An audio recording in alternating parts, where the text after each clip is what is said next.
Let us pray. O Lord, you are filled with compassion and grace, slow to anger and abounding in love.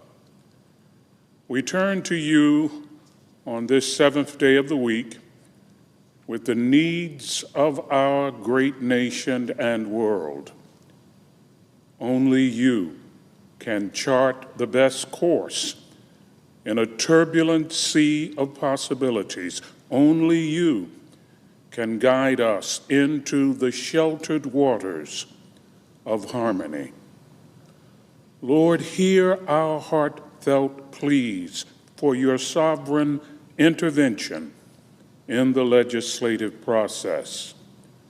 May your spirit of power and love move in the hearts of our senators, bringing them the wisdom and grace they need to do your will. Help them to avoid the trap of fearing people.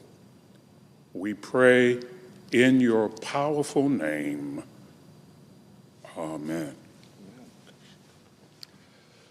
Please join me in reciting the Pledge of Allegiance to the flag.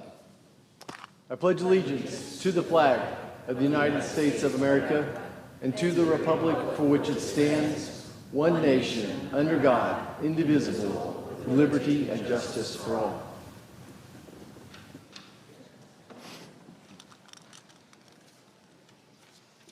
Read those two for me, please. Skip this. Skip that. Yeah. Okay. Actually, no. Okay. Not skip that. Okay. The clerk will read a communication to the Senate. Washington, D.C., June 28, 2025, to the Senate. Under the provisions of Rule 1, Paragraph 3 of the Standing Rules of the Senate, I hereby appoint the Honorable Roger Marshall, a senator from the state of Kansas, to perform the duties of the chair. Signed, Chuck Grassley, President pro tempore. In the previous order, the leadership time is reserved. Under the previous order, the Senate will be in a period of morning business, with senators permitted to speak therein for up to 10 minutes each.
Mr. President, The senator from the great state of Ohio. we're about to enter a historic moment in this chamber. We're going to take up a bill called the One Big Beautiful Bill. If you've been watching the media over the last maybe 6 months, you've heard all kinds of absolute misinformation about this bill. I've had a chance to read it. I know, Mr. President, you have also. It's an absolutely historic and transformative piece of legislation that reverses 4 years of an assault on American workers. Let me just give you some of the facts. These are indisputable facts, and I want everybody watching this to remember this as you listen to probably what's going to be 30-plus hours of complete nonsense from the other side. So let's start with number one. Nobody who works for a living in this country knows better what's happened to them over the last 4 years than they do. They've seen inflation crush them. The price of a home became unaffordable. The price of an automobile became unaffordable. The price of groceries became a luxury. You go to the grocery store and you bring your normal order to the cashier and you think there's no way that can be my grocery bill. That was all policies that were driven by the other side's ridiculous assault on American workers. So what are we going to do about it? American workers have very seldom actually been represented in this chamber. This chamber has done a very good job of representing special interest groups and lobbyists, but here's what American workers get out of the One Big Beautiful Bill. Number one, to address the price of automobiles, which, by the way, have been coming down under President Trump's term, despite the misinformation that car prices would soar. Let me just say that again. The price of automobiles has come down in the first 6 months of this year versus going up $8,000 during the Biden years. So what are we doing to make even it more affordable to own an automobile? We're going to allow full deductibility of any interest paid on car loans if the car is made in America. That is a significant relief for American workers. Secondly, no income tax on tips, overtime, or Social Security. A huge relief. That's probably about $1,500 to $2,500 extra in your pocket from not having to pay income tax on tips, overtime, or Social Security. And on top of that, the One Big Beautiful Bill prevents about a $5,000 per American worker per year income tax increase. So can you imagine the Democrats are going to come on this floor and fight this bill and say it helps billionaires when they know that if we don't pass this bill, every American worker will pay $5,000 more in income taxes next year and for all years to come. Under Joe Biden, we had over 10 million illegals invade our country. I wasn't born in this country. I was born in South America. I had the honor and the privilege of being welcomed to this nation. Who did Joe Biden welcome? Not legal immigrants like myself, but rather people who broke our laws to come here. And what was the result? They drove up our housing prices. They drove up our insurance premiums. They lowered the wages for American workers. They crippled our cities, and crime surged. So what does the One Big Beautiful Bill do, Mr. President? It funds the Immigration and Customs Enforcement so that we can get these people out of our country. They should never have been allowed to come here. We have 5,000 border agents trying to get rid of 600,000 criminal aliens. These aren't just people who came here illegally. That was a crime in of itself. This is 600,000 people who committed another crime, Mr. President, and we don't have the resources to deport them. This bill gives us the money to do that. You know, you have kids, I have kids, Mr. President. Raising kids has become really, really expensive. I was one of 7. My dad was one of 11. My grandfather was one of 23. I only have 4, underperformer. Raising kids is really, really hard, really expensive. What does this bill do? It gives every working American $2,200 per child per year. $2,200 per child per year to help alleviate with the cost of raising kids. In addition, this is something new and exciting. You have a birth of an American baby in this country, and the federal government will put $1,000 into a bank account. Companies, your employers, nonprofits, whatever group wants to, they can put money in that account. That account will grow with an index, and when that child who's born here in America, an American citizen, by the time they get to be 25 or 30 years old, Mr. President, guess what? They can have a decent little sum of money, a couple $100,000. They can use it for education, for upskilling, whatever they want. Nobody's ever done that to help American workers in that way, and we can do that. Now, look, healthcare is a massive expense. You're a doctor. You know what's going on in our healthcare system. It is crushing working families. What does the One Big Beautiful Bill do? It provides funding for health savings accounts, so you can use pre-tax dollars to fund it. So if there's that emergency, that you can have that to tap into. Huge improvement. And of course, let me just be crystal clear. This bill does not touch Social Security in any way whatsoever, even though I've had to listen to my colleagues over and over again for the last 6 months saying that we're eliminating, crushing, destroying Social Security. We do not touch Social Security. We don't touch Medicare at all. Let me repeat that. We don't touch Social Security or Medicare, despite how many online videos they do, or how many press interviews they do, or how much time the media repeats that misinformation. We don't touch Social Security or Medicare. Now, on Medicaid, here's what we do. We strengthen it. In fact, in my state, in Ohio, the hospitals will get more money to provide Medicaid to the people that need it, the disabled, pregnant women, children, older Americans who are in need. We are giving them more money. We will spend more money on Medicaid with the One Big Beautiful Bill than if we don't do it. Is that something that you've heard from the other side? Completely the opposite. Now, what we are doing is we're eliminating waste, fraud, and abuse, which has been rampant in that system. And we're starting the process of reforming the way the states and the federal government's relationship works in Medicaid. The states have abdicated that responsibility. We're working to reset that in a very methodical way. And for working Americans who are able-bodied, Mr. President, we're asking to do what Bill Clinton wanted, which is to put a work requirement on able-bodied adults. Let's define that. What does able-bodied mean? Between 18 and 60, no disabilities, no dependent children, you can work. And then what is the work requirement?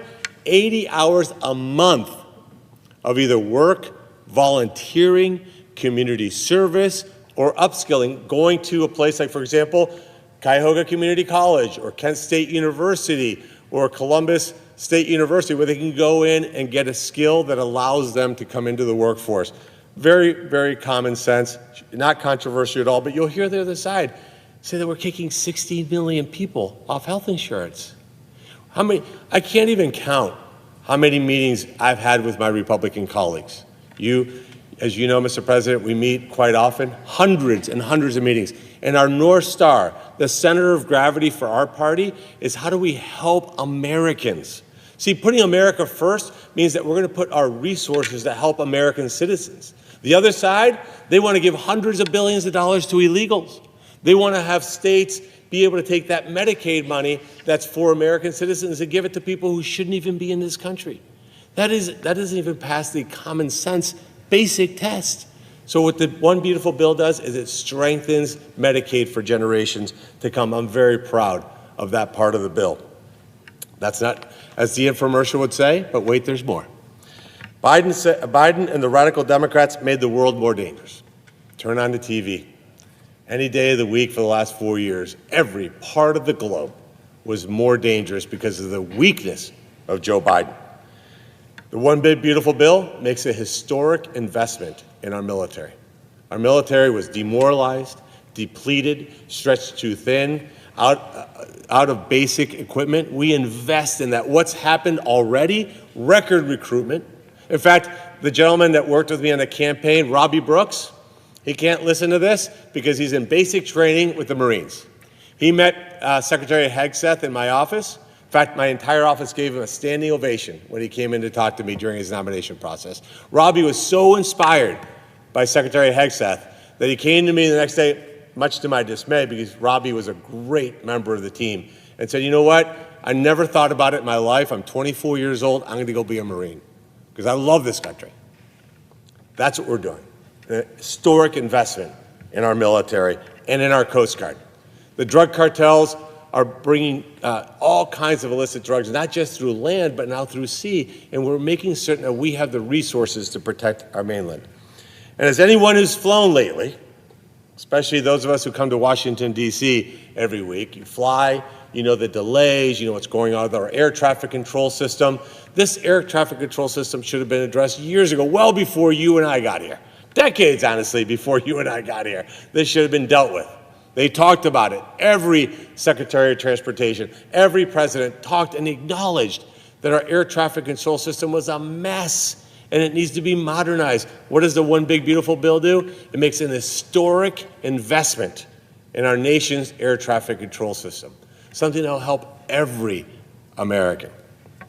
That's what this bill does. Now, here's the last piece. My Democrat colleagues will talk about how this adds to the deficit, which is factually inaccurate. Actually, for the first time in my lifetime, we have a bill before Congress that will reduce spending. We've never seen that. They passed something called the Inflation Reduction Act that blew a hole in our deficit, did the exact opposite of reducing inflation. In fact, inflation went up. Let me give you an example of what that bill did, Mr. President, because I don't think this has been well reported. If you're a multi-millionaire, in fact, they like to talk about billionaires now because most of them, by the way, are millionaires. I'm not sure how that happened. That's a different conversation for a different day. But they like to talk about billionaires. You could have a billionaire walk into a Rolls-Royce dealership. A billionaire walk into a Rolls-Royce dealership, buy a $500,000 Rolls-Royce, and decide to lease it, and the Democrats gave that billionaire a check for $7,500 to offset the cost of that Rolls-Royce. Now, what does a $7,500 credit do for you in a Rolls-Royce? Well, the umbrella that comes in the door is $12,000. Doesn't quite cover the cost of that.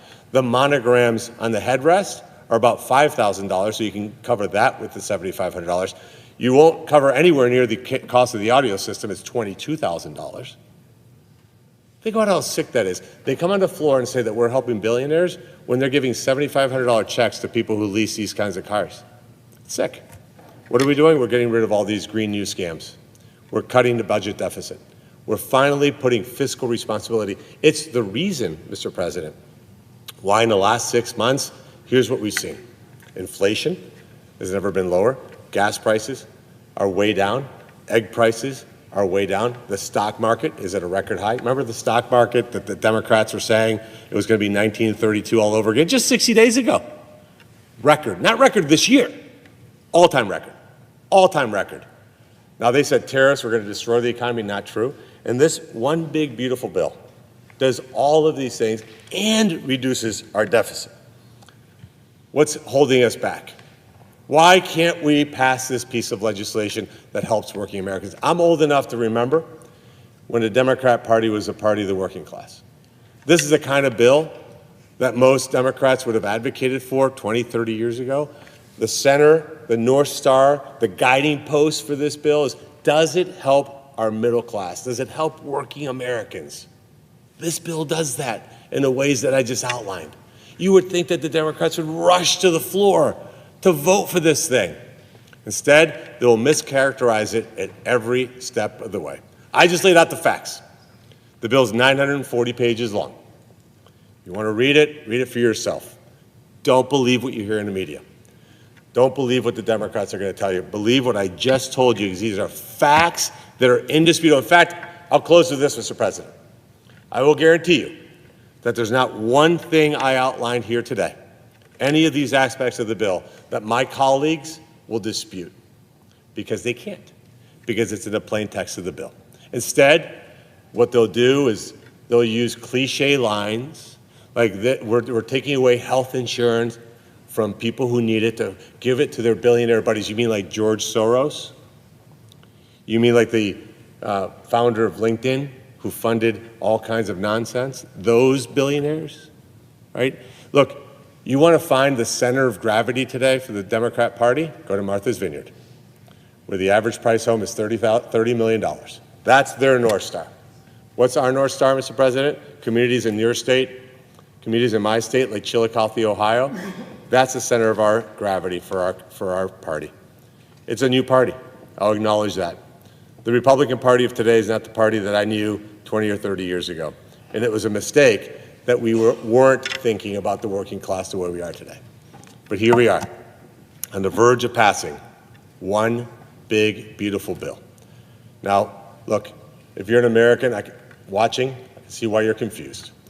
If I were somebody who was reading, for example, in my hometown newspaper, the Cleveland Plain Dealer, if I read that all day, I'd probably think something different because it's all propaganda from the other side. I just laid it out. I would challenge anybody in the media, anybody listening to this, any of my Democrat colleagues to come out here on the floor and go line by line with what I just said and tell me what I just said is not true. This is what this bill is all about. I am so proud, Mr. President, that I had the honor of even being a tiny part of putting a bill that is so historic and so transformative. I urge all my Republican colleagues, every single one of them, to come out here on the floor. Let's get the motion to proceed going. Let's get the bill passed. Let's get it back to the House. To my House colleagues, come back, get this bill done, and let's celebrate July 4th with the greatest bill ever passed by the United States Congress. With that, I yield.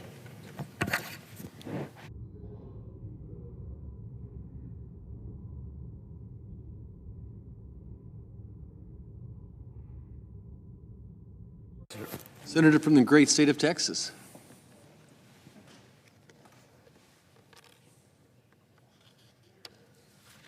Mr. President, I was here in 2017 when we passed the original Tax Cuts and Jobs Act, and what ensued was perhaps the greatest amount of economic growth, the greatest reduction of unemployment among all sorts of folks who historically have suffered high unemployment rates. And in short, our economy was booming. Originally, we had some debates about whether or not this would have a static effect. In other words, when you start adding the numbers up, do you account for economic growth and the stimulative effect of the bill?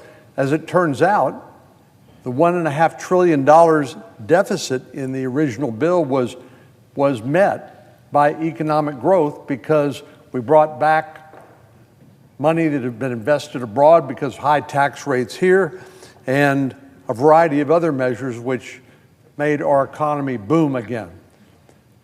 So the one point that I want to make sure and make is this is more than just about the numbers on a page. This is the cumulative effect of not only lowering taxes, but downsizing regulation, encouraging domestic energy production, and doing all of those things which will cause our economy to grow again. And if we can get our economy growing at a better rate, let's say 3% of our GDP, that will add trillions of dollars to the federal treasury and more than make up in any money that we end up providing in terms of tax relief. So I'm very excited about this particular legislation, what's now come to be known as the Big Beautiful Bill. But I've listened as our Democratic colleagues have criticized this bill, actually, which hasn't actually finally been written yet. It's getting close, and I hope we can start voting on the bill as early as later on today.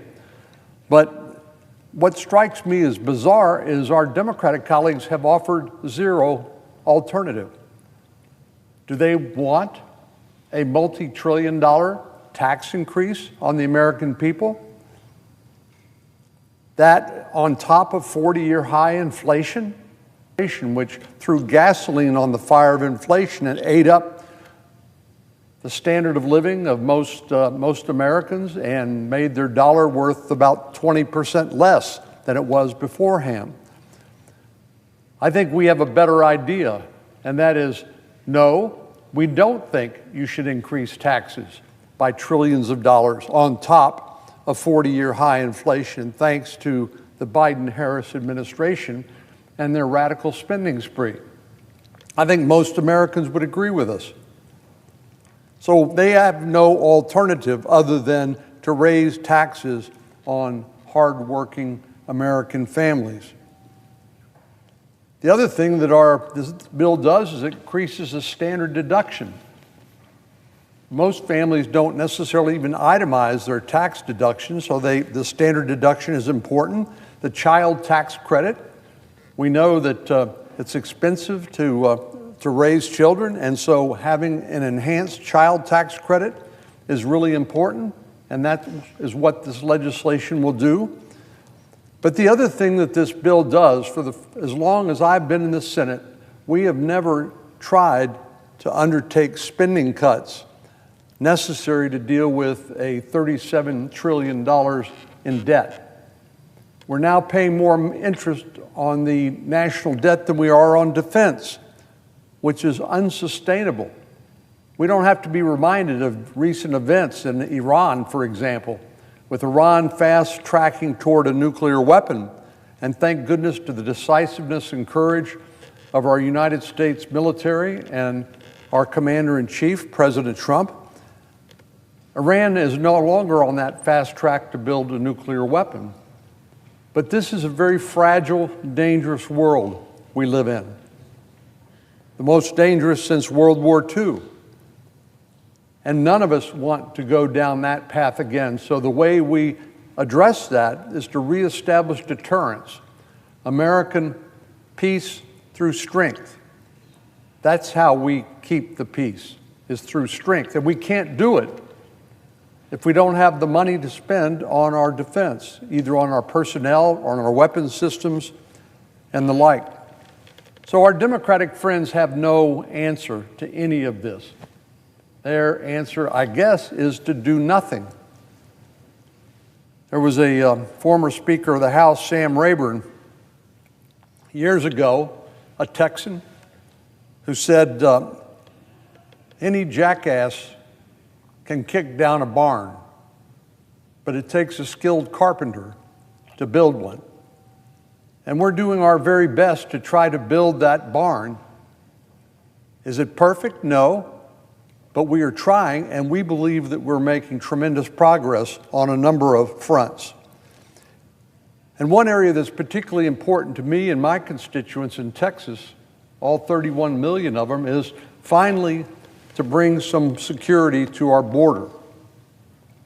We were told during the Biden-Kamala Harris administration that we needed to pass some new laws back when the policies of the administration were open borders, and we're still paying the price, and we probably will pay the price for years to come.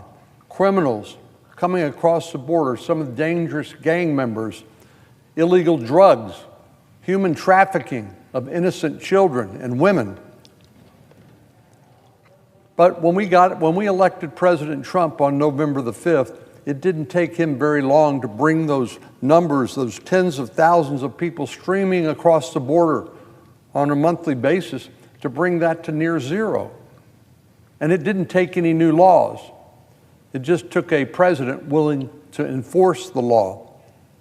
But it costs money to provide for the detention facilities and the personnel necessary to secure the border and to safeguard our country. And that's one of the other things that's in this bill that's so important.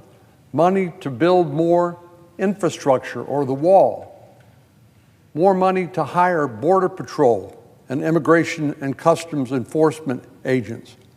And more money for detention facilities so that there are real consequences associated with coming into our country illegally. And then, as I mentioned a moment ago, the money that's necessary to reestablish deterrence, to help our military. That is in this bill as well. And the answer of our Democratic colleagues is, no, we don't think we should do anything to secure the border, to defend the nation, or to prevent a multi-trillion-dollar tax increase, along with the devastating economic consequences of hard-working Texas and American families. The only thing our colleagues on the other side have to say is this is going to help rich people at the expense of regular folks. One of our colleagues described the bill as handouts for billionaires, arguing that our legislation would cause the American people to, quote, suffer so that Jeff Bezos can buy another yacht. So what's her alternative to our legislation? Crickets. Nothing. It's a cheap shot. Looking west to Nevada, one of our colleagues has said this is a, quote, tax scam that hurts the middle class while giving trillions to the ultra-wealthy. Now, I realize these are probably focus group tested phrases that move the dial in the absence of any other information. But the fact of the matter is, this is false. And you know, I guess I'm old-fashioned. I was raised to believe that you should tell the truth and you should not lie. But up here in Washington, D.C., in the Congress, on things like this, lying seems to be the coin of the realm. And unfortunately, it has an impact if people don't know the truth, which is why we have to point out the important aspects of this legislation and what we are trying to do. These statements by our Democratic colleagues cannot be further from the truth. And here's the worst part. They know it. They know it, but they persist. This bill is anything but a reverse Robin Hood scheme. But I'm not surprised, I guess, that they are misrepresenting this bill in an attempt to scare the American people and maybe try to energize their political base. I think Democrats are a little desperate these days, seeing what happened in the New York mayoral election with an anti-Semitic socialist winning that nomination in New York. This is what the modern Democratic Party has become, the party of AOC and the radicals. And they wonder why they lost the last election in November. Well, those sort of politics and policies were rejected by the American people in favor of a president who will enforce the law and who will keep America safe.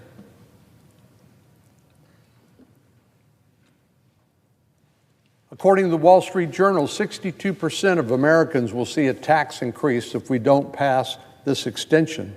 62%. Well, that is obviously more than just people who are the well-to-do. Those are middle-class taxpayers. And, of course, President Trump has said he wants to further extend tax relief to the middle class, people who work in service industries, no tax on tips, no tax on overtime, no tax on Social Security. Those are genuinely middle-class tax cuts. And I guess our Democratic colleagues are opposed to those too. They think, I presume, that they ought to pay in the service industries, the middle class, hardworking middle class in our country ought to pay more, not less. If we let the Tax Cuts and Jobs Act provisions expire, households earning less than $400,000 a year will face a $2.6 trillion tax hike, with the average family of four earning $80,000 paying $1,700 more in taxes alone every year. In Texas, families will be saddled with $3,000 in additional taxes if we fail to extend these expiring provisions. And as I mentioned a moment ago, working families will see the child tax credit cut in half. Our Democratic colleagues won't tell you this, but the big, beautiful bill, as it's called, will prevent all of this and more. It increases the child tax credit, which is estimated to benefit 46 million American families. Are all of those the super rich? Well, I think not. These are average, hardworking, middle-class families who will benefit from the enhanced child tax credit. Our bill will help working Americans with provisions, as I said, like the no tax on tips and no tax on overtime. I would actually like to see some of our Democratic colleagues go out to their favorite restaurant and explain to their server that they support the U.S. government continuing to take a larger and larger cut of their earnings, their tips earnings. I doubt they would acknowledge that. I don't think that kind of suggestion would go over too well, but that's what they're doing by opposing this bill. And again, if they've got a better idea, let's hear it. Again, all we hear is crickets, silence, when they're not misrepresenting what the bill actually does. Another provision that is important, and this used to be bipartisan, back when Newt Gingrich and Bill Clinton, President Bill Clinton, the Republican Speaker, a Democrat President of the United States, passed the Welfare Reform Act. Congress implemented reasonable working requirements for able-bodied adults. It's not good for people to sit on the couch and play video games all day when they are able-bodied. Work brings not only the ability to provide for yourself and your family a certain amount of dignity and self-respect, but it helps your community. It makes you a more productive, a happier person. And certainly it's not fair to the taxpayer to have them subsidize people sitting on the couch playing video games all day when they can contribute to their community and their family. One of our colleagues from Illinois said, Republicans are working to cut food and health care programs like SNAP and Medicaid. The so-called big, beautiful bill will hurt hardworking Americans to pay for tax cuts and billionaires, plain and simple. More propaganda, more disinformation, more untruths. The reforms to Medicaid, which is an important safety net, healthcare safety net, and SNAP, previously known as food stamps, included in the big, beautiful bill, will strengthen and safeguard our safety net for those who actually need it. In Medicaid, that money should not go to able-bodied adults. It should go to children, disabled, and pregnant women.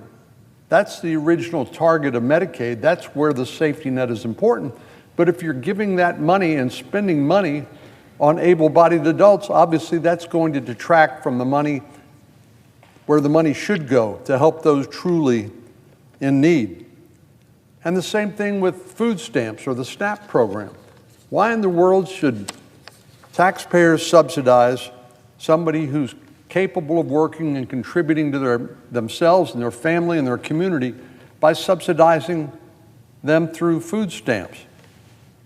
So a work requirement for able-bodied adults just makes sense.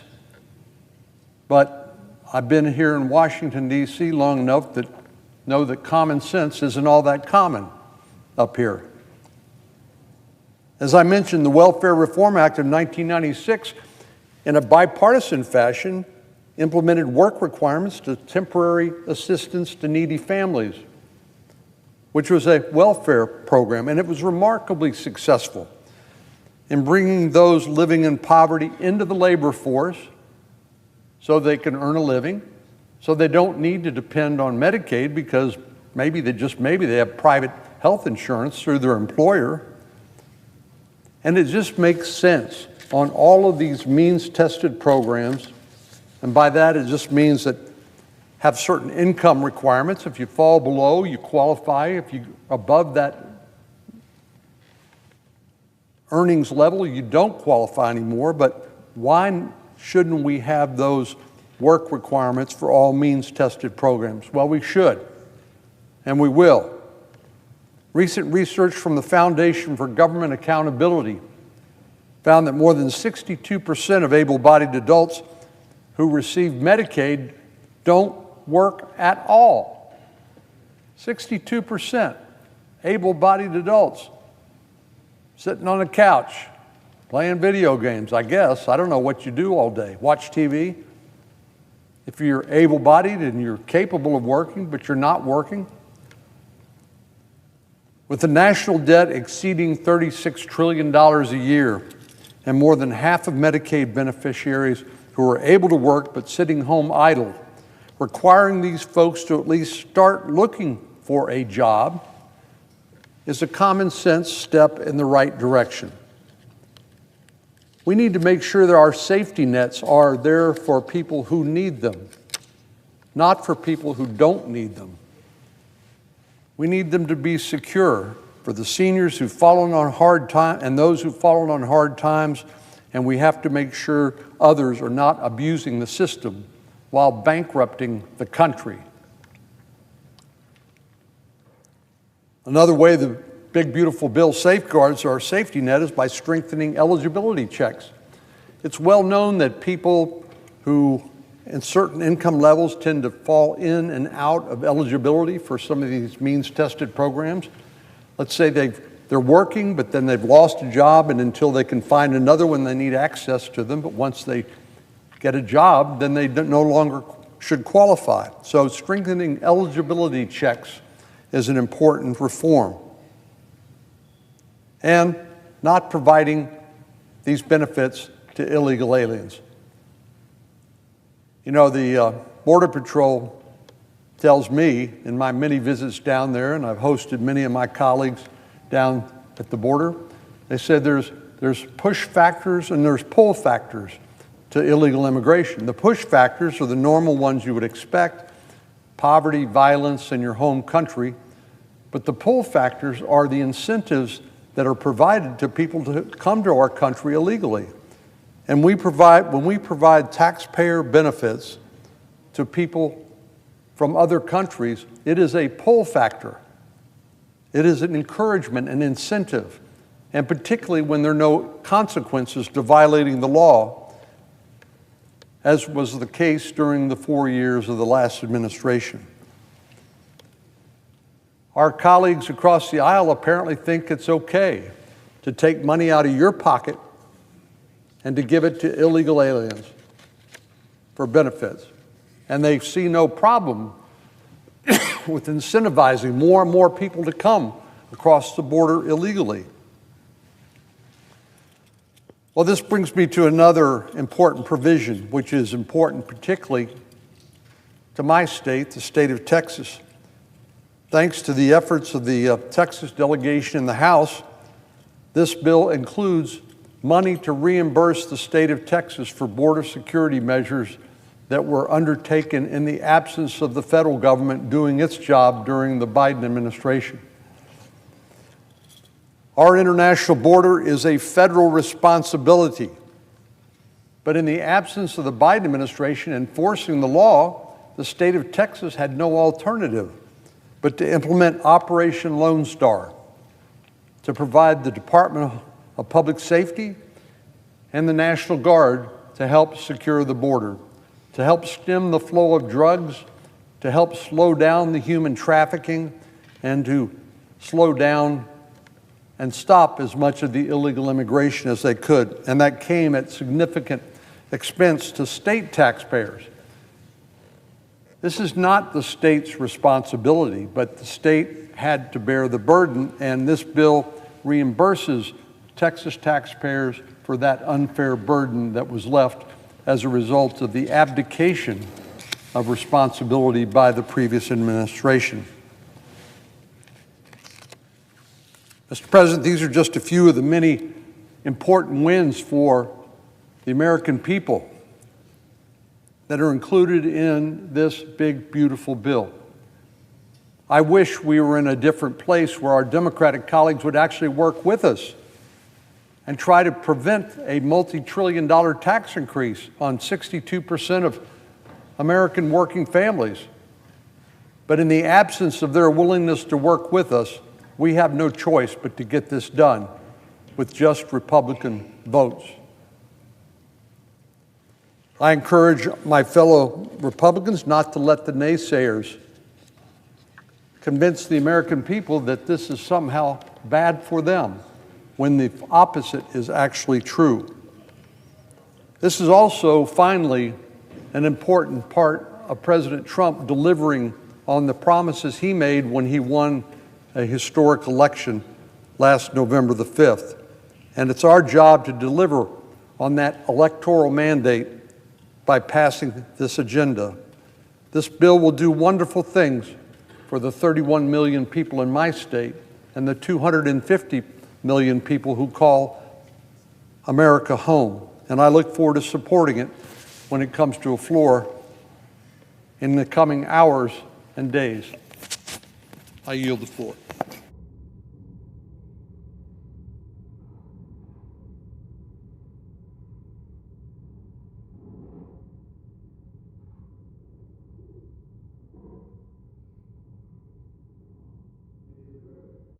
Leader. Mr. President, I want the American people to understand exactly what's happening right now with Senate Republicans and their so-called big, beautiful bill. Senate Republicans are trying to pull a fast one on the American people. For weeks, they've struggled with the reality that most people hate this bill. Leadership has struggled to secure votes among their own ranks who know how bad the bill is. And now they've scrambled to meet an entirely arbitrary deadline. So what did the Republicans do late last night? Hard to believe. This bill is worse, even worse, than any draft we've seen this far. It's worse on health care. It's worse on SNAP. It's worse on the deficit. At the very last minute, Senate Republicans made their bill even more extreme to cater to the radicals in the House and Senate. Republicans are about to move forward with a radical 1,000-page bill, just made public in the last several hours, without knowing how many trillions it will cost. They don't even want to know a CBO score. They're afraid to show how badly this will increase the deficit. On this bill, a major bill that affects every part of American life, hiding the CBO scores in defiance of their own promises to cut the debt. Deficit hawks out there on the Republican side in the House and Senate. This bill makes the debt worse and the deficit worse, even worse than before. Generations, future generations will be saddled with trillions in debt. Debt is abstract, but what does it mean for the average American? Raising your costs to buy a home, raising your costs to buy a car, raising your costs on credit card bills. And why are they doing all this? Why are they doing the biggest Medicaid cuts in history? Now it's getting close to $1 trillion just in Medicaid alone. All to cut taxes for the ultra-rich and special interests. And they did it while most Americans were asleep. It is astounding that this is the product Senate Republicans have come up with. Because for weeks, they kept saying they were somehow going to strengthen Medicaid, that they'd moderate, quote unquote, the House clean energy cuts, that nobody would lose benefits. Well, all of that has gone out the window. Those supposed moderates on the other side are falling like dominoes, ready to move on a bill that does precisely the opposite of what they claim. Many Republican senators have admitted they're not happy with this bill. One said it will take away health care from working people, and yet there's still a yes on this bill. If Republican senators are not happy with this bill because they know how badly it hurts their constituency, they should vote no. After all, they're United States senators. They have the power to vote however they want. Did they forget that was an option? Are they all so afraid that they can't do what they know is the right thing for the American people? Just incredible, incredible. After weeks of hemming and hawing from Republicans, the bill they are ready to proceed with is the most extreme version of their bill yet. I guess when push comes to shove, leave it to Republicans to cave to their hard right flank. Under this draft, Republicans will take food away from hungry kids to pay for tax breaks to the rich. All the data shows Democrats don't like it, independents don't like it, and Republicans don't like cutting SNAP, taking food away from kids, all to pay for tax breaks for the wealthy. The SNAP cuts, and I'm sure we'll hear from Senator Klobuchar shortly, are every bit as bad as in the House, the worst in history ever. Those cuts are cruel. Those cuts are un-American. But it's what Republicans are getting ready to do. Meanwhile, Medicaid, where they've had so much controversy and back and forth, Medicaid will be fed to the sharks under this bill. In fact, we just got the news that CBO said the Medicaid cuts in this version are worse than any version of the Republican bill to date. Nearly $1 trillion in cuts, just to Medicaid alone. And there are more cuts for ACA and Medicare. Let me repeat, this version of the bill cuts nearly $1 trillion in Medicaid alone, worse than any version we have seen so far. $930 billion to be precise. And that does not count the many billions and billions and billions more in cuts to ACA and Medicare. Far worse than anything we have seen so far. The tiny tweaks that Republicans made to provide the provider to the provider tax will still decimate state budgets and do nothing to protect hospitals in the coming years. And what about the rural hospital fund Republicans have spent the last few days touting? It's a drop in the bucket. This rural hospital fund is a fig leaf. It's like putting a Band-Aid over an amputation and sending the patient home. When the rural hospitals start closing, just remember, the residents of those hospitals, the people who work in those hospitals, it's because of these cuts and no other reason. Rural hospitals, many of them will close. This Band-Aid ain't enough to cover even a small percentage of them. And healthcare costs will go up healthcare costs will go up for everyone, even if you don't have Medicaid, even if you don't have ACA, even if you don't have Medicare. Your private insurance will go up dramatically every month. People hate paying those health insurance premiums. They're going to pay a lot more under this bill. And why are they doing all this? Why are they doing all this? We know why. Tax breaks for billionaires. Tax breaks for billionaires. And now, let's talk about another subject. The clean energy changes Republicans made last night. Frankly, I don't think even most Republicans realize just how radical these last-minute changes are. They are drafted to do one thing, to kill all wind and solar. All wind and solar. Solar, the cheapest way to produce new energy, the quickest way to produce new energy. We need more energy. AI is going to take up a lot of energy. If we don't have new sources of energy, all new sources, guess what? People's electricity bills will go up and up and up. When it comes to clean energy, the Republicans basically reverted and somehow exceeded the extreme policies that came out of the House. For days, they worked to modify those provisions, many Republicans, to make them less bad. Now they're made even worse. And these are policies, by the way, plenty of Senate Republicans said they were going to change under this new draft.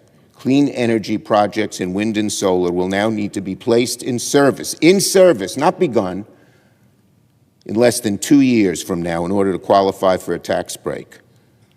and the provisions related to Chinese involvement, which of course we want to fight against China, but the best way to fight against China is have a robust solar industry. China's going to run the whole solar industry for the world. And if you think they're not going to make Americans pay more as Chinese customers pay less, forget it. But anyway, on the provisions related to China, they made them almost unmanageable. It's going to kill nearly every wind and solar project out there because the standard is laughably unrealistic. What does it mean? Projects already in the works will shut down. It means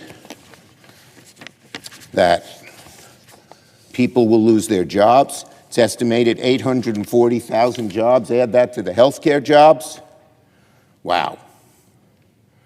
Americans will pay hundreds of dollars extra a year on electricity as soon as the next year. Thanks to the Senate Republicans caving in to big oil, it will be China, not the United States, that will likely becomes the world leader in energy production in the years to come. Self-destructive, needless, harmful to both our economic and national security. And it just shows how tight big oil's grip is on Senate Republicans. Remember, 80% of these clean energy investments, my colleagues, have gone to Republican districts. The investments support, as I said, over 800,000 jobs. Republicans are so beholden to the fossil fuel industry, they'd rather kill jobs in their own communities than upset the big oil lobby. Disgusting, shameless, and done, of course, while most Americans were asleep. So again, Republicans are trying to pull a fast one on the American people. Republicans are pulling a fast one even on their own members, and certainly on their own constituents. This will hurt the reddest of states badly. If Republicans proceed, Senate Democrats will hold them to account. We'll gear up for another night of vote-a-rama very soon. We'll expose this bill piece by piece. We will show how it cuts health care, raises costs, rewards the ultra-rich. We welcome this debate. And if Republicans proceed and follow Donald Trump over the cliff, with this bill tied to their ankles like an anvil, they will not only doom their own communities, they will doom their political fortunes, their own political fortunes, and have no one to blame but themselves. I yield the floor. Note the absence of a quorum. Clerk will call the roll. Ms. Alston-Brooks.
President, Senator from the great state of Ohio. are we on a quorum call? We are. May I ask consent that the quorum be waived? Without objection. So, Mr. President, as I said earlier and I predicted earlier, our Democrat colleagues have come out and totally mischaracterized this bill. So let me just go through this again very slowly so that they can watch it and listen. So the question really is this a bill that helps working Americans, or is this a bill that helps billionaires? Which, again, let me just pause on the irony that it wasn't too long ago where they were saying millionaires until they themselves realized that they became millionaires. Again, different topic. If you take out a car loan for an American-made automobile and you can deduct that interest, the bill in the text specifies that you cannot make more than $100,000 per year.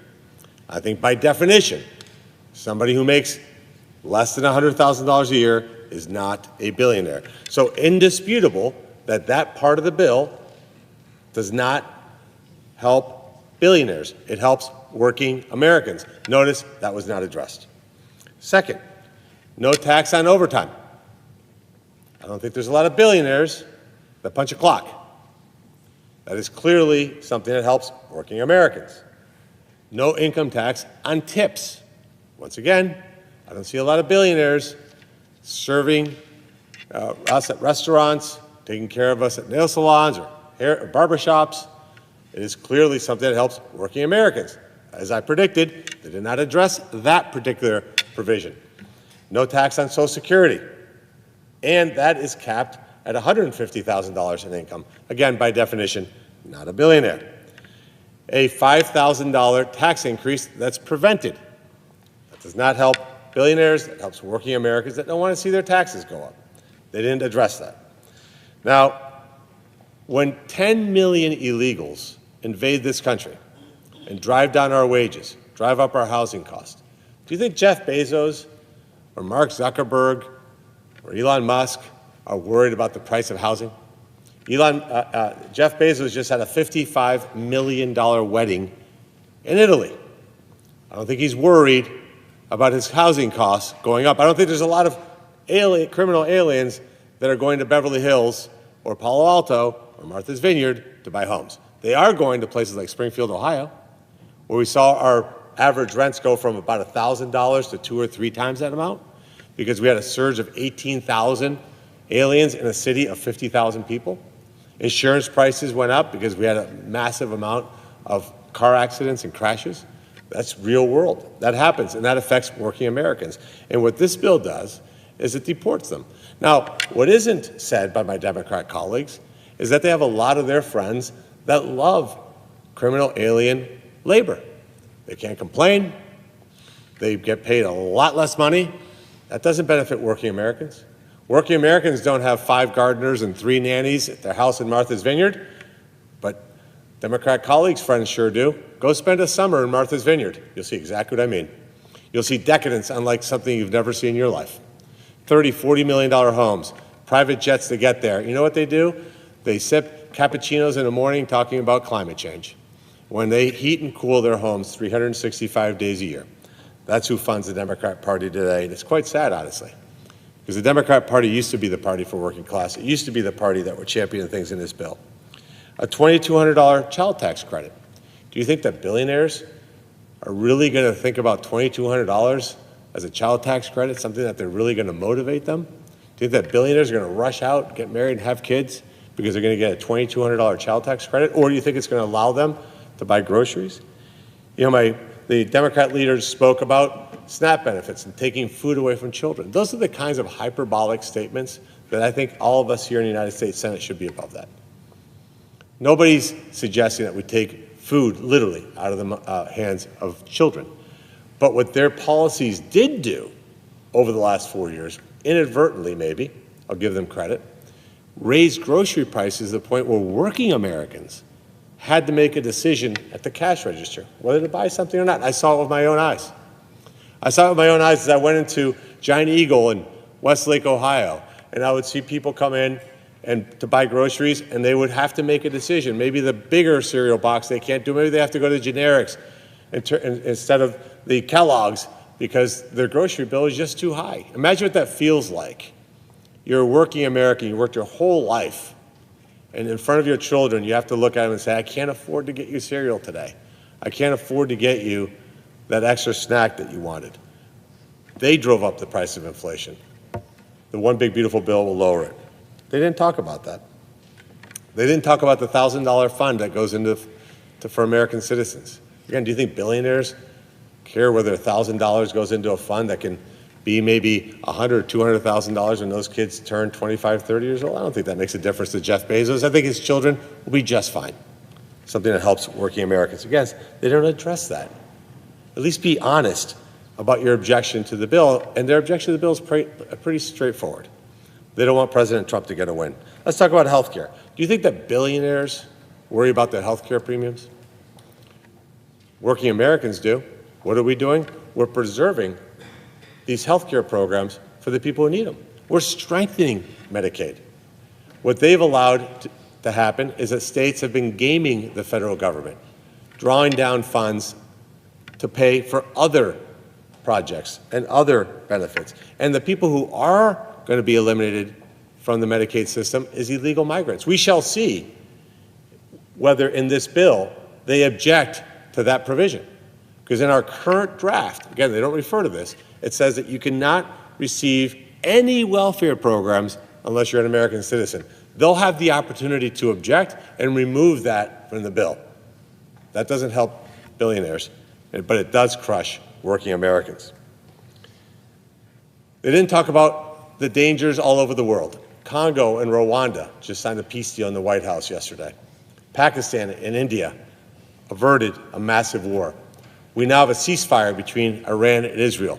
In 6 months, President Trump has brought peace and prosperity around the world.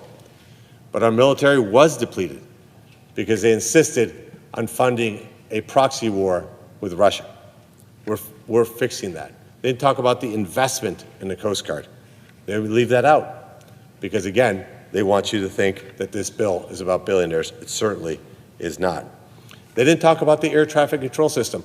My colleague has been here almost as long as I've been alive.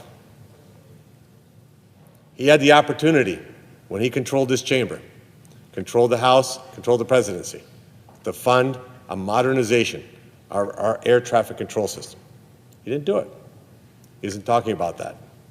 And he talked about the Green New Deal, the Green New Scam. Let's talk about that for a second. Let me just walk you through, if you're not familiar with what this is. Let's say that you want to build a solar project, for example, in London, Ohio. You can go out and buy acres of land, way more than market value. Why? Because the federal government will pay you 30% of what you think the project is worth. Let me just repeat that for a second. Say that a project's going to cost you $10 million to build. The federal government will pay you 30% of what you think it's worth. That's in the Inflation Reduction Act. It's what they call fair market value. So let's say you find a friendly appraiser that says, hey, this solar project is really worth $30 million. The federal government will write you a check for $9 million of the $10 million it costs to build that project. If you're really savvy, you then go to a bank. You say, hey, look, I got this project. It's worth all this money. Can you give me a loan? Maybe they get half, $5 million. Before it produces one electron, you've put $4 million in your pocket. Do you really care if the project succeeds? Why would you? You just made out like a bandit. This is why the Inflation Reduction Act, when it was passed, was supposed to cost about $1 trillion, and it's costing exponentially more than that. These are scams on the American people. Now in Ohio, we have thousands of years of natural gas. Thousands of years, the cleanest energy you can imagine, the most abundant, reliable energy. What did the Democrats in the previous administration do? Completely kneecapped it. Banned liquid natural gas exports, made it virtually impossible to explore for new natural gas, removed permits from federal lands, canceled the Keystone Pipeline. Who did that affect? Do you think that that billionaire buddy of one of my colleagues who has a compound on Martha's Vineyard cares if his energy price went up 30%? He does, by the way, doesn't even pay the bill. He has somebody who he knows that has somebody beneath him, that has somebody beneath them that actually pays the bills. He has no idea. If his energy price went up 30%, it wouldn't even affect their life. I was with somebody in Martha's Vineyard a couple, 3 years ago. And they gave a quote that I'll never forget, and I want to put this into the record. It's a quote from one of my Democrat colleagues. Now, in the spirit of decorum, I will not mention their name, but here's the quote. In front of a $35 million home, that most of the guests flew there on private jets, that had several boats anchored with, by the way, gigantic outboard engines that used probably 30 gallons of gas every 5 minutes, said the following quote. Are you ready, Mr. President, for this quote? If you want to live like a Republican, vote for a Democrat. Think about how callous that is. They said the quiet part out loud. I'm proud, Mr. President, that you and I are part of a new Republican Party.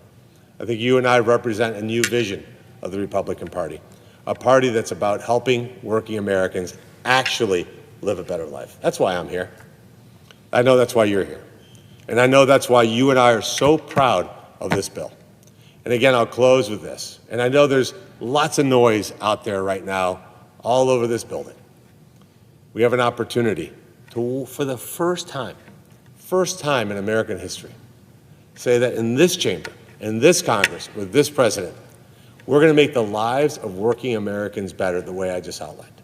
And while my colleagues, I don't expect them, and it would be quite honestly odd for them to agree with us on everything. Just don't lie. Just don't come out here on the floor and say that this is a bill for billionaires. This is a bill for working Americans. And I would challenge any of my colleagues that are going to speak that when they make those statements, reference the page number and the exact line in the bill that helps billionaires. Just point that out.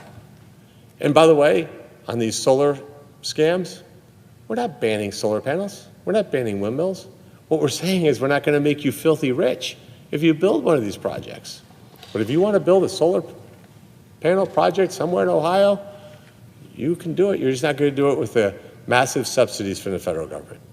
So, Mr. President, again, I'll urge all of my colleagues, let's unite as a party. Let's show the American people that Republicans have the ability to govern, that we can come together to pass a transformative and historical bill. And with that, I yield. Thank you, Mr. President.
Senator from the great state of Minnesota. Mr. President, are we in a quorum call? No, we are not. Okay. Mr. President, I rise today to speak in strong opposition to the recently revealed Senate Congressional Budget Bill. I will note that this is a 940-page bill that was just put out there at midnight. For me, that was a moment because, one, I realized that nothing has changed in terms of the proposal. It's actually added to the debt. And two, from about $3.4 trillion to one analysis says $4 trillion, and it actually adds more Medicaid cuts, another $100 billion, up to $900 billion in Medicaid cuts. Those are the top lines. I don't think anyone's had time to look at every single detail of that bill, but for me it meant something else. That meant that I knew that I was going to stay here along with my colleague Senator Smith, and because we have a job to do that is really important on this budget. But it was hard to not go home and grieve for one of my very good and beloved friends, Melissa Hortman, and her husband Mark, whose funeral was held today in our state. And I would have been there in person because of the gravity of the legislation we are considering today, but I was able to watch it online. One of the things that I most remember and will always remember from that funeral, in addition to the beauty of it, in addition to the trees and the bushes that awaited the guests outside, because Melissa loved the beauty of the world and cared a lot about the world around her, but it was the words of our Archbishop, Archbishop Hebda. It was a very religious service, full Mass. My husband got to be there and take part in that Mass. But Archbishop Hebda said at the close of the ceremony, he quoted the new Pope, Pope Leo, who recently said that politics is one of the greatest forms of charity. Melissa always believed that. She believed that in how she lived her life and got things done for people, whether it was school lunches or better paid family leave or more fairness for people in our state. She believed that to her core, and her husband did too. When their kids wrote just a few days after their parents were murdered by a madman, their two kids in their 20s, one is going to get married in December, his fiance was there, Melissa was planning the wedding. They asked people to make the world just a little bit better. They said, plant a tree, pet a dog, hopefully a golden retriever, because they love dogs so much. Do something small or big. So I figure that's what we're going to be doing the next few days. And this is big, but it's something that's going to make a difference to people in this country if we don't do something about this bill right now. What does this bill do? It kicks 16 million people off their health care. 16 million people off their health care. In order to finance tax cuts for the wealthiest, in order to give multimillionaires a $400,000 tax cut, that doesn't make the world a better place. Adding $4 trillion in debt, $1 trillion of it is interest, which is going to make mortgage rates go up. It's going to make it harder for young people to be able to maybe get their first house or pay their rent. It's putting it on their backs. It's putting it on their shoulders. That's why I don't see this as a big, beautiful bill. I see this as a big, beautiful betrayal of the hardworking people of this country. Why are our colleagues scrambling to get this done in 2 days just because the president sets a deadline and says, jump, and they say, how high? Why are they always rubber stamping things that they don't actually believe in? We still know this newest draft, the 940 pages that no one's really read. We know that the bill still rips away health care from millions of Americans and closes hundreds of rural hospitals. It still shifts costs to states and threatens food assistance for families across the country. It still adds trillions of dollars to the federal debt. People in this country, the more they hear about this, the more they don't like it. A Fox News poll recently, 60% of the people don't like it. 2 to 1 people say this isn't going to help me, it's going to help wealthy people. People on Medicaid, they don't want to lose access to health care. 1 out of 2 people in assisted living are actually on Medicaid. You know, when my dad was in assisted living, he had some savings. He was married 3 times, so a lot of that money had gone away. Better for talk about another time. But I knew the exact day that that savings was going to run out. I knew the exact saving day because I was going to move him over to a Catholic Charities place that actually took Medicaid, because that was the day that his Medicaid would kick in. And it gave me some solace, even though he was in a place that didn't take Medicaid, that I had a plan for him. I had a place for him to go. He worked hard his whole life. Grew up in a hardscrabble mining town. He deserved to have the end of his life be a life of dignity. This is not what the American people voted for.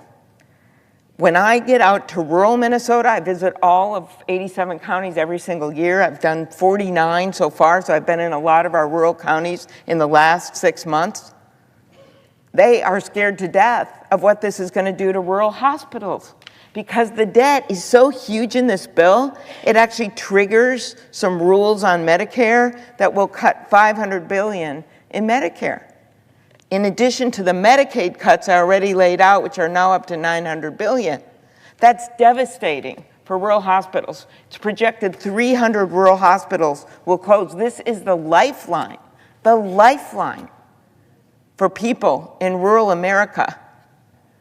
When they get something, a very, very serious illness, yeah, they'll go to another hospital in a maybe bigger area, bigger town, metro area. But when they need emergency care, unless they're going to get a helicopter coming in to get them, or they break a leg, and there's a lot of people working outside in rural areas, farming, logging, you name it, they need to have a local hospital there. They need to have local doctors there.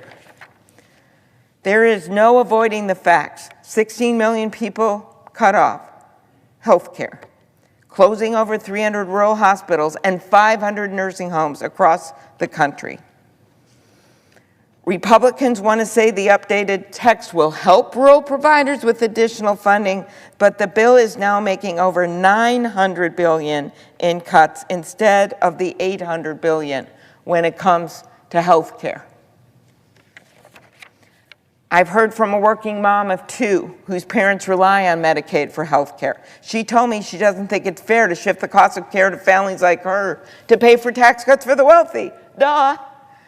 She said we need to draw the line and say this is enough. I have heard from so many people across my state about the food assistance cut. 4 million people off of food assistance. You know what the vast majority of people on food assistance? Veterans, seniors, people with little kids, old people. Those are the people on food assistance. Grocery stores. In rural areas, you may have 1 grocery store in a town, more likely in a county, more likely in 4 counties. They are operating already, many of them are independent groceries, on thin change. You make these kind of thin margins, you make these kinds of cuts, to SNAP, the results are going to be that you're going to lose these grocery stores. As ranking member of the Senate Ag Committee, I have heard over and over again from farmers who are already facing headwinds. The Trump tariffs, they don't have markets now that they had markets before. The cuts to the international food assistance that we were always so proud of in this country, that was other organizations buying American farmers' food. The input costs, what's happening with avian flu and other things, and now you add this. This is food that's produced by American farmers when you cut $200 billion, as the Senate bill does, from the SNAP program. The nonpartisan Congressional Budget Office has confirmed that the Senate bill would end SNAP for 2.9 million Americans, including over nearly a million seniors and 270,000 veterans. The bill passed by the House would add $3.4 trillion, as I noticed, to the national debt, and this Senate bill is now up to $4 trillion. And it uses this funky budgeting, which, let me just explain it an easy way. It's called baseline budgeting. Everyone that looks at this from the outside says, this is a $4 trillion debt adder. But they use something where they say, okay, let's say, the Washington Post did this today. You go to a movie and you buy a movie ticket. Let's say it's $10. Then you get some pop, then you do that 1 week. And then, because you want to see that F1 movie, the new movie, then 2 weeks later, you go and you want to see it again, but you get some popcorn for $5, small popcorn for $5. Okay, instead of saying you're paying your $10 for the ticket and your $5 for the popcorn, they say, oh, it's only $5, because that's how much it went up over the last few weeks. That's the funky budgeting. That's the joke. That's the faux budgeting that's going on the other side. $4 trillion in 10 years. That is what it costs. This is not what Americans voted for. The president promised to lower costs and stand up for the middle class. This bill does the opposite. It raises costs. It takes from working people to pad the pockets of the wealthy. And that is why this bill is so unpopular. Whether it is a mom from Louisiana whose son has Down syndrome and counts on Medicaid, or a bus driver from Kansas, like the one I met, who uses SNAP to feed her kids, the American people are speaking out against this bill. We will have the weekend to fight this bill. And I think people in the middle of the summer, maybe they're not tuned in, but they better tune in, because we should be protecting health care, not taking it away, defending food assistance, not raising grocery costs. We should not be giving tax breaks to the wealthy. We should be helping out the middle class and hardworking Americans. That's what our job should be. It's not what this bill is. Thank you, Mr. President. I yield the floor.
Majority Leader. Thank you, Mr. President. Mr. President, we have before us today a once-in-a-generation opportunity to deliver legislation to create a safer, stronger, and more prosperous America. With one bill, we can deliver on a number of priorities: tax relief for hardworking Americans, economic growth, a stronger national defense, a more secure border, a more reliable energy supply, and reductions in waste, fraud, and abuse across the federal government. Mr. President, we seldom have an opportunity to take the kind of action that we're planning to take on just one of these priorities, let alone all of them. When was the last time we considered legislation like this to give a $150 billion boost to our defense spending? Any serious declines in our military readiness, I should say after serious declines in our military readiness, we are on the verge of notable investment in a number of critical military priorities: shipbuilding, missile defense, defense manufacturing capacity, critical munitions, drones and counter-drone technology, an expanded Air Force fighter fleet, nuclear modernization, U.S. infrastructure in the Pacific, and more. And while it's no substitute for robust yearly defense funding, our bill represents a real chance to start to turn our readiness deficiencies around. There is no time, Mr. President, in which we can afford to let our military readiness slide. But above all, at this time of increased global instability, it is especially vital that we ensure that our military has the resources it needs to deter our enemies and defend our country. So just by itself, the national defense section of our reconciliation bill represents a historic opportunity. And that's just one section of the bill. We're also looking at historic investment in border security, $160 billion. Yeah, that's right, $160 billion to undo the damage done by the Biden border crisis and secure our border for the long term. More Border Patrol agents, more immigration and customs enforcement agents, funding to complete the border wall and implement critical border technology. Mr. President, it's all there. We have the opportunity to take the gains the Trump administration has made in securing our border and deporting criminals and make that progress permanent. Like the defense section, the border security provisions of this bill would be an impressive and historic piece of legislation all on their own. But again, they're just one section.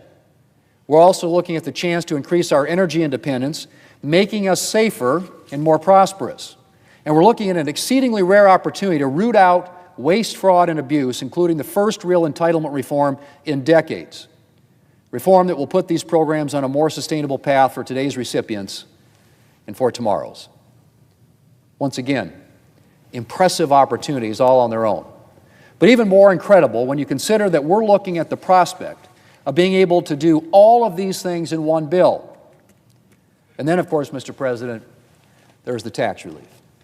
Talk about a section of the bill that would be an achievement all on its own. We're looking at the opportunity to make the 2017 tax relief permanent. That means permanently extending the lower tax rates, permanently extending the increased standard deduction, and not only permanently extending the enhanced child tax credit, but enhancing it even further to $2,200 per child and linking it to inflation so its value will never go down. But not just that. There's more. We're eliminating taxes on tips for millions of tipped workers. We're eliminating taxes on overtime for millions of hourly workers. We're putting in place an auto loan interest deductible when you buy a new car manufactured here in the United States. And we're increasing the standard deduction for millions of low and middle income seniors, making their retirement a little easier and more prosperous. We're also implementing a program to create savings accounts for newborns with an initial deposit of $1,000 to help parents save and invest for their children's future needs. And Mr. President, that's still not all. We're also looking at the chance to grow our economy by making the rest of the Tax Cuts and Jobs Act business tax relief permanent. That means lower effective rates for small and medium-sized businesses. The job-creating 199A small business deduction, and full expensing for new equipment and for domestic research and development. And we're adding to the 2017 tax relief with new pro-growth provisions, like a provision to boost domestic manufacturing by implementing full expensing for new factories and factory improvements. Thanks to the pro-growth provisions in our legislation, we can expect to see GDP as much as 4.9% higher as a result of our bill. And that, of course, Mr. President, means more jobs and opportunities and better wages for hardworking Americans. Mr. President, Republicans made some promises to the American people last November.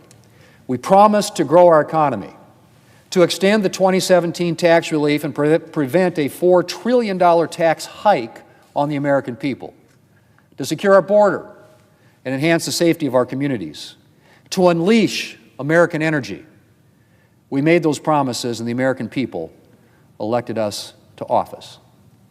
Now they expect us to deliver. The opportunity is before us to deliver on our promises and make America safer, stronger, and more prosperous. 53 members will never agree on every detail of legislation. Let's face it. But Republicans are united in our commitment to what we're doing in this bill: securing our border, strengthening our national defense, growing our economy, unleashing American energy, cutting waste, fraud, and abuse, and preventing tax hikes on hardworking Americans. Mr. President, it's time to get this legislation across the finish line. Mr. President, I yield the floor, and I suggest the oops, sorry. always do that. Mr. President, I understand that there's a bill at the desk that is due for a second reading. The clerk will read the title of the bill for a second time. H.R. 1, an act to provide for reconciliation pursuant to Title II of H.Con. Res. 14. Mr. President, in order to place the bill on the calendar under the provisions of Rule 14, I would object to further proceeding. Objection having been heard, the bill will be placed on the calendar. Thank you. President, I would suggest the absence of a quorum. The clerk will call the roll. Ms. Also Brooks.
I recognize the Majority Leader. Thank you, Mr. President. Mr. President, I ask unanimous consent the quorum call be suspended. Without objection. And I move to proceed to calendar number 107, H.R. 1. The clerk will report. Motion to proceed to calendar number 107, H.R. 1, an act to provide for reconciliation pursuant to Title II of H.Con. Res. 14. The questions on the motion to proceed? Mr. President, I ask for the yeas and nays. Is there a sufficient second? There appears to be. The clerk will call the roll. Ms. Alsobrooks, Ms. Baldwin,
Mr. Banks,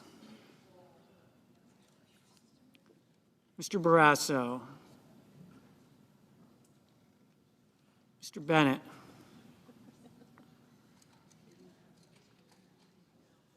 Mrs. Blackburn,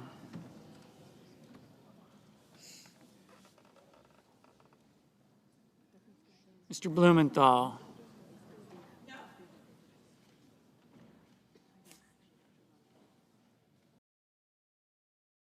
Ms. Blunt Rochester,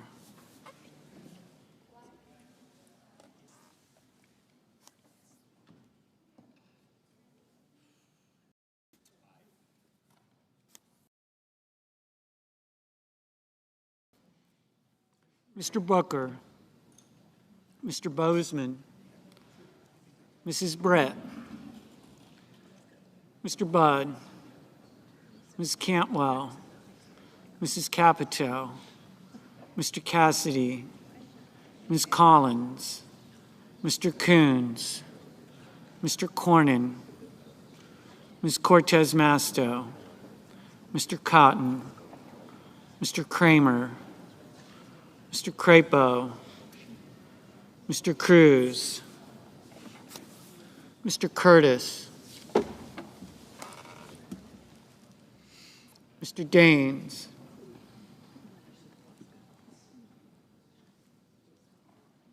Ms. Duckworth, Mr. Durbin, Ms. Ernst, Mr. Fetterman, Mrs. Fisher, Mr. Gallego, Mrs. Gillibrand, Mr. Graham, Mr. Grassley, Mr. Haggerty, Ms. Hassan, Mr. Hawley, Mr. Heinrich, Mr. Hickenlooper, Ms. Hirono, Mr. Hoven,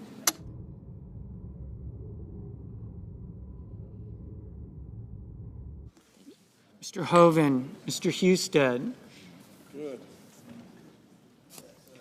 Mrs. Hyde-Smith, Mr. Johnson, Mr. Justice, Mr. Kane, Mr. Kelly, Mr. Kennedy, Mr. Kim, Mr. King, Ms. Klobuchar, Mr. Langford, Mr. Lee, Mr. Lujan, Ms. Lummis, Mr. Markey, Mr. Marshall, Mr. McConnell, Mr. McCormick, Mr. Merkley, Mrs. Moody, Mr. Moran, Mr. Moreno, Aye. Mr. Mullen, Ms. Murkowski, Mr. Murphy, Mrs. Murray, Mr. Ossoff, Mr. Padilla, Mr. Paul, Mr. Peters, Mr. Reed, Mr. Ricketts, Mr. Risch, Ms. Rosen, Mr. Rounds, Mr. Sanders, Mr. Schatz, Mr. Schiff, Mr. Schmidt, Mr. Schumer,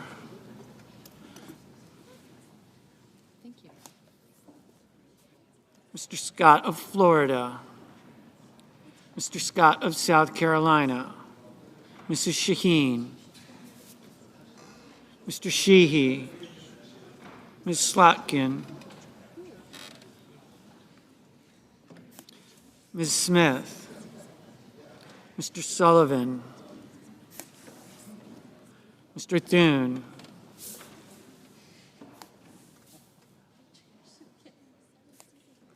Mr. Tillis, Mr. Tuberville, Mr. Van Hollen, Mr. Warner, Mr. Warnock, Ms. Warren, Mr. Welch, Mr. Whitehouse,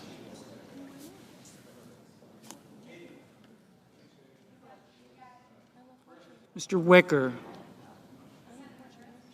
Mr. Wyden. Mr. Young.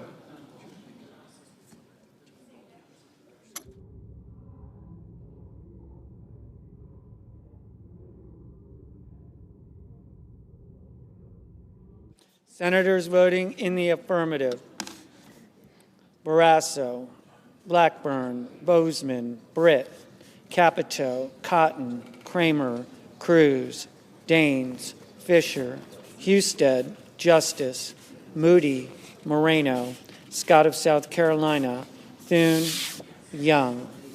Senators voting in the negative: Baldwin, Blumenthal, Cantwell, Durbin, Heinrich, King, Ossoff, Rosen, Schiff, Schumer, Shaheen, Tillis, Warner, Welch, Wyden.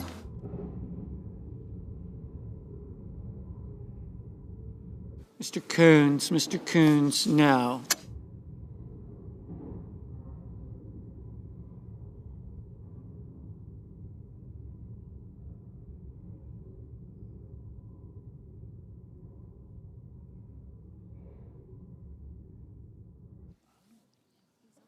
Mrs. Murray, no.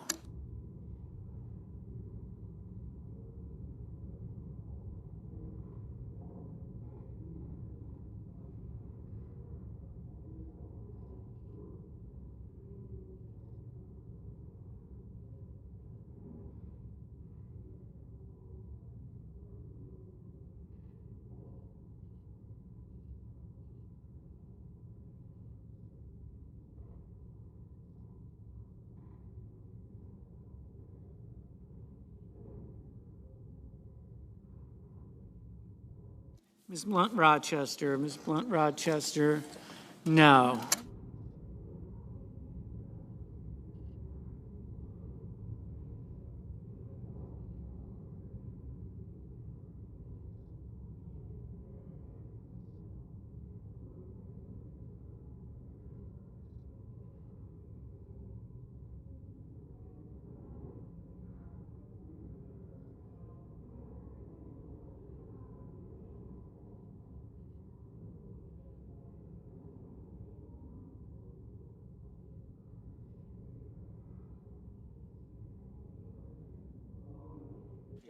Mr. Sullivan, aye. Mr. Whitehouse, no. Mr. Van Hollen, no.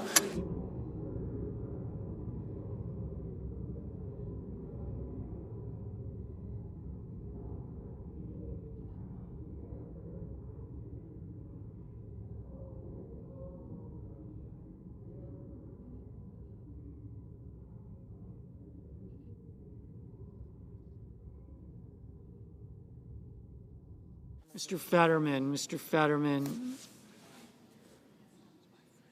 no.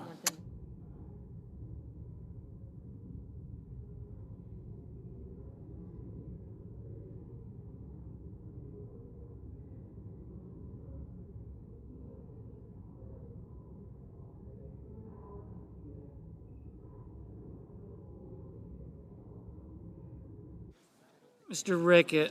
Ricketts, aye.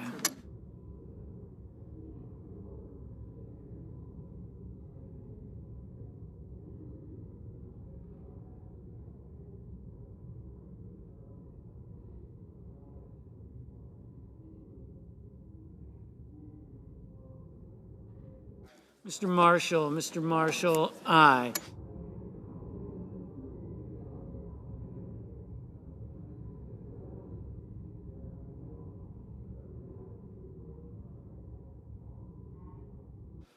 Mrs. Hyde Smith, aye.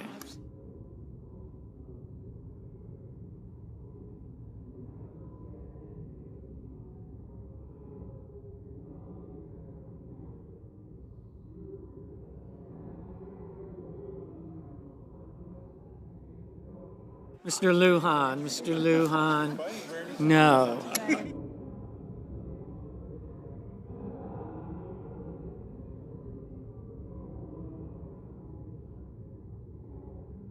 Mr. Schatz, no.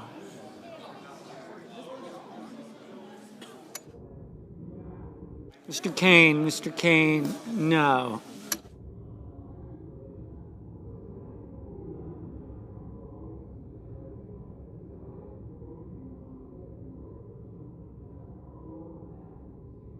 Mr. Sheehy, aye.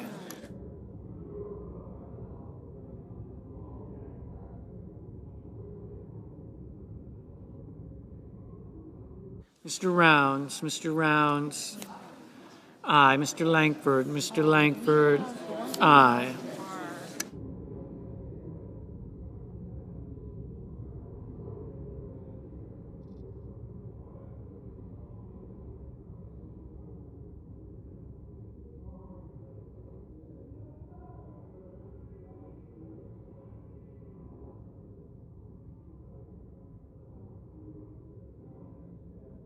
Mr. Merkley, no.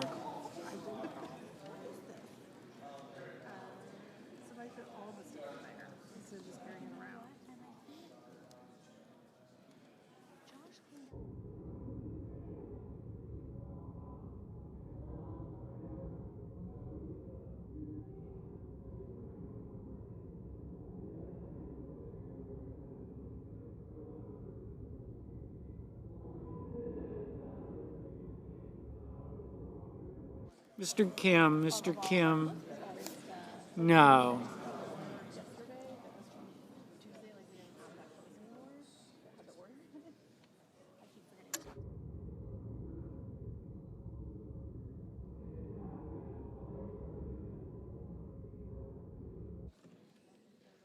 Ms. Warren, no.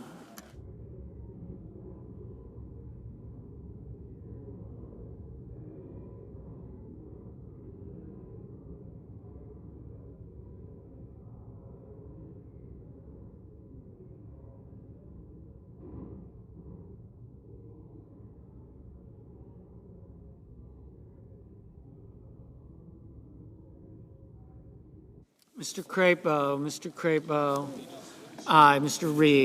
Reed, no.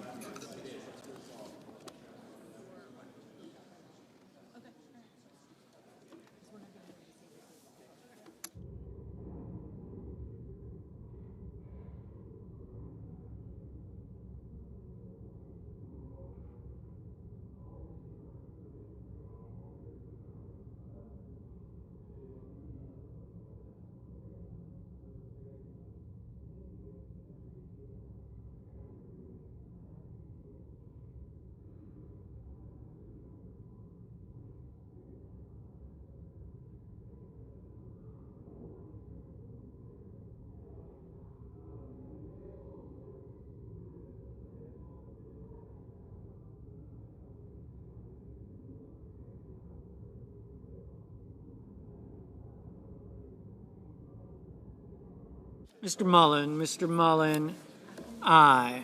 Mr. Murphy, no.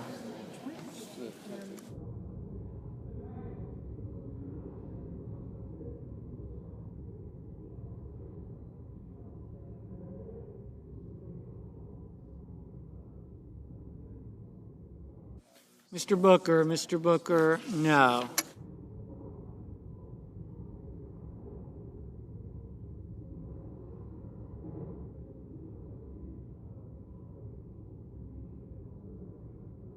Mr. Curtis, aye.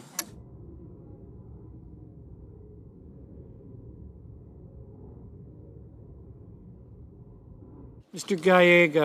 Gallego, no.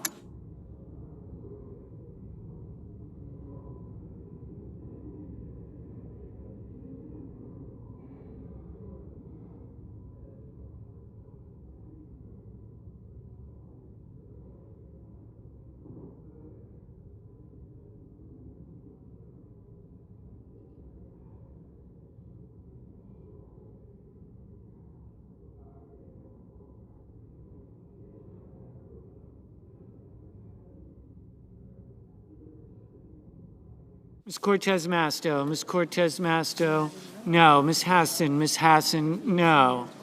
Mr. Kennedy, aye. Ms. Hirono, no.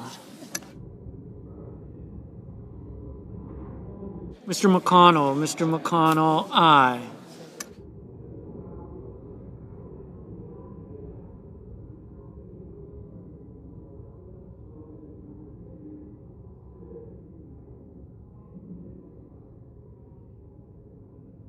Mr. Cassidy, aye. Mr. Hawley, aye. Mr. Cornyn, aye. Thank you.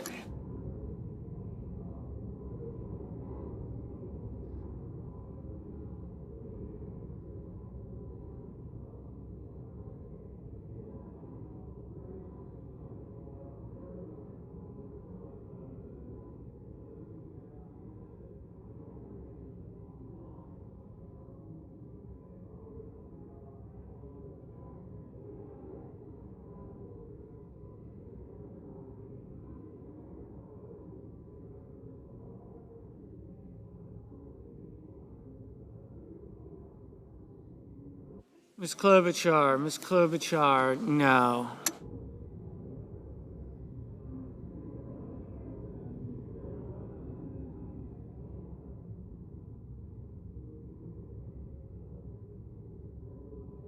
Ms. Slotkin, no.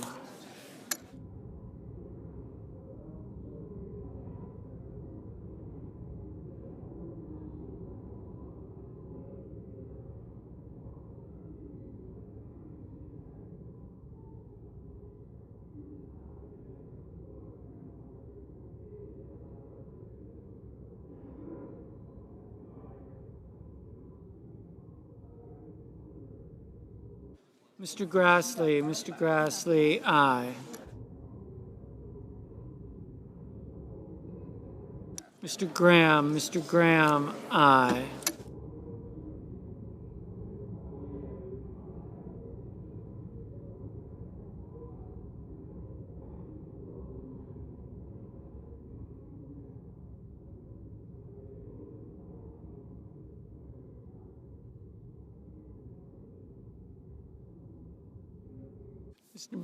Mr. Bennett, no.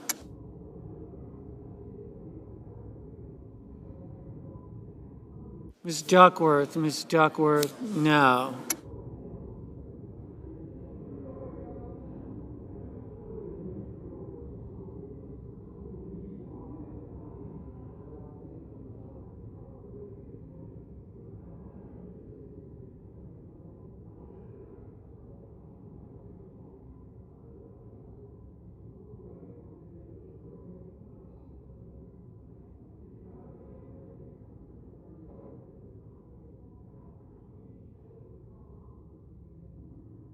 Mr. Budd, aye. Mr. Paul, no.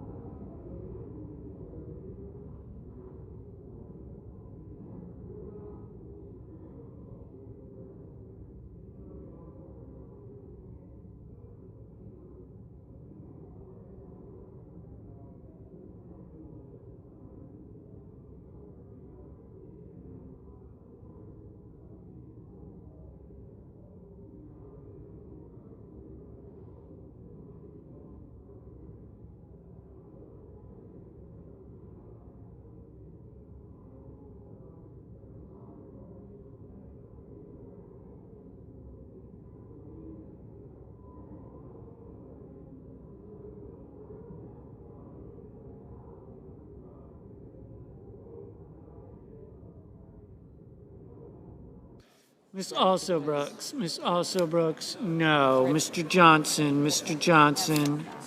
no. I'm checking with the.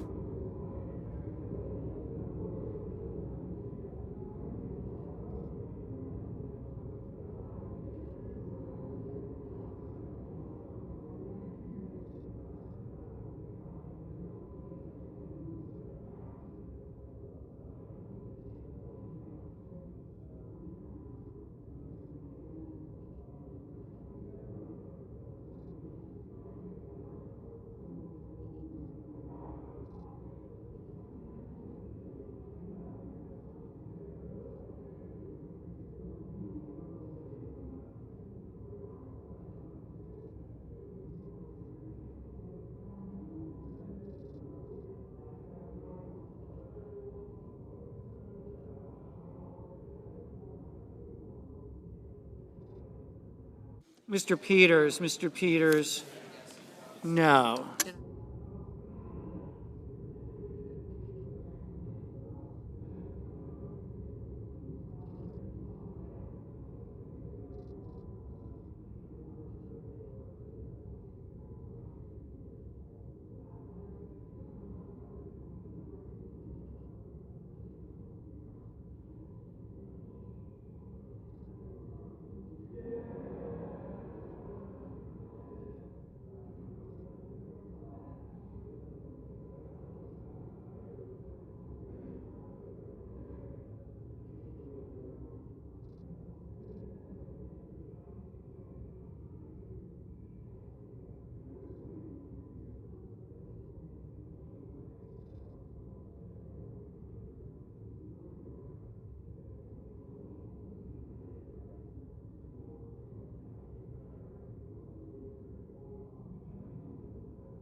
Ms.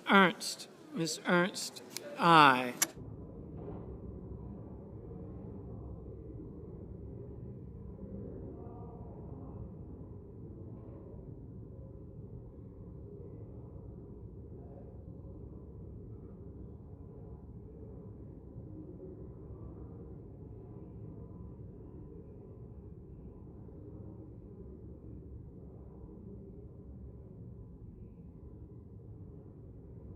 Mr. Markey, no.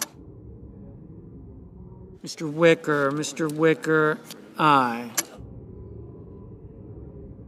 Mr. Risch, aye.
Ms. Smith, no.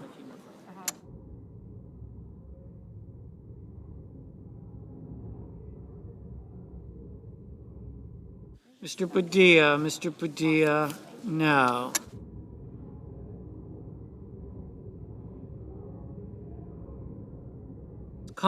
Ms. Collins, aye.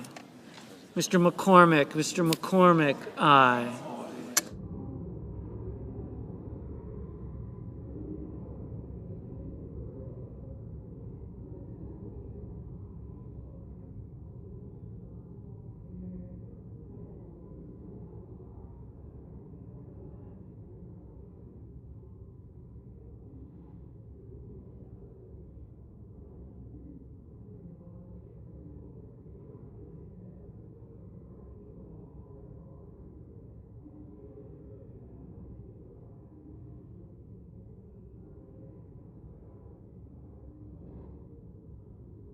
Mr. Tuberville, aye. Mr. Sanders, no.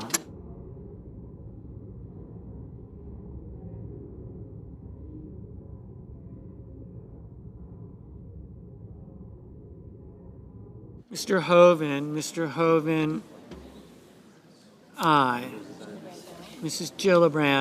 Gillibrand, no.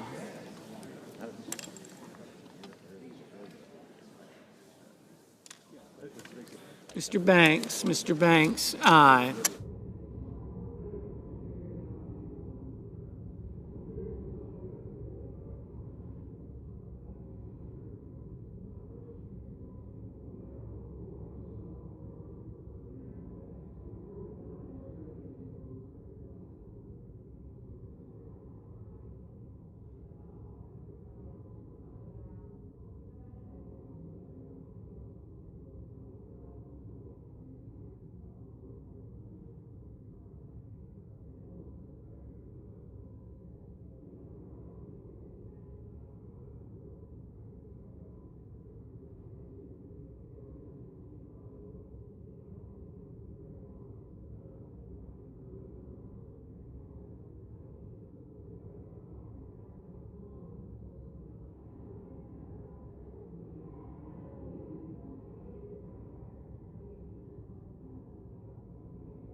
Mr. Moran. Mr. Moran, aye.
Mr. Kelly, no.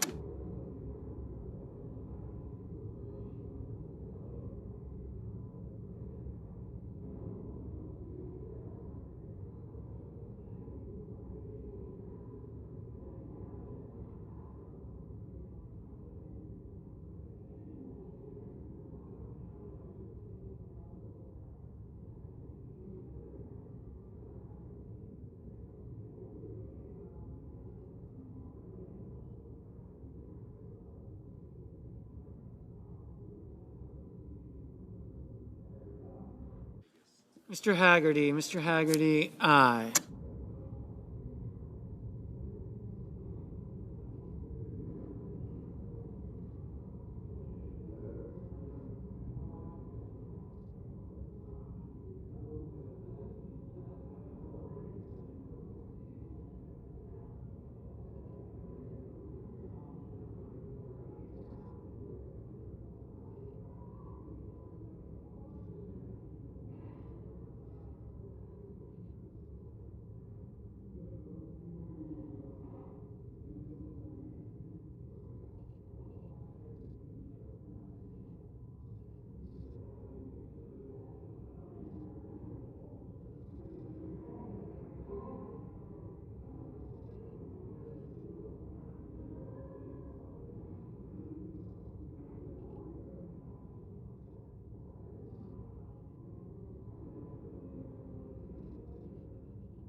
Mr. Hickenlooper, no.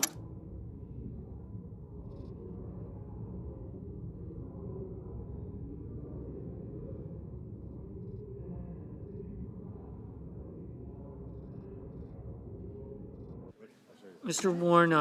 Warnock, no.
Mr. Schmidt, aye.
Ms. Murkowski?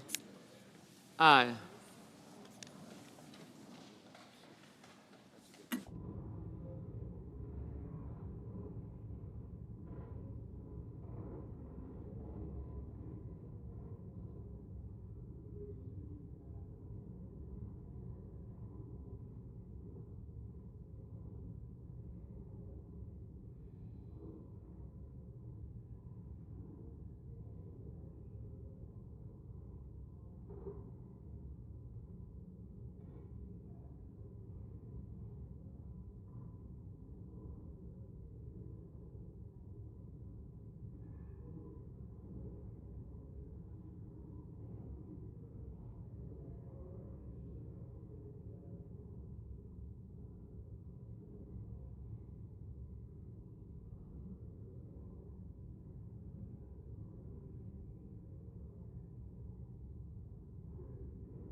Mr. Johnson. Mr. Johnson. Aye.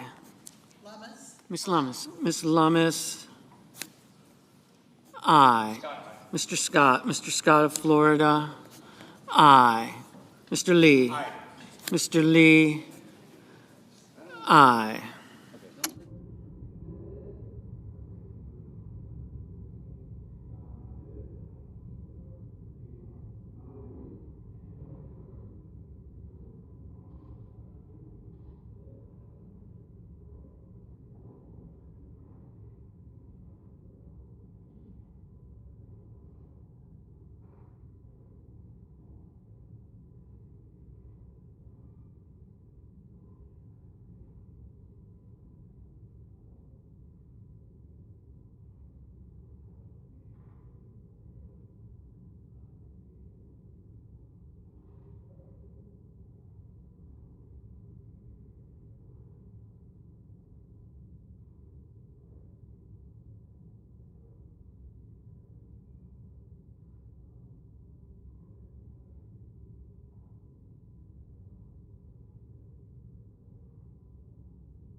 The yeas are 51, the nays are 49. The motion is agreed to.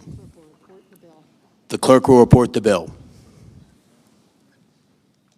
Calendar number 107, H.R. 1, an act to provide for reconciliation pursuant to Title II of H. Conres 14. I call up amendment number 2360. The clerk will report. The senator from South Dakota, Mr. Thune, proposes an amendment number 2360. Mr. President, I ask consent the reading be dispensed with. Reserving the right to object. Is there... And I will object. Senate Republicans are scrambling to pass a radical bill released to the public in the dead of night, praying the American people don't realize what's in it. If Senate Republicans won't tell the American people what's in this bill, then Democrats are going to force this chamber to read it from start to finish. I object. Objections heard? All right. The clerk will read the amendment. Strike all after the enacting clause and insert the following. Section 1, short title. This act may be cited as the One Big Beautiful Bill Act. Section 2, table of contents. The table of contents of this act is as follows. Section 1, short title. Section 2, table of contents. Title 1, Committee on Agriculture, Nutrition, and Forestry. Subtitle A, Nutrition. Section 10101, Reevaluation of Thrifty Food Plan. Section 10102, modifications to SNAP work requirements for able-bodied adults. Section 10103, availability of standard utility allowances based on receipt on energy assistance. Section 10104, restrictions on internet expenses. Section 10105, matching funds requirements. Section 10106, administrative cost sharing. Section 10107, National Education and Obesity Prevention Grant Programs. Section 10108, Alien SNAP Eligibility. Subtitle B, Forestry. Section 10201, Rescissions of Amounts for Forestry. Subtitle C, Commodities. Section 10301, Effective Reference Price. Section 10302, Base Acres. Section 10303, Producer Election. Section 10304, Price Loss Coverage. Section 10305, Agriculture Risk Coverage. Section 10306, Equitable Treatment of Certain Entities. Section 10307, Payment Limitations. Section 10308, Adjusted Gross Income Limitation. Section 10309, Marketing Loans. Section 10310, Repayment of Marketing Loans. Section 10311, Economic Adjustment Assistance for Textile Mills. Section 10312,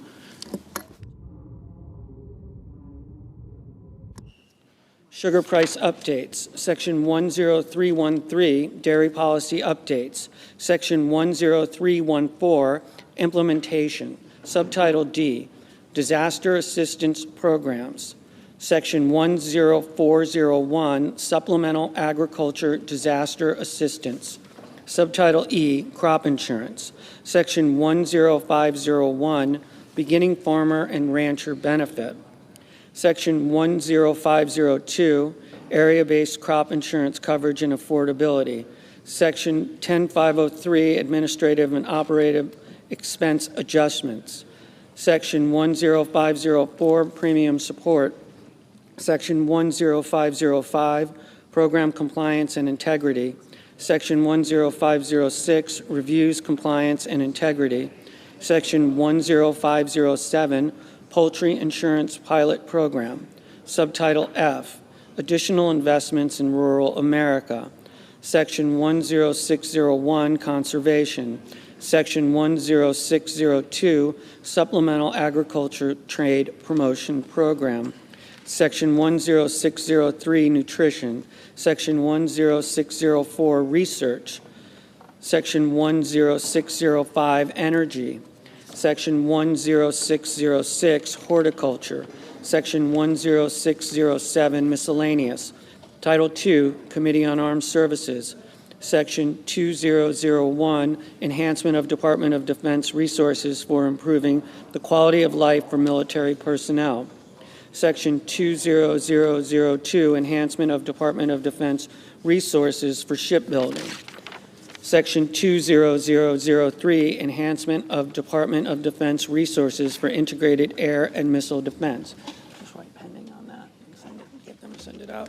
Section 20004, Enhancement of Department of Defense Resources for munitions and defense supply chain resiliency.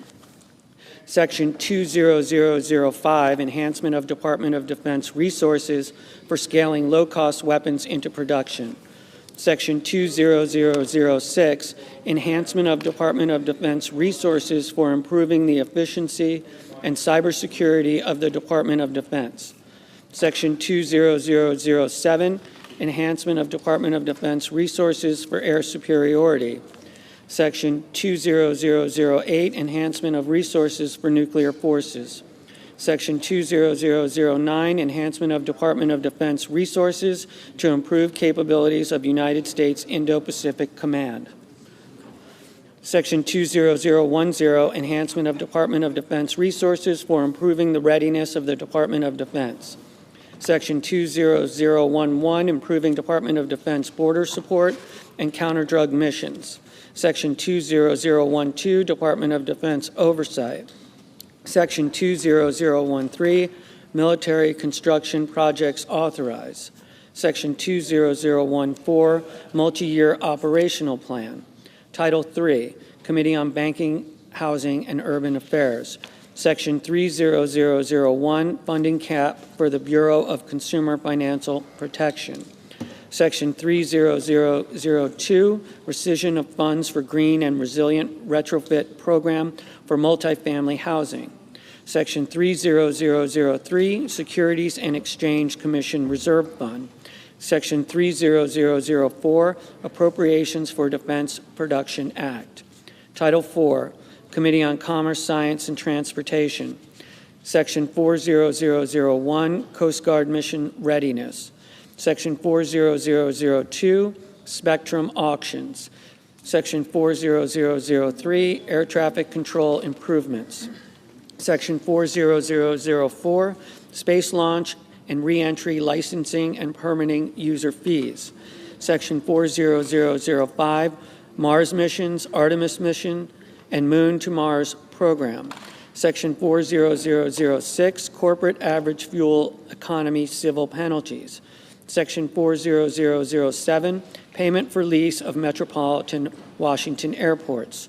Section 40008, Rescission of certain amounts for the National Oceanic Atmospheric Administration. Section 40009, Reduction in annual transfers to Travel Promotion Fund. Section 40010, Treatment of unobligated funds for alternative fuel and low-emission aviation technology. Section 40011, rescission of amounts appropriated for Public Wireless Supply Chain Innovation Fund. Section 40012, support for artificial intelligence under the Broadband Equity, Access, and Deployment Program. Title V, Committee on Energy and Natural Resources. Subtitle A, Oil and Gas Leasing. Section 50101, Onshore Oil and Gas Leasing. Section 50102, Offshore Oil and Gas Leasing. Section 50103, Royalties on Extracted Methane. Section 50104, Alaska Oil and Gas Leasing. Section 50105, National Petroleum Reserve, Alaska. Subtitle B, Mining. Section 50201, Coal Leasing. Section 50202, Coal Royalty. Section 50203, Leases for Known Recoverable Coal Resources. Section 50204, Authorization to Mine Federal Coal. Subtitle C, Lands. Section 50301. Section 50302, Timber Sales and Long-Term Contracting for the Forest Service and the Bureau of Land Management. Section 50303, Renewable Energy Fees on Federal Land. Section 50304, Renewable Energy Revenue Sharing. Section 50305, Rescission of National Park Service and Bureau of Land Management Funds. Section 50306, Celebrating America's 250th Anniversary. Subtitle D, Strategic Petroleum Reserve. Section 50401, Strategic Petroleum Reserve. Section 50402, Repeals Rescissions. Section 50403, Energy Dominance Financing. Section 50404, Transformational Artificial Intelligence Models. Subtitle E, Water. Section 50501, Water Conveyance and Surface Water Storage Enhancement. Title VI, Committee on Environment and Public Works. Section 60001, Rescission of Funding for Clean Heavy-Duty Vehicles. Section 60002, Repeal of Greenhouse Gas Reduction Fund. Section 60003, Rescission of Funding for Diesel Emission Reductions. Section 60004, Rescission of Funding to Address Air Pollution. Section 60005, Rescission of Funding to Address Air Pollution at Schools. Section 60006, rescission of funding for low emissions electricity program. Section 60007, rescission of funding for Section 211.0 of the Clean Air Act. Section 60008, rescission of funding for implementation of the American Innovation and Manufacturing Act. Section 60009, rescission of funding for enforcement, technology, and public information. Section 60010, rescission of funding for greenhouse gas corporate reporting. Section 60011, rescission of funding for environmental product declaration assistance. Section 60012, rescission of funding for methane emissions and waste reduction incentive program for petroleum and natural gas systems. Section 60013, rescission of funding for greenhouse gas, air pollution plans, and implementation grants. Section 60014, rescission of funding for Environmental Protection Agency efficient, accurate, and timely reviews. Section 60015, rescission of funding for low embodied carbon labeling for construction materials. Section 60016, rescission of funding for environmental and climate justice block grants. Section 60017, rescission of funding for ESA recovery plans. Section 60018, rescission of funding for environmental and climate data collection. Section 60019, rescission of neighborhood access and equity grant program. Section 60020, rescission of funding for federal building assistance. Section 60021, rescission of funding for low-carbon materials for federal buildings. Section 60022, rescission of funding for GSA emerging and sustainable technologies. Section 60023, rescission of environmental review implementation funds. Section 60024, rescission of low-carbon transportation materials grants. Section 60025, John F. Kennedy Center for Performing Arts. Section 60026, project sponsor opt-in fees for environmental services. Title VII, Finance. Subtitle A, Tax. Section 70001, references to the Internal Revenue Code of 1986, etc. Chapter 1, providing permanent tax relief for middle-class families and workers. Section 70101, extension and enhancement of reduced rates. Section 70102, extension and enhancement of increased standard deduction. Section 70103, termination of deduction of personal exemptions other than temporary senior deduction. Section 70104, extension and enhancements of increased child tax credit. Section 70105, extension and enhancement of deduction for qualified business income. Section 70106, extension and enhancement of increased estate and gift tax exemption amounts. Section 70107, extension of increased alternative minimum tax exemption amounts and modification of phase-out thresholds. Section 70108, extension and modification of limitation on deduction for qualified residence interest. Section 70109, extension and modification of limitation on casualty loss deduction. Section 70110, termination of miscellaneous itemized deductions other than educator expenses. Section 70111, limitation on tax benefits of itemized deductions. Section 70112, extension and modification of qualified transportation fringe benefits.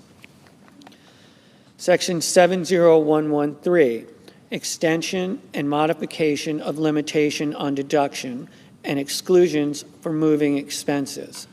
Section 70114, extension and modification of limitation on wagering losses. Section 70115, extension and enhancement of increased limitation on contributions to able accounts.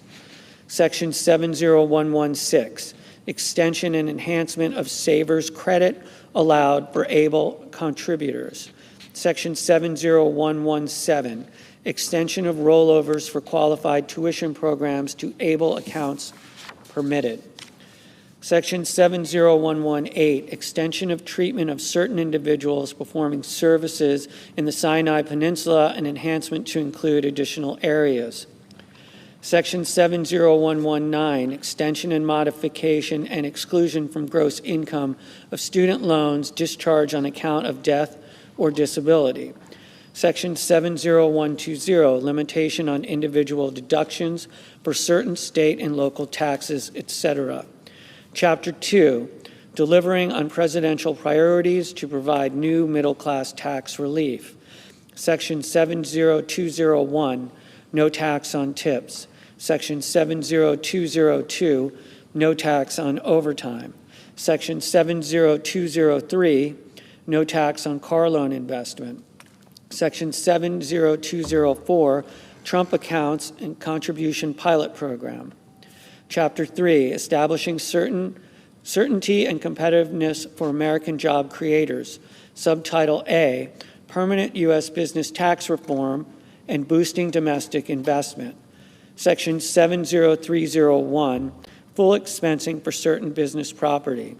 Section 70302, full expensing of domestic research and experimental expenditures. Section 70303, modification of limitation on business interest.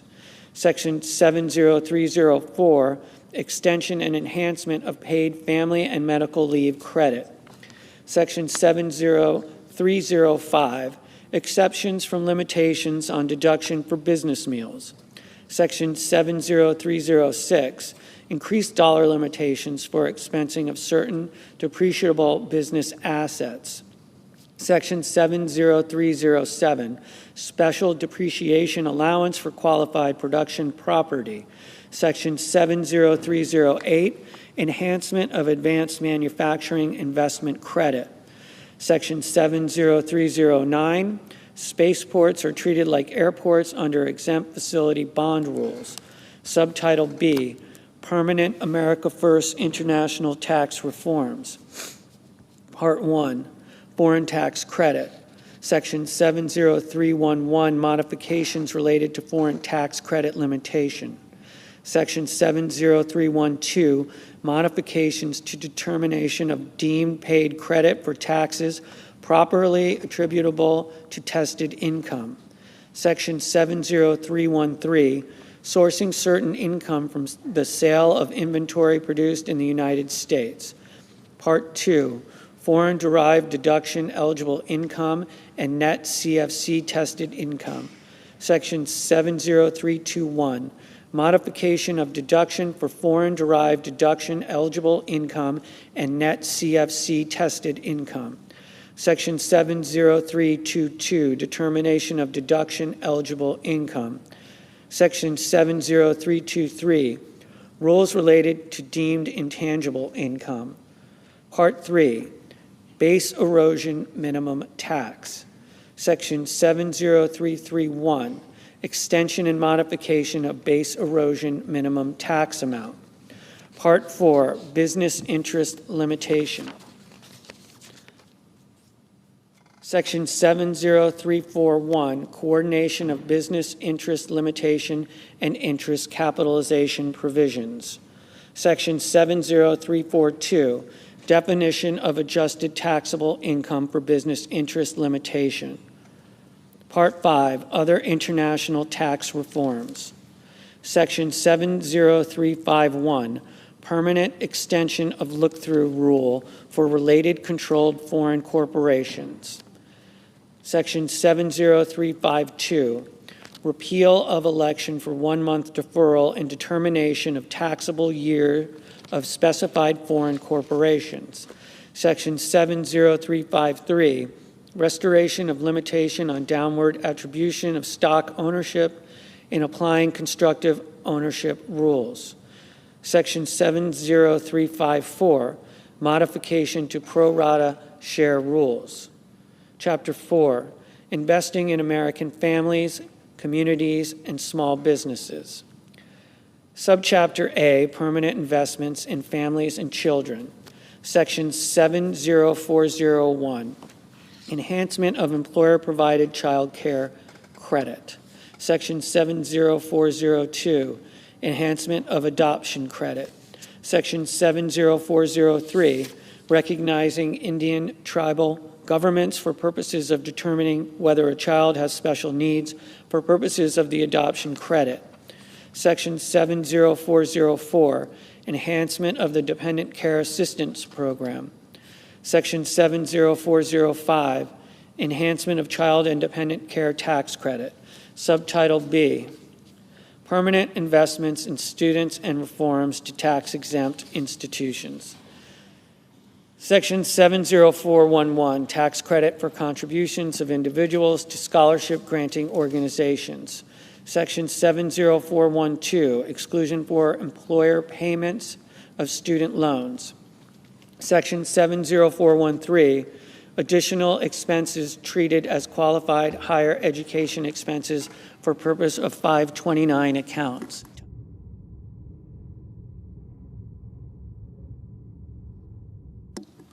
Section 70414, certain post-secondary credentializing expenses treated as qualified higher education expenses for purposes of 529 accounts. Section 70415, modification of excise tax on investment income of certain private colleges and universities. Section 70416, expanding application of tax on excess compensation within tax-exempt organizations. Subchapter C, permanent investments in community development. Section 70421, permanent renewal and enhancement of opportunity zones. Section 70422, permanent enhancement of low-income housing tax credit. Section 70423, permanent extension of new markets tax credit. Section 70424, permanent and expanded reinstatement of partial deduction for charitable contributions of individuals who do not elect to itemize. Section 70425, 0.5% floor on deduction of contributions made by individuals. Section 70426, 1% floor on deduction of charitable contributions made by corporations. Section 70427, permanent increase in limitations on cover over of tax on distilled spirits. Section 70428, nonprofit community development activities in remote native languages. Section 70429, adjustment of charitable deduction for certain expenses incurred in support of Native Alaskan subsistent whaling. Section 70430, exception to percentage of completion method of accounting for certain residential construction contracts. Subchapter D, permanent investments in small business and rural America. Section 70431, expansion of qualified small business stock gain exclusion. Section 70432, repeal of revision to de minimis rules for third-party network transactions. Section 70433, increase in threshold for requiring information reporting with respect to certain payees. Section 70434, treatment of certain qualified sound recording productions. Section 70435, exclusion of interest on loans secured by rural or agricultural real property. Section 70436, reduction of transfer and manufacturing taxes for certain devices. Section 70437,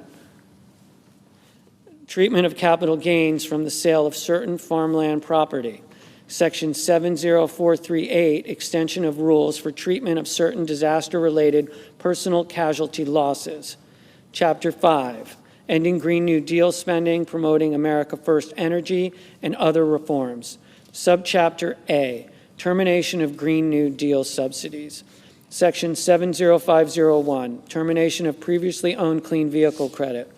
Section 70502, termination of clean vehicle credit. Section 70503, termination of qualified commercial clean vehicles credit. Section 70504, termination of alternative fuel vehicle refueling property credit. Section 70505, termination of energy efficient home improvement credit. Section 70506, termination of residential clean energy credit. Section 70507, termination of energy efficient commercial building deduction. Section 70508, termination of new energy efficient home credit. Section 70509, termination of cost recovery for energy, property, and qualified clean energy facilities, property, and technology. Section 70510, modifications of zero-emission nuclear power production credit. Section 70511, termination of clean hydrogen production credit. Section 70512, termination and restrictions on clean electricity production credit. Section 70513, termination and restrictions on clean electricity investment credit. Section 70514, phase out and restrictions on advanced manufacturing production credit. Section 70515, restriction on the extension of advanced energy project credit program. Subchapter B, enhancement of America First energy policy. Section 70521, extension and modification of clean fuel production credit. Section 70522, restrictions on carbon oxide sequestration credit. Section 70523, intangible drilling and development costs taken into account for purposes of computing adjusted financial statement income. Section 70524, income from hydrogen storage, carbon capture, advanced nuclear, hydropower, and geothermal energy added to qualifying income of certain publicly traded partnerships. Section 70525, allow for payments to certain individuals who die fuel. Subchapter C, other reforms. Section 70531, modifications to de minimis entry privilege for commercial shipments. Chapter 6, enhancing deduction and income tax credit, guardrails, and other reforms. Section 70601, modification and extension of limitation on excess business losses of non-corporate taxpayers. Section 70602, treatment of payments for partnerships to partners for property or services. Section 70603, excessive employee remuneration from controlled group members and allocation of deduction. Section 70604, third-party litigation funding reforms. Section 70605, excise tax on certain remittance transfers. Section 70606, enforcement provisions with respect to COVID-related employee retention credits. Section 70607, Social Security number requirement for American Opportunity and Lifetime Learning credits. Section 70608, Task Force on the Replacement of the Direct File. Subtitle B, Health. Chapter 1, Medicaid. Chapter A, Reducing Fraud and Improving Enrollment Processes. Section 71101, Moratorium on Implementation of Rule relating to eligibility and enrollment in Medicare savings programs. Section 71102, Moratorium on Implementation of Rule relating to eligibility and enrollment for Medicaid, CHIP, and the Basic Health Program. Section 71103, Reducing Duplicate Enrollment under the Medicaid and CHIP programs. Section 71104, Ensuring deceased individuals do not remain enrolled. Section 71105, Ensuring deceased providers do not remain enrolled. Section 71106, Payment reduction related to certain erroneous excess payments under Medicaid. Section 71107, Eligibility redeterminations. Section 71108, revising home equity limit for determining eligibility for long-term care services under the Medicaid program. Section 71109, alien Medicaid eligibility. Section 71110, expansion FMAP for certain states providing payments for health care furnished to certain individuals. Section 71111, expansion of FMAP for emergency Medicaid. Subchapter B, preventing wasteful spending. Section 7112, moratorium on implementation of rule relating to staffing standards for long-term care facilities under the Medicare and Medicaid programs. Section 71113, reducing state Medicaid costs.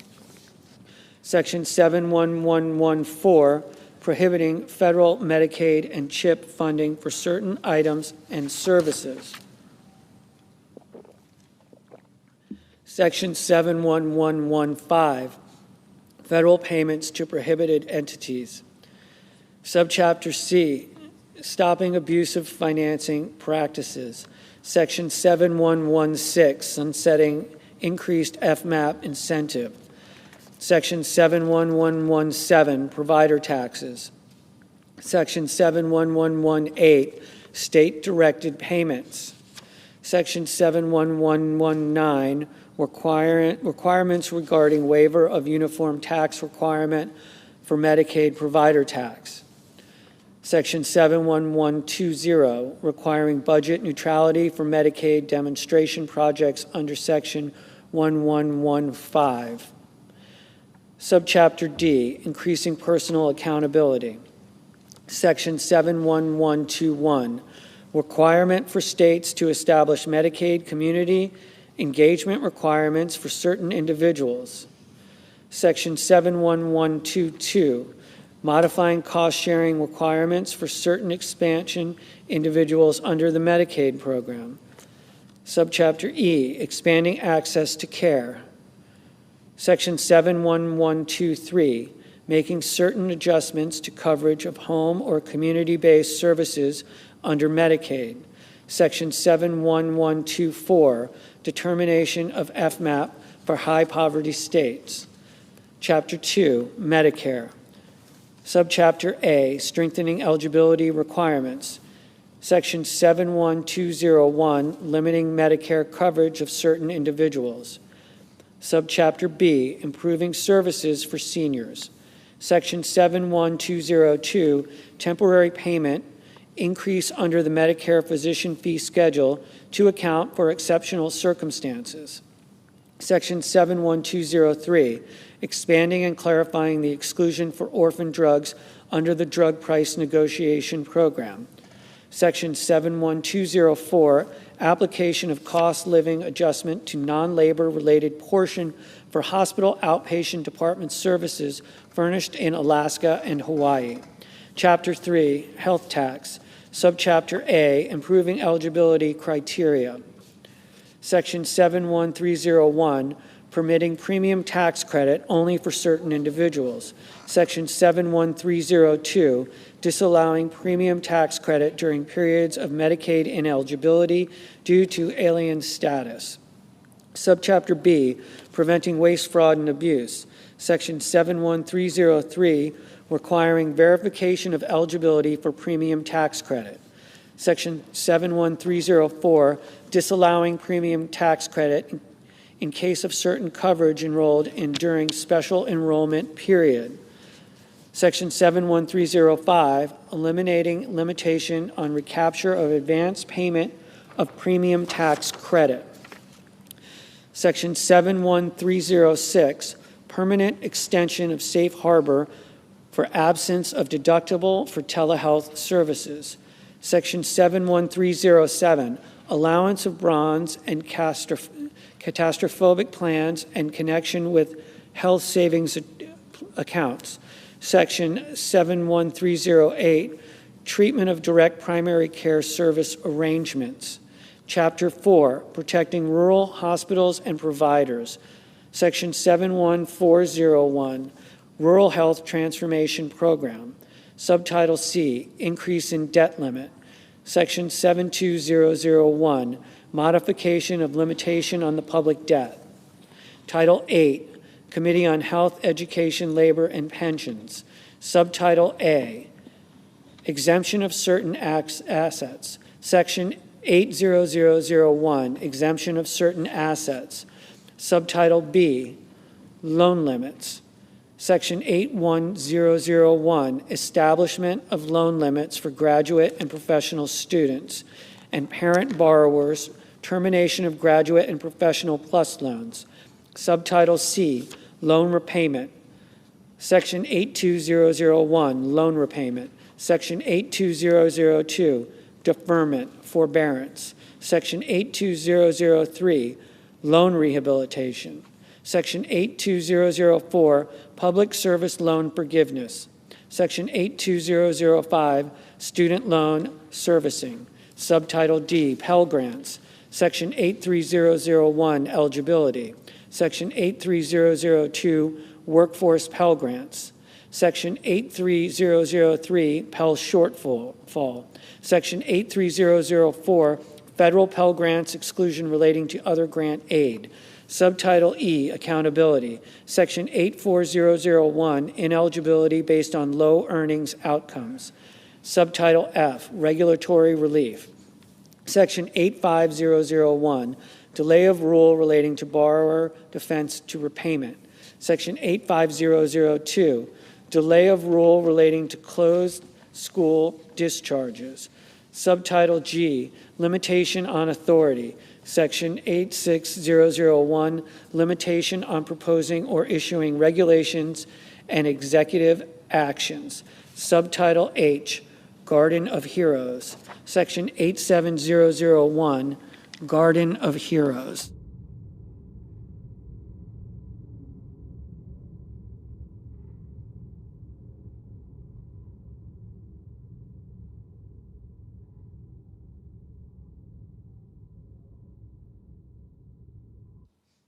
Subtitle 1, Office of Refugee Resettlement, Section 88001, Potential Sponsor Vetting for Unaccompanied Alien Children Appropriation. Title 9, Committee on Homeland Security and Governmental Affairs. Subtitle A, Homeland Security Provisions. Section 90001, Border Infrastructure and Wall System. Section 90002, U.S. Customs and Border Protection personnel, fleet vehicles, and facilities. Section 90003, detention capacity. Section 90004, border security, technology, and screening. Section 90005, state and local assistance. Section 90006, presidential residence protection. Section 90007, Department of Homeland Security appropriations for border support. Subtitle B, Governmental Affairs Provisions. Section 90101, FEHB improvements. Section 90102, Pandemic Response Accountability Committee. Section 90103, Appropriation for the Office of Management and Budget. Title 10, Committee on the Judiciary. Subtitle A, Immigration and Law Enforcement Matters. Part 1, Immigration Fees. Section 100001, Applicability of the Immigration Laws.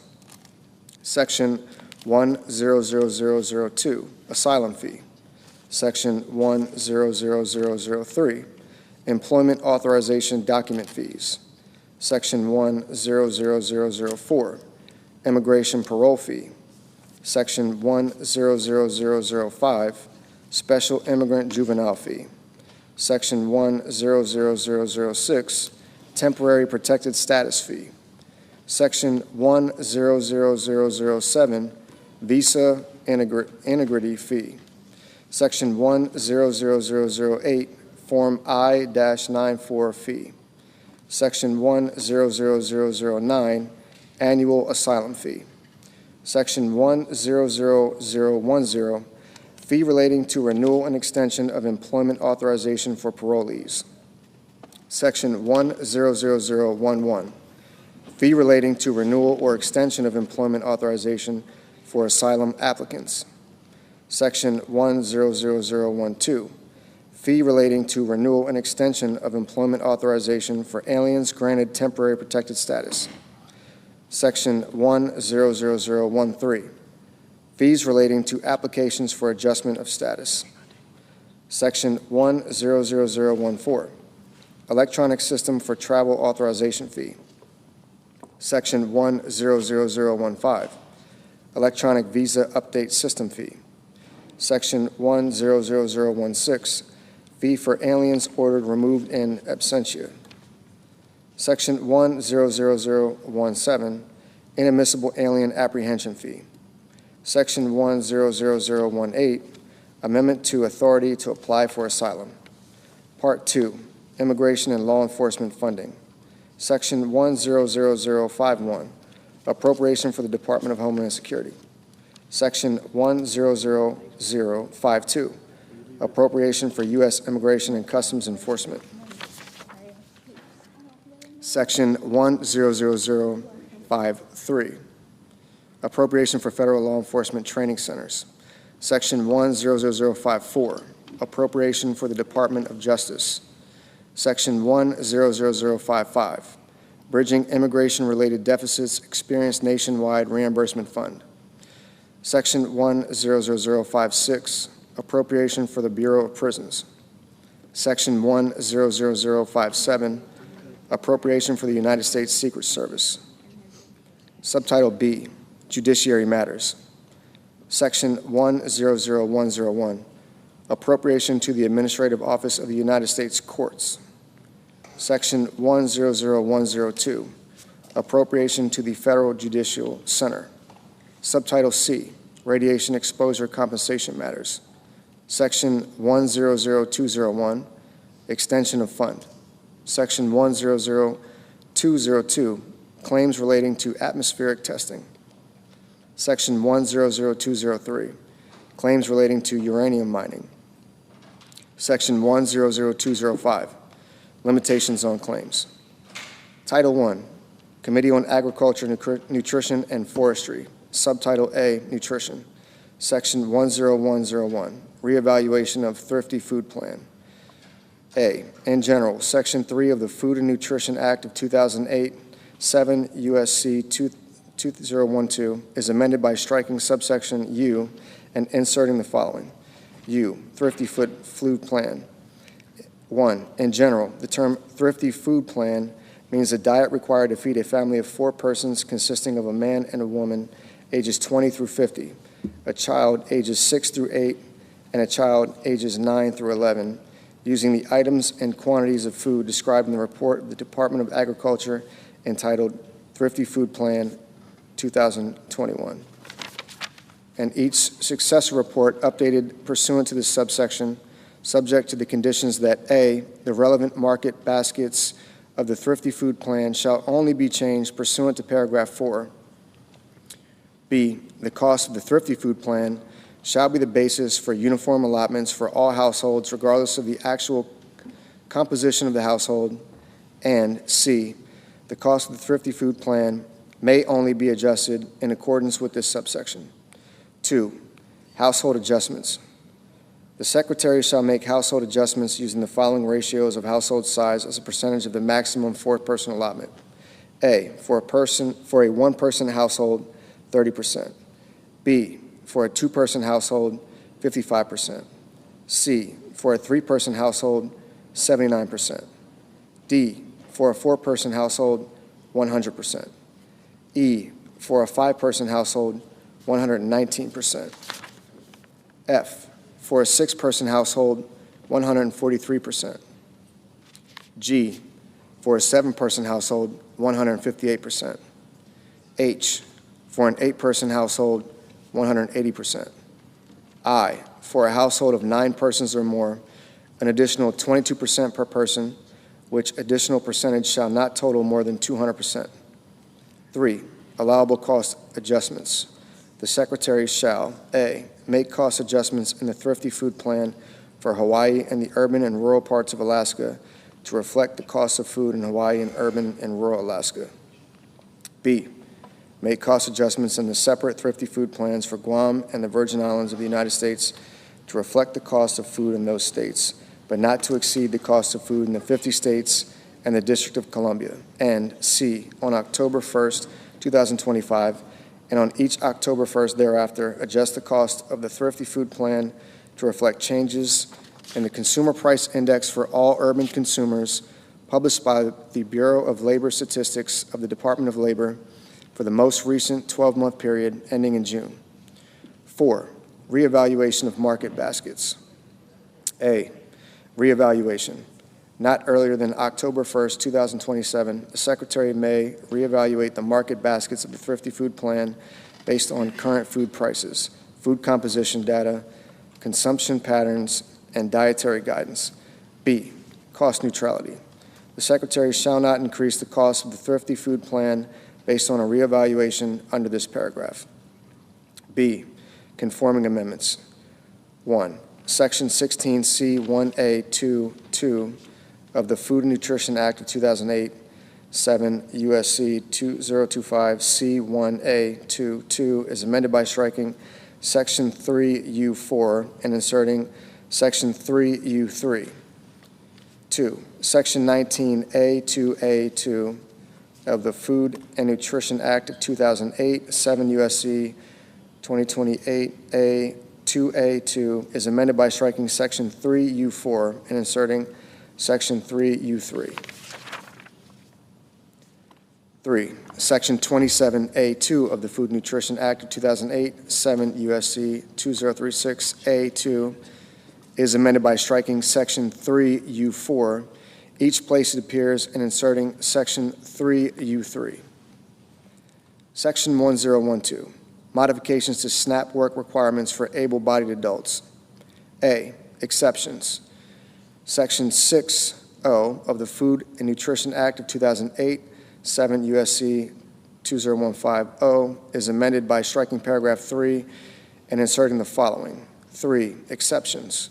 Paragraph 2 shall not apply to an individual if the individual is A, under 18 or over 65 years of age, B, medically certified as physically or mentally unfit for employment, C, a parent or other member of a household with responsibility for a dependent child under 14 years of age, D, otherwise exempt under subsection D2, E, a pregnant woman, F, an Indian or urban Indian, as such terms are defined in paragraphs 13 and 28 of Section 4 of the Indian Healthcare Improvement Act, or G, a California Indian described in Section 809A of the Indian Healthcare Improvement Act. B, standardizing enforcement. Section 604 of the Food and Nutrition Act of 2008, 7 USC 201504 is amended, 1, in subparagraph A by striking clause 2 and inserting the following. 2, is in a non-contiguous state and has an unemployment rate that is at or above 1.5 times the national unemployment rate, 8%, and 2, by adding at the end the following. C, definition of non-contiguous state. 1, in general, in this paragraph, the term non-contiguous state means a state that is not one of the contiguous 48 states or the District of Columbia. 2, exclusion. The term non-contiguous state does not include Guam or the Virgin Islands of the United States. C, waiver for non-contiguous states. Section 60 of the Food and Nutrition Act of 2008, 7 U.S.C. 20150 is amended, 1, by redesignating paragraph 7 as paragraph 8, and 2, by inserting after paragraph 6 the following. 7, exemption for non-contiguous states. A, definition of non-contiguous state. 1, in general, in this paragraph, the term non-contiguous state means a state that is not one of the contiguous 48 states or the District of Columbia.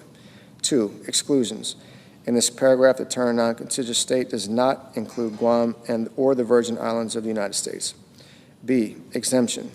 Subject to subparagraph D, the Secretary may exempt individuals in a non-contiguous state from compliance with the requirements of paragraph 2 if 1, the state agency submits to the Secretary a request for that exemption, made in such form and at such time as the Secretary may require, and including the information described in subparagraph C. And 2, the Secretary determines that based on that request, the state agency is demonstrating a good faith effort to comply with the requirements of paragraph 2. C, good faith effort determination. In determining whether a state agency is demonstrating a good faith effort or for purposes of subparagraph B2, the Secretary shall consider 1, any action taken by the state agency toward compliance with the requirements of paragraph 2. 2, any significant barriers to or challenges in meeting those requirements, including barriers or challenges relating to funding, design, development, procurement, or installation of necessary systems or resources. 3, the detailed plan and timeline of the state agency for achieving full compliance with those requirements, including any milestones as defined by the Secretary. And 4, any other criteria determined appropriate by the Secretary. D, duration of exemption. 1, in general, an exemption granted under subparagraph B shall expire not later than December 31st, 2028, and may not be renewed beyond that date. 2, early termination. The Secretary may terminate an exemption granted under subparagraph B prior to that expiration date of that exemption if the Secretary determines that the state agency, 1, has failed to comply with the reporting requirements described in subparagraph E, or 2, based on the information provided pursuant to subparagraph E, failed to make continued good faith efforts towards compliance with the requirements of this subsection. E, reporting requirements.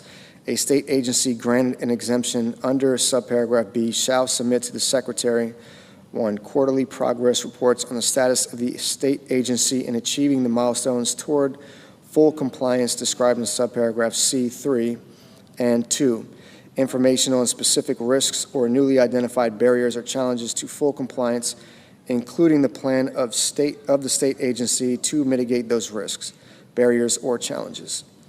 Section 10103, availability of standard utility allowances based on receipt of energy assistance. A, standard utility allowance. Section 5E 6C 4I of the Food and Nutrition Act of 2008, 7 U.S.C. 2014 E6C 4I is amended by inserting with an elderly or disabled member after households.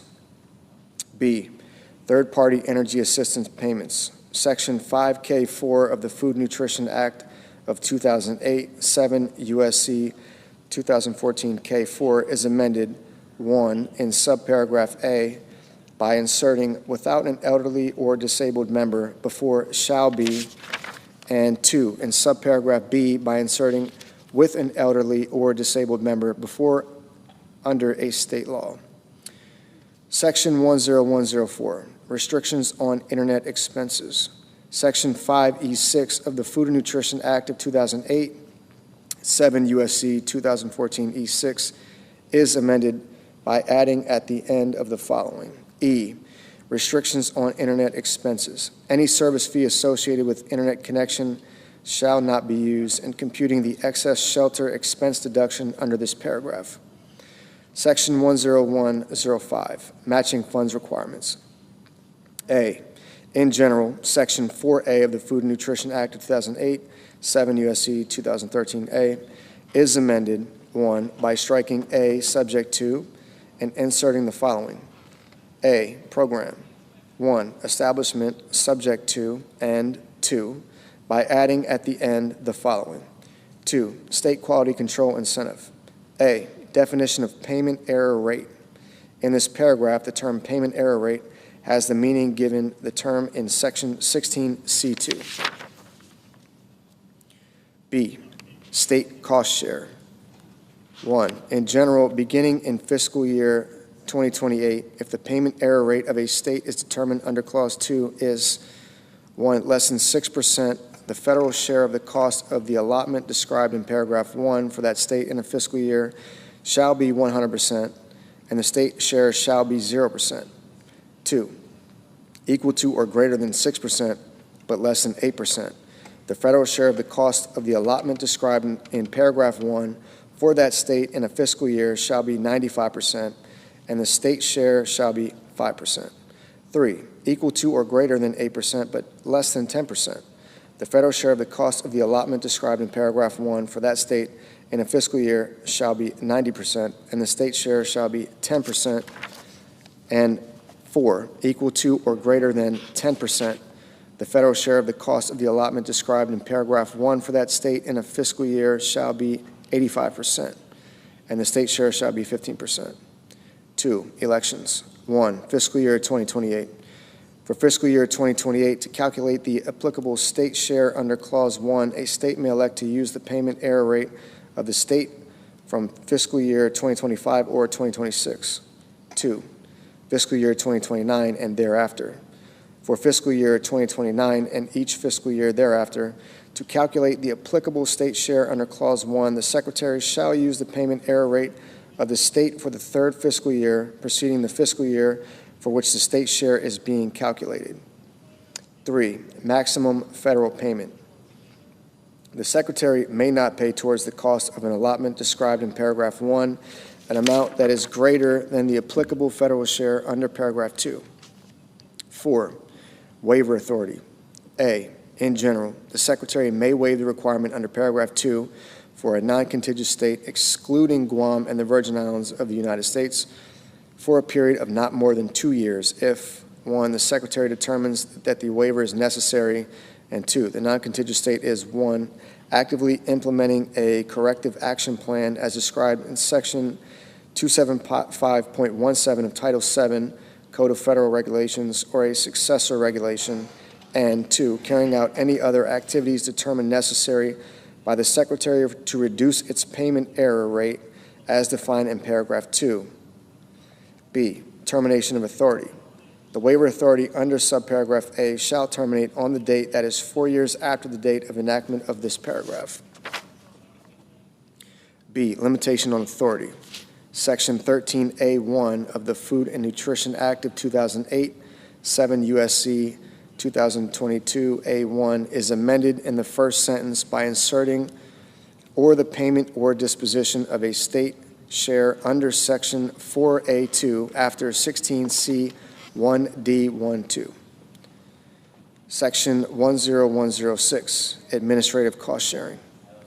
Section 16A of the Food and Nutrition Act of 2008, 7 U.S.C. 2025A, is amended in the matter preceding paragraph 1 by striking agency an amount equal to 50% and inserting agency through fiscal year 2026, 50%, and for fiscal year 2027 and each fiscal year thereafter, 25%. Section 10107, National Education and Obesity Prevention Grant Program. Section 28D1F of the Food and Nutrition Act of 2008, 7 U.S.C. 2036A D1F is amended by striking for fiscal year 2016 and each subsequent fiscal year, and inserting for each of fiscal years 2016 through 2025. Section 10108, Alien SNAP eligibility. Section 6F of the Food and Nutrition Act of 2008, 7 U.S.C. 2015F, is amended to read as follows. F, no individual who is a member of a household otherwise eligible to participate in the Supplemental Nutrition Assistance Program under this section shall be eligible to participate in the Supplemental Nutrition Assistance Program as a member of that or any other household unless he or she is, 1, a resident of the United States, and 2, either A, citizen or national of the United States, B, an alien lawfully admitted for permanent residence as an immigrant as defined by sections 101A15 and 101A20 of the Immigration and Nationality Act, excluding, among others, alien visitors, tourists, diplomats, and students who enter the United States temporarily with no intention of abandoning their residence in a foreign country. C, an alien who has been granted the status of Cuban and Haitian entrant as defined in Section 501E of the Refugee Education Assistance Act of 1980, Public Law 96-422, or D, an individual who lawfully resides in the United States in accordance with a compact of free association referred to in Section 402B2G of the Personal Responsibility and Work Opportunity Reconciliation Act of 1996. The income less at state option or a pro rata share and financial resources of the individual rendered ineligible to participate in the Supplemental Nutrition Assistance Program under this subsection shall be considered in determining the eligibility and the value of the allotment of the household of which such individual is a member. Subtitle B, Forestry, Section 10201, Rescission of Amounts for Forestry. The unobligated balances of amounts appropriated by the following provisions of Public Law 117-169 are rescinded. 1. Paragraphs 3 and 4 of Section 23001A, 136 Stat 2023. 2. Paragraphs 1 through 4 of Section 23002A, 136 Stat 2025. 3. Section 23003A2, 136 Stat 2026. 4. Section 23005, 136 Stat 2027. Subtitle C, Commodities. Section 10301, Effective Reference Price, A, Effective Reference Price. Section 11118B2 of the Agricultural Act of 2014, 7 U.S.C. 90118B2 is amended by striking 85 and inserting beginning with the crop year 2025, 88. B, Reference Price. Section 1111 of the Agricultural Act of 2014, 7 U.S.C. 9011, is amended by striking paragraph 19 and inserting the following. 19, Reference Price. A, in general, effective beginning with the 2025 crop year, subject to subparagraphs B and C, the term reference price with respect to a covered commodity for a crop year means the following. 1, for wheat, $6.35 per bushel. 2, for corn, $4.10 per bushel. 3, for grain, sorghum, $4.40 per bushel. 4, for barley, $5.45 per bushel. 5, for oats, $2.65 per bushel. 6, for long grain rice, $16.90 per hundredweight. 7, for medium grain rice, $16.90 per hundredweight. 8, for soybeans, $10 per bushel. 9, for other oil seeds, $23.75 per hundredweight. 10, for peanuts, $630 per ton. 11, for dry peas, $13.10 per hundredweight. 12, for lentils, $23.75 per hundredweight. 13, for small chickpeas, $22.65 per hundredweight. 14, for large chickpeas, $25.65 per hundredweight. 15, for seed cotton, 42 cents per pound. B, effectiveness. Effective beginning with the 2031 crop year, the reference price is defined in subparagraph A with respect to a covered commodity shall equal the reference price in the previous crop year multiplied by 1.005. C, limitation. In no case shall a reference price for a covered commodity exceed 113% of the reference price for such covered commodity listed in subparagraph A. Section 10302, base acres.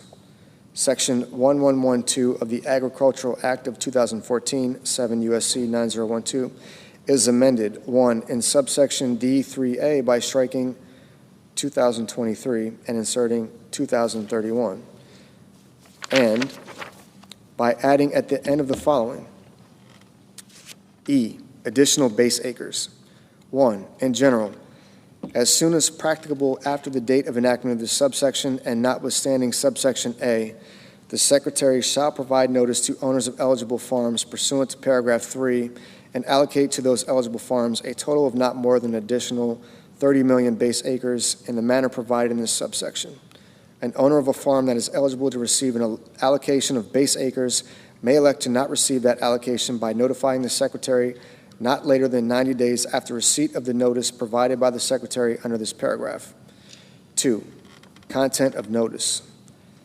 The notice under paragraph 1 shall include the following. A. Information that the allocation is occurring.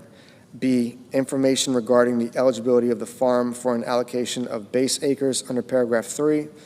C. Information regarding how an owner may appeal a determination of ineligibility for an allocation of base acres under paragraph 3.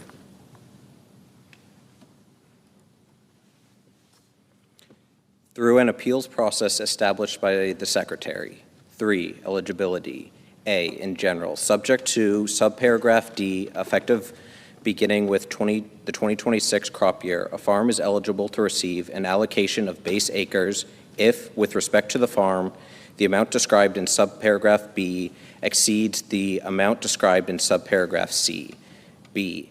5-year average sum. The amount described in this subparagraph with respect to a farm is the sum of I, the 5-year average of I, the acreage planted on the farm to all covered commodities for harvest, grazing, haying, silage, or other similar purposes for the 2019 through 2023 crop years.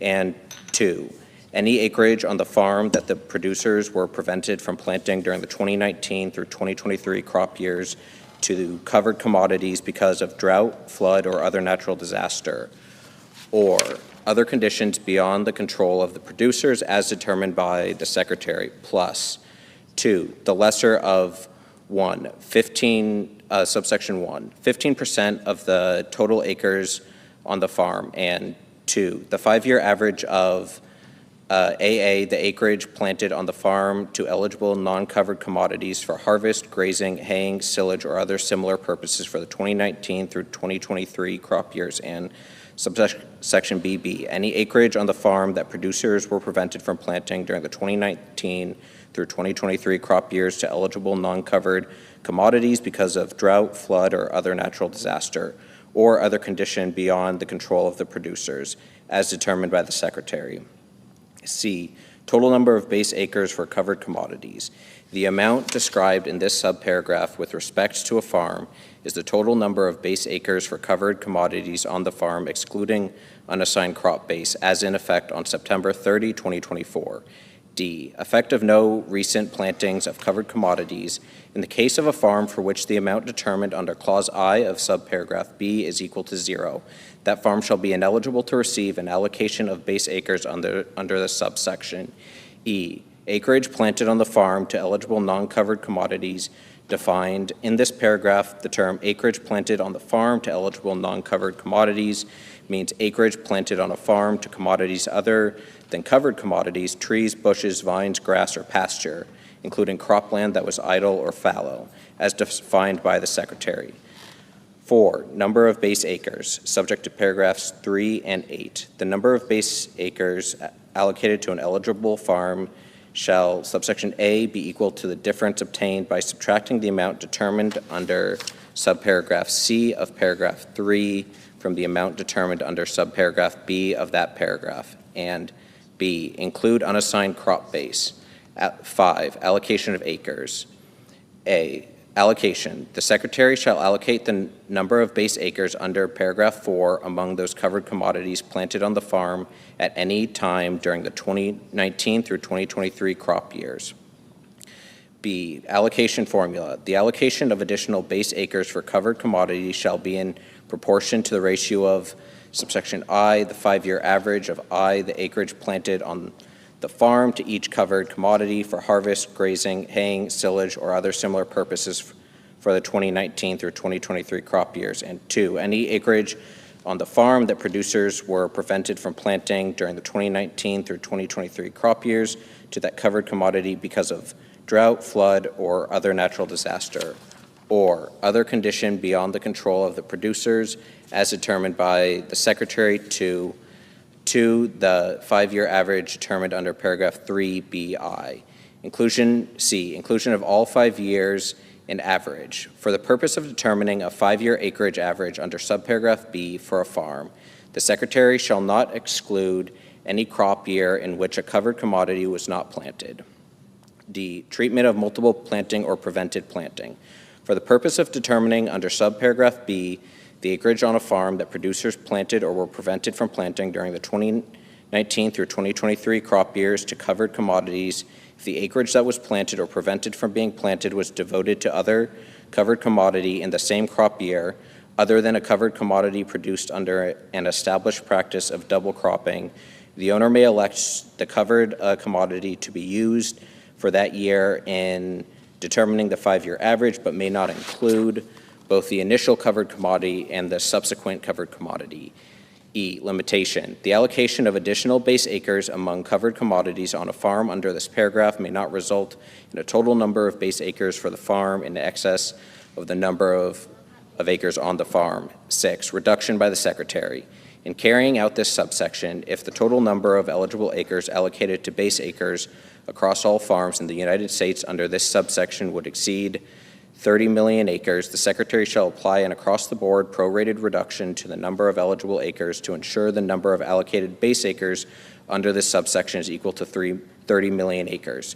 7, payment yield. Beginning with crop year 2026, for the purpose of making price loss coverage payments under Section 1116, the Secretary shall establish payment yields to base acres allocated under this subsection equal to A, the payment yield established on the farm for applicable covered commodity, and B, if no such payment yield for the applicable covered commodity exists, a payment yield equal to the average payment yield for the covered commodity for the county in which the farm is situated, or to determine pursuant to Section 1113C.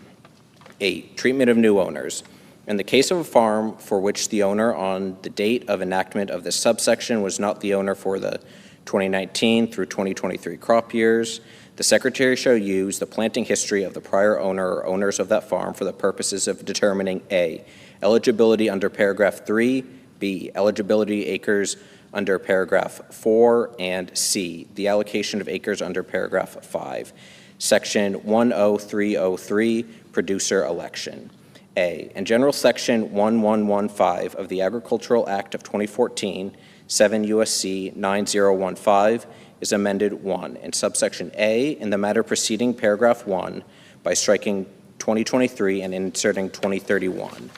2, in subsection C, A, in the matter preceding paragraph 1, I, by striking crop year or and inserting crop year, and 2, by inserting or the 2026 crop year after 2019 crop year. B, in paragraph 1, I, by striking crop year or and inserting crop year, and II, by inserting or the 2026 crop year after 2019 crop year, and C, in paragraph 2, I, in subparagraph A, by striking and at the end, II, in subparagraph B, by striking the period at the end and inserting and 3, by adding at the end the following. C, the same coverage for each covered commodity on the farm for the 2027 through 2031 crop years as was applicable for the 2025 crop year. And 3, by adding at the end the following.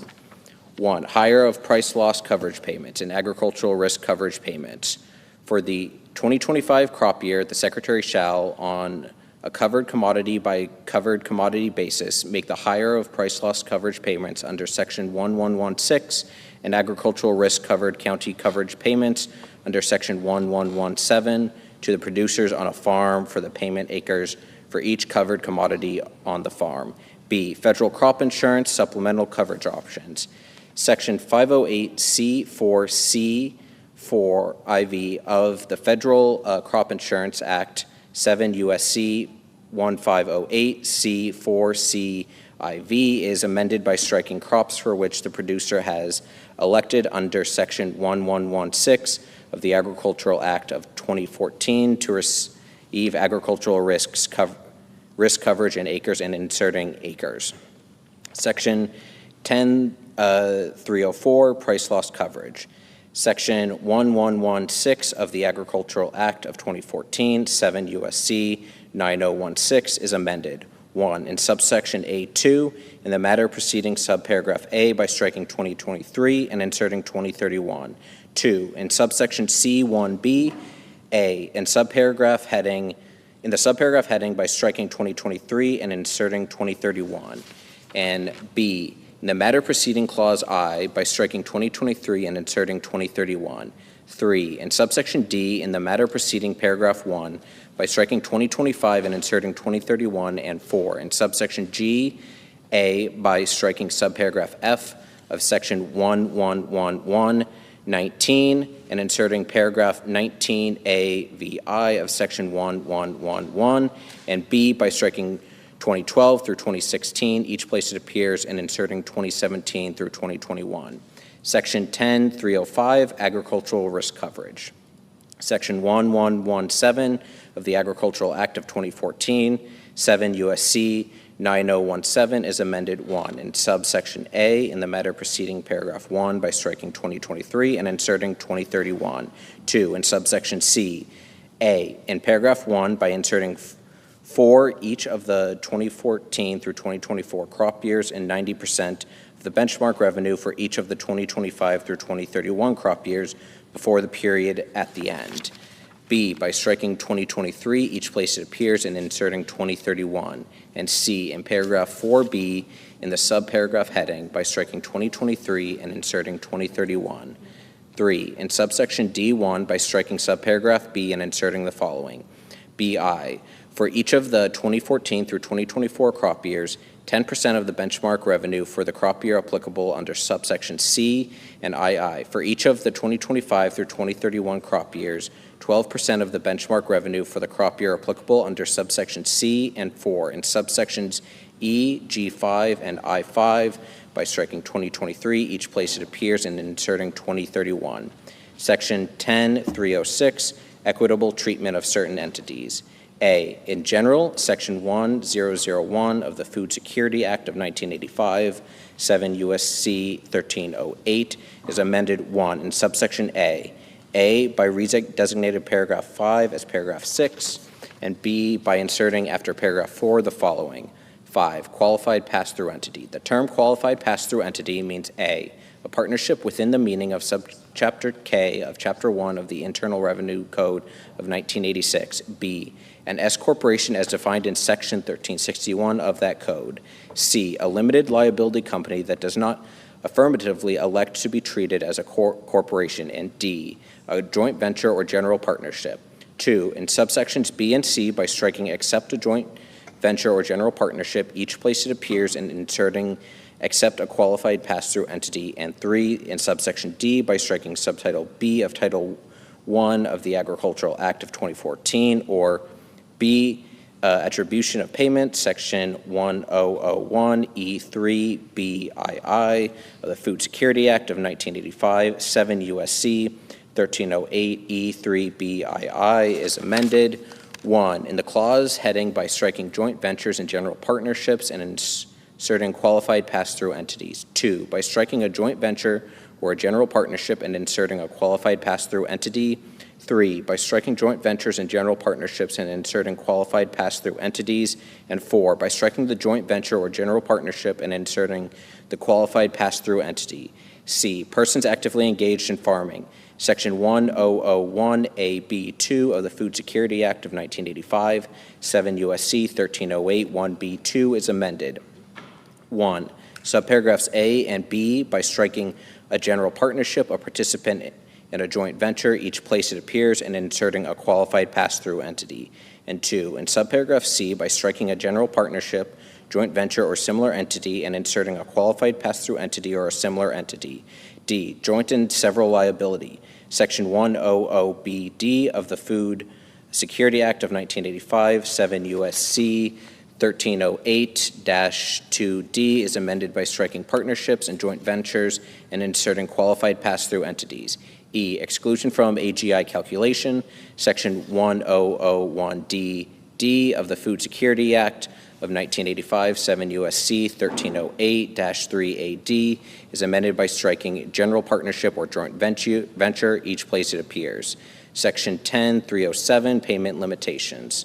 Section 1001 of the Food Security Act of 1985, 7 U.S.C. 1308, is amended 1. In subsection B, A, by striking the and inserting subject to subsection I, the, and B, by striking $125,000 and inserting $155,000. And 2, in subsection C, A, by striking the and inserting subject to subsection I, the, and B, by striking $125,000 and inserting $155,000. And 3, by adding at the end the following: I, adjustment for the 2025 crop year and each crop year thereafter. The Secretary shall annually adjust the amounts described in subsections B and C for inflation based on the Consumer Price Index for all urban consumers published by the Bureau of Labor Statistics of the Department of Labor. Section 10308, adjusted gross income limitation. Section 1001DB of the Food Security Act of 1985, 7 U.S.C. 1308-3AB is amended 1. In paragraph 1, by striking paragraph 3 and inserting paragraphs 3 and 4. And 2, by adding at the end the following: 4, exception for certain operations. A, definitions. In this paragraph, I, accepts payment or benefit. The term accepted payment or benefit means I, a payment or benefit under Subtitle E of Title I of the Agricultural Act of 2014, 7 U.S.C. 908, at sequence. 2, a payment or benefit under Section 196 of the Federal Agricultural Improvement and Reform Act of 1996, 7 U.S.C. 7333, and 3, a payment or benefit described in paragraph 2C received on or after October 1st, 2024. II, farming, ranching, or silviculture activities. The term farming, ranching, or silviculture activities include agritourism, direct-to-consumer marketing of agricultural products, the sale of agricultural equipment owned by the person or legal entity, and other agricultural-related activities as determined by the Secretary. B, exception. In the case of an accepted payment or benefit, the limitation established by paragraph 1 shall not apply to a person or legal entity during a crop, fiscal, or program year as appropriate, if greater than or equal to 75% of the average gross income of the person or legal entity derives from farming, ranching, or silviculture activities. Section 10309, marketing loans. A, availability of non-recourse marketing assistance loans for loan commodities. Section 1201B1 of the Agricultural Act of 2014, 7 U.S.C. 9031B1 is amended by striking 2023 and inserting 2031. B, loan rates for non-recourse marketing assistance loans. Section 1202 of the Agricultural Act of 2014, 7 U.S.C. 9032 is amended 1 in subsection B. A, in the subsection heading by striking 2023 and inserting 2025, and B, in the matter preceding paragraph 1 by striking 2023 and inserting 2025. 2, by redesignating subsections C and D as subsections D and E respectively. 3, by inserting after subsection B the following: C, 2026 through 2031 crop years. For the purposes of each of the 2026 through 2031 crop years, the loan rate for a marketing assistance loan under Section 1201 for a loan commodity shall be equal to the following: 1, in the case of wheat, $3.72 per bushel. In the case of corn, $2.42 per bushel. In the case of grain sorghum, $2.42 per bushel. 4, in the case of barley, $2.75 per bushel. 5, in the case of oats, $2.20 per bushel. 6, in the case of upland cotton, 55 cents per pound. 7, in the case of extra long staple cotton, $1 per pound. In the case of long grain rice, $7.70 per hundredweight. 9, in the case of medium grain rice, $7.70 per hundredweight. 10, in the case of soybeans, $6.82 per bushel. 11, in the case of other oil seeds, $11.10 per hundredweight for each of the following kinds of oil seeds: A, sunflower seed; B, rapeseed; C, canola; D, safflower; E, flaxseed; F, mustard seed; G, cranberry; H, sesame seeds; I, other oil seeds designated by the Secretary. 12, in the case of dry peas, $6.87 per hundredweight. 13, in case of lentils, $14.30 per hundredweight. 14, in the case of small chickpeas, $11 per hundredweight. 15, in the case of large chickpeas, $15.40 per hundredweight. 16, in the case of grated wool, $1.60 per pound. 17, in the case of non-grated wool, 55 cents per pound. 18, in the case of mohair, $5 per pound. 19, in the case of honey, $1.50 per pound. 20, in the case of peanuts, $390 per ton. 4, in subsection D, as so redesignated by striking A11 and B11 and inserting A11, B11, and C11, and 5, in subsection E, as so redesignated in paragraph 1 by striking 25 cents and inserting 30 cents. C, payment of cotton storage costs. Section 1204G of the Agricultural Act of 2014, 7 U.S.C. 9034G is amended 1 by striking effective and inserting the following. 1, crop years 2014 through 2025, effective. 2, in paragraph 1, as so designated by striking 2023 and inserting 2025. And 3, by adding at the end the following. 2, payment of cotton storage costs effective for each of the 2026 through 2031 crop years. The Secretary shall make cotton storage payments for upland cotton and extra long staple cotton available in the same manner as the Secretary provided storage payments for the 2006 crop of upland cotton, except that the payment rate shall be equal to the lesser of A, the submitted storage charge for the current marketing year, and B, in the case of storage in I, California or Arizona, a payment rate of $4.90, and 2, II, any other state, a payment rate of $3. D, loan deficiency payments. 1, continuation. Section 1205A2B of the Agricultural Act of 2014, 7 U.S.C. 9035A2B is amended by striking 2023 and inserting 2031. 2, payments in lieu of LDPS. Section 1206 of the Agricultural Act of 2014, 7 U.S.C. 9036 is amended in subsections A and D by striking 2023, each place it appears, and inserting 2031. E, special competitive provisions for extra long staple cotton. Section 1208A of the Agricultural Act of 2014, 7 U.S.C. 9038A is amended in the matter preceding paragraph 1 by striking 2026 and inserting 2032. F, availability of recourse loans. Section 1209 of the Agricultural Act of 2014, 7 U.S.C. 9039 is amended in subsections A, 2, B, and C by striking 2023, each place it appears, and inserting 2031. Section 310, repayment of marketing loans. Section 1204 of the Agricultural Act of 2014, 7 U.S.C. 9034 is amended 1 in subsection B, A, by redesignating paragraph 1 as subparagraph A and indenting appropriately. B, in the matter preceding subparagraph A, as so redesignated by striking the Secretary and inserting the following. 1, in general, the Secretary, and C, by striking paragraph 2 and inserting the following. BI, in the case of long grain rice and medium grain rice, the prevailing world market price for the commodity as determined and adjusted by the Secretary in accordance with this section, or II, in the case of upland cotton, the prevailing world market price for the commodity as determined and adjusted by the Secretary in accordance with this section. 2, refund for upland cotton. In the case of repayment for a marketing assistance loan for upland cotton at a rate described in paragraph 1 BII, the Secretary shall provide the producer a refund, if any, in an amount equal to the difference between the lowest prevailing world market price as determined and adjusted by the Secretary in accordance with this section during the 30-day period following the date on which the producer repays the marketing assistance loan, and the repayment rate. 2, in subsection C, A, by striking the period at the end and inserting semicolon and, B, by striking at the loan rate and inserting the following, at a rate that is lesser of 1, the loan rate, and C, by adding at the end the following. 2, the prevailing world market price for the commodity as determined and adjusted by the Secretary in accordance with this section. 3, subsection D, A, in paragraph 1 by striking and medium grain rice and inserting medium grain rice and extra long staple cotton. B, by redesignating paragraphs 1 and 2 as subparagraphs A and B respectively and indenting appropriately. C, in the matter preceding subparagraph A as so redesignated by striking for purposes and inserting the following. 1, in general, for purposes, and D, by adding at the end the following.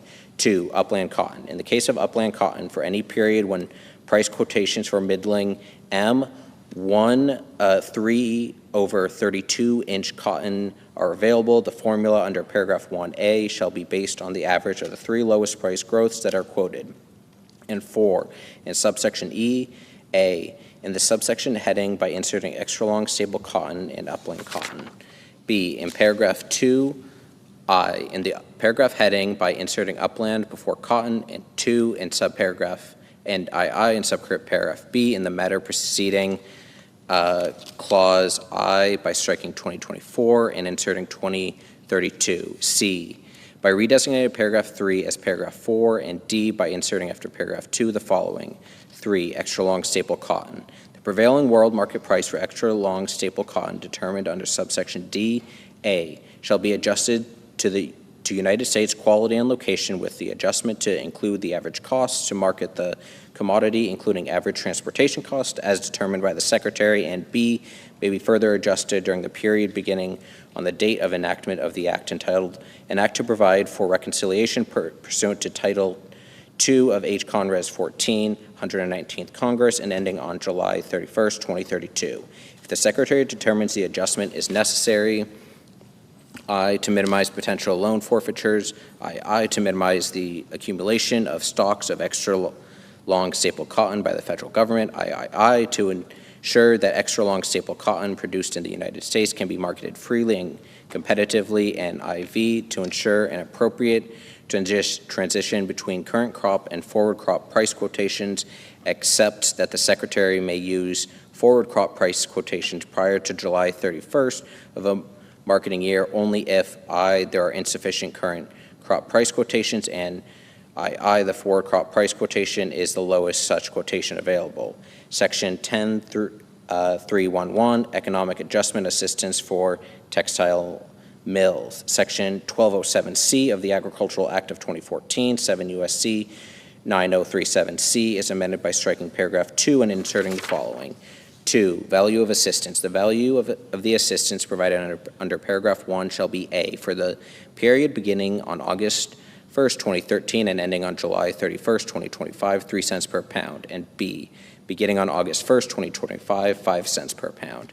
Section 10.312, Sugar Program Updates. A, loan rate modification. Section 156 of the Federal Agricultural Improvement and Reform Act of 1996, 7 U.S.C. 7272 is amended 1 in subsection A in paragraph 4 by striking and at the end, B in paragraph 5 by striking 2023 crop years and inserting 2024 crop years, and C by adding at the end the following. 6, 24 cents per pound for raw cane sugar for each of the 2025 through 2031 crop years. 2, in subsection B-A in paragraph 1 by striking and at the end.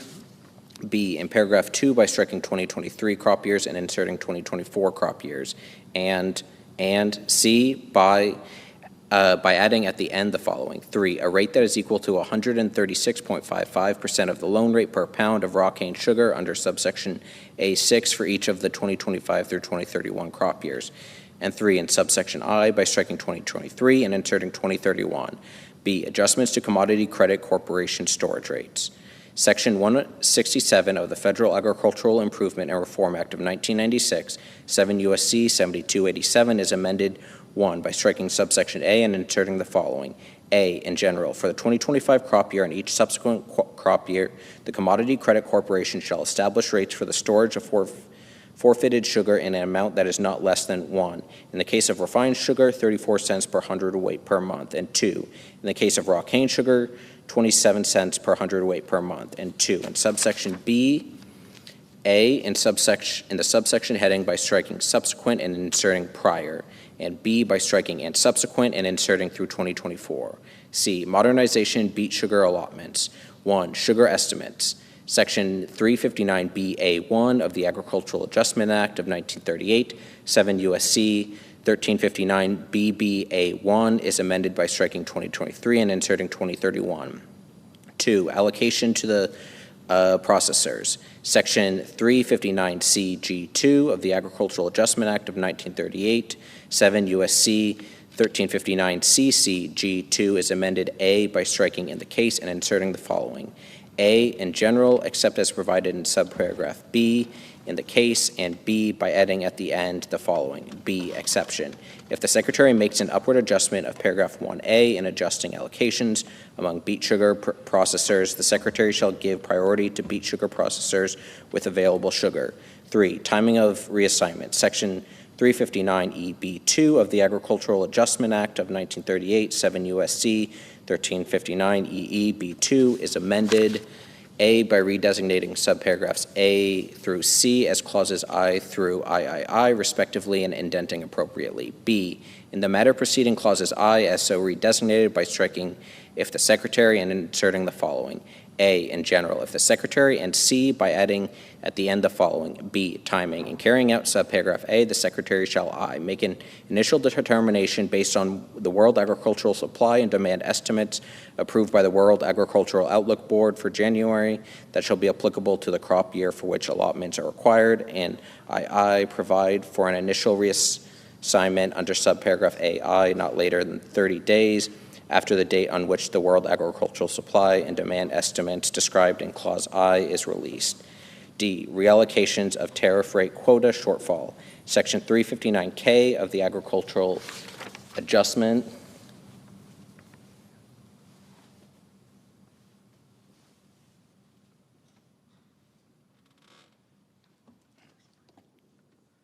Act of 1938, 7 U.S.C. 1359KK is amended by adding at the end the following. C, reallocation. 1, initial reallocation. Subject to paragraph 3, following the establishment of the tariff rate quotas under subsection A for a quota year, the Secretary shall, A, determine which countries do not intend to fulfill their allocation for the quota year, and B, reallocate any forecasted shortfall in the fulfillment of the tariff rate quotas as soon as practicable. 2, subsequent reallocation. Subject to paragraph 3, not later than March 1 of a quota year, the Secretary shall reallocate any additional forecasted shortfall in the fulfillment of the tariff rate quotas for raw cane sugar established under subsection A1 for that quota year. 3, cessation of effectiveness. Paragraphs 1 and 2 shall cease to be in effect if A, the agreement suspending the countervailing duty investigation on sugar from Mexico signed December 19, 2014 is terminated, and B, no countervailing duty order under Subtitle A of Title VII of the Tariff Act of 1930, 19 U.S.C. 1671 et sequitur, is in effect with respect to sugar from Mexico. D, refined sugar. 1, definition of domestic sugar industry. In this subsection, the term domestic sugar industry means domestic A, sugar beet producers and processors, B, producers and processors of sugar cane, and C, refiners of raw cane sugar. 2, study required. A, in general, not later than 180 days after the date of enactment of this subsection, the Secretary shall conduct a study on whether the establishment of additional terms and conditions with respect to refined sugar imports is necessary and appropriate. B, elements. In conducting the study under subparagraph A, the Secretary shall examine the following. I, the need for 1, defining refined sugar as having a minimum polarization of 99.8 degrees or higher. 2, establishing a standard for color or reflectance-based units for refined sugar such as those utilized by the International Commission on Uniform Methods of Sugar Analysis. 3, prescribing specifications for packaging type for refined sugar. 4, prescribing specifications for transportation modes for refined sugar. 5, requiring evidence that sugar imported as refined sugar will not undergo further refining in the United States. 6, prescribing appropriate terms and conditions to avoid unlawful sugar imports. And 7, establishing other definitions, terms, and conditions or other requirements. II, the potential impact of modifications described in each of the subclauses 1 through 7 of Clause I of the domestic sugar industry. III, whether based on the needs described in Clause I and the impact described in Clause II, the establishment of additional terms and conditions is appropriate. C, consultation. In conducting the study under subparagraph A, the Secretary shall consult with representatives of the domestic sugar industry and users of refined sugar. D, report. Not later than 1 year after the date of enactment of this subsection, the Secretary shall submit to the Committee on Agriculture of the House of Representatives and the Committee on Agriculture, Nutrition, and Forestry of the Senate a report that describes the findings of the study conducted under subparagraph A. 3, establishment of additional terms and conditions permitted. A, in general, based on the findings in the report submitted under paragraph 2D, and after providing notice to the Committee on Agriculture of the House of Representatives and the Committee on Agriculture, Nutrition, and Forestry of the Senate, the Secretary may issue regulations in accordance with subparagraph B to establish additional terms and conditions with respect to refined sugar imports that are necessary and appropriate. B, promulgation of regulations. The Secretary may issue regulations under subparagraph A if the regulations, 1, do not have an adverse impact on the domestic sugar industry, and 2, are consistent with the requirements of this part, Section 156 of the Federal Agriculture Improvement and Reform Act of 1996, 7 U.S.C. 7272, and obligations under international trade agreements that have been approved by Congress. E, clarification of tariff rate quota adjustments. Section 359KB1 of the Agriculture Adjustment Act of 1938, 7 U.S.C. 1359KKB1 is amended in the matter preceding subparagraph A by striking "if there is N" and inserting "for the sole purpose of responding directly to N." F, period of effectiveness. Section 359LA of the Agriculture Adjustment Act of 1938, 7 U.S.C. 1359 LLA, is amended by striking 2023 and inserting 2031. Section 10313, Dairy Policy Updates. A, dairy margin coverage production history. 1, definition. Section 14018 of the Agricultural Act of 2014, 7 U.S.C. 9051-8, is amended by striking "when the participating dairy operation first registers to participate in dairy margin coverage."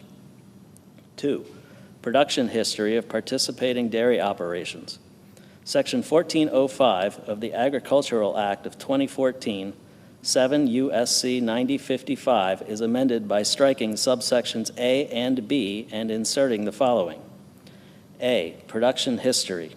Except as provided under subsection B, the production history of a dairy operation for dairy margin coverage is equal to the highest annual milk marketings of the participating dairy operation during any one of the 2021, 2022, or 2023 calendar years. B, election by new dairy operations. In the case of a participating dairy operation that has been in operation for less than a year, the participating dairy operations shall elect one of the following methods for the Secretary to determine the production history of the participating dairy operation. 1, the volume of the actual milk marketings for the months the participating dairy operation has been in operation extrapolated to a yearly amount.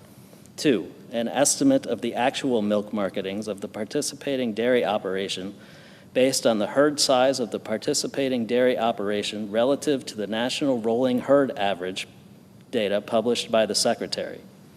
B, dairy margin coverage payments. Section 1406A1C of the Agricultural Act of 2014, 7 U.S.C. 9056A1C, is amended by striking $5 million each place it appears and inserting $6 million. C, premiums for dairy margins. 1, Tier 1. Section 1407B of the Agricultural Act of 2014, 7 U.S.C. 9057B, is amended. A, in the subsection heading by striking $5 million and inserting $6 million, and B, in paragraph 1 by striking $5 million and inserting $6 million. 2, Tier 2. Section 1407C of the Agricultural Act of 2014, 7 U.S.C. 9057C, is amended, A, in the subsection heading by striking 5 million and inserting 6 million, and B, in paragraph 1 by striking 5 million and inserting 6 million. 3, premium discounts. Section 1407G of the Agricultural Act of 2014, 7 U.S.C. 9057G, is amended, A, in paragraph 1 by striking 2019 through 2023 and inserting 2026 through 2031, and 2, by striking January 2019 and inserting January 2026, and B, in paragraph 2, by striking 2023 each place it appears and inserting 2031. D, duration. Section 1409 of the Agricultural Act of 2014, 7 U.S.C. 9059, is amended by striking 2025 and inserting 2031. Section 10314, implementation. Section 1614C of the Agricultural Act of 2014, 7 U.S.C. 9097C, is amended by adding at the end the following. 5, further funding. The Secretary shall make available to carry out Subtitle C of Title I of the Act entitled An Act to Provide for Reconciliation Pursuant to Title II of H. Conres 14, 119th Congress, and the amendments made by that subtitle, $50 million to remain available until expended, of which, A, not less than $5 million shall be used to carry out paragraphs 3 and 4 of subsection B. B, $3 million shall be used for activities described in paragraph 3A. C, $3 million shall be used for activities described in paragraph 3B. D, $9 million shall be used, 1, to carry out mandatory surveys of dairy production costs and product yield information to be reported by manufacturers required to report under Section 273 of the Agricultural Marketing Act of 1946, 7 U.S.C. 1637B, for all products processed in the same facility or facilities, and 2, to publish the results of such surveys biennially, and E, $1 million shall be used to conduct the study under subsection D of Section 359K of the Agricultural Adjustment Act of 1938, 7 U.S.C. 1359KK. Subtitle D, Disaster Assistance Programs. Section 10401, Supplemental Agricultural Disaster Assistance. A, Livestock Indemnity Payments. Section 1501B of the Agricultural Act of 2014, 7 U.S.C. 9081B is amended, 1, by striking paragraph 2 and inserting the following. 2, payment rates. A, losses due to predation. Indemnity payments to an eligible producer on a farm under paragraph 1A shall be made at a rate of 100% of the market value of the affected livestock on the applicable date as determined by the Secretary. B, losses due to adverse weather or disease. Indemnity payments to an eligible producer on a farm under subparagraph B or C of paragraph 1 shall be made at a rate of 75% of the market value of the affected livestock on the applicable date as determined by the Secretary. C, determination of market value. In determining the market value described in subparagraphs A and B, the Secretary may consider the ability of eligible producers to document regional price premiums for affected livestock that exceed the national average market price for those livestock. D, applicable date defined. In this paragraph, the term applicable date means, with respect to livestock, as applicable, 1, the day before the date of death of the livestock, or 2, the day before the date of the event that caused the harm of the livestock to the livestock that resulted in a reduced sale price, and 2, by adding at the end the following. 5, additional payment for unborn livestock. A, In general, in the case of unborn livestock death losses incurred on or after January 1, 2024, the Secretary shall make an additional payment to eligible producers on farms that have incurred such losses in excess of the normal mortality due to a condition specified in paragraph 1. B, payment rate. Additional payments under subparagraph A shall be made at a rate, 1, determined by the Secretary, and 2, less than or equal to 85% of the payment rate established with respect to the lowest weight class of the livestock, as determined by the Secretary, acting through the administrator of the Farm Service Agency. C, payment amount. The amount of a payment to an eligible producer that has incurred unborn livestock death losses shall be equal to the payment rate determined under subparagraph B, multiplied in the case of livestock described in 1. Subparagraph A, B, or F of subsection A4 by 1, 2. Subparagraph D of each subsection by 2, 3. Subparagraph E of each subsection by 12, and 4. Subparagraph G of such subsection by the average number of birthed animals for one gestation cycle for the species of such livestock as determined by the Secretary. D, unborn livestock death losses defined. In this paragraph, the term unborn livestock death losses means losses of any livestock described in subparagraph A, B, D, E, F, or G of subsection A4 that was gestating on the date of the death of the livestock. B, Livestock Forage Disaster Program. Section 1501 C3D21 of the Agricultural Act of 2014, 7 U.S.C.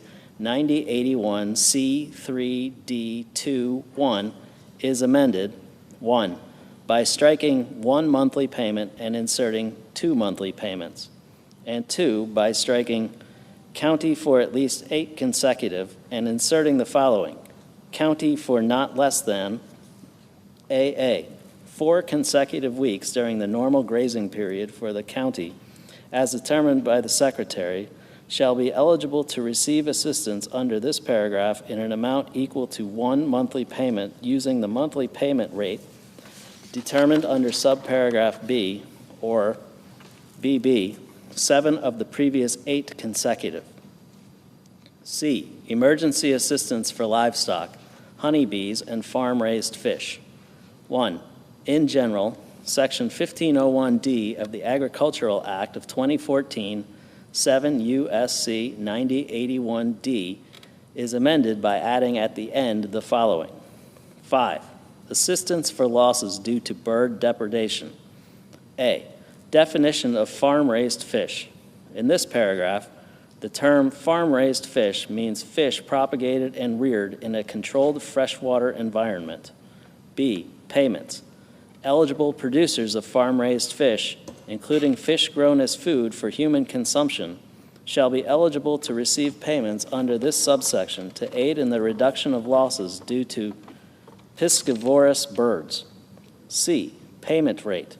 1, in general, the payment rate for payments under subparagraph B shall be determined by the Secretary, taking into account 1, costs associated with the deterrence of piscivorous birds, 2, the value of lost fish and revenue due to bird depredation, and 3, costs associated with disease loss from bird depredation. 2, minimum rate. The payment rate for payments under subparagraph B shall be not less than $600 per acre of farm-raised fish. D, payment amount.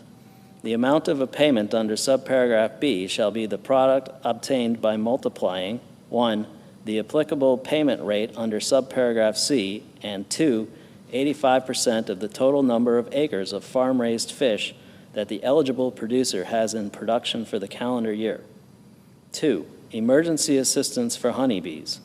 In determining honeybee colony losses eligible for assistance under Section 1501D of the Agricultural Act of 2014, 7 U.S.C. 9081D, The Secretary shall utilize a normal mortality rate of 15%.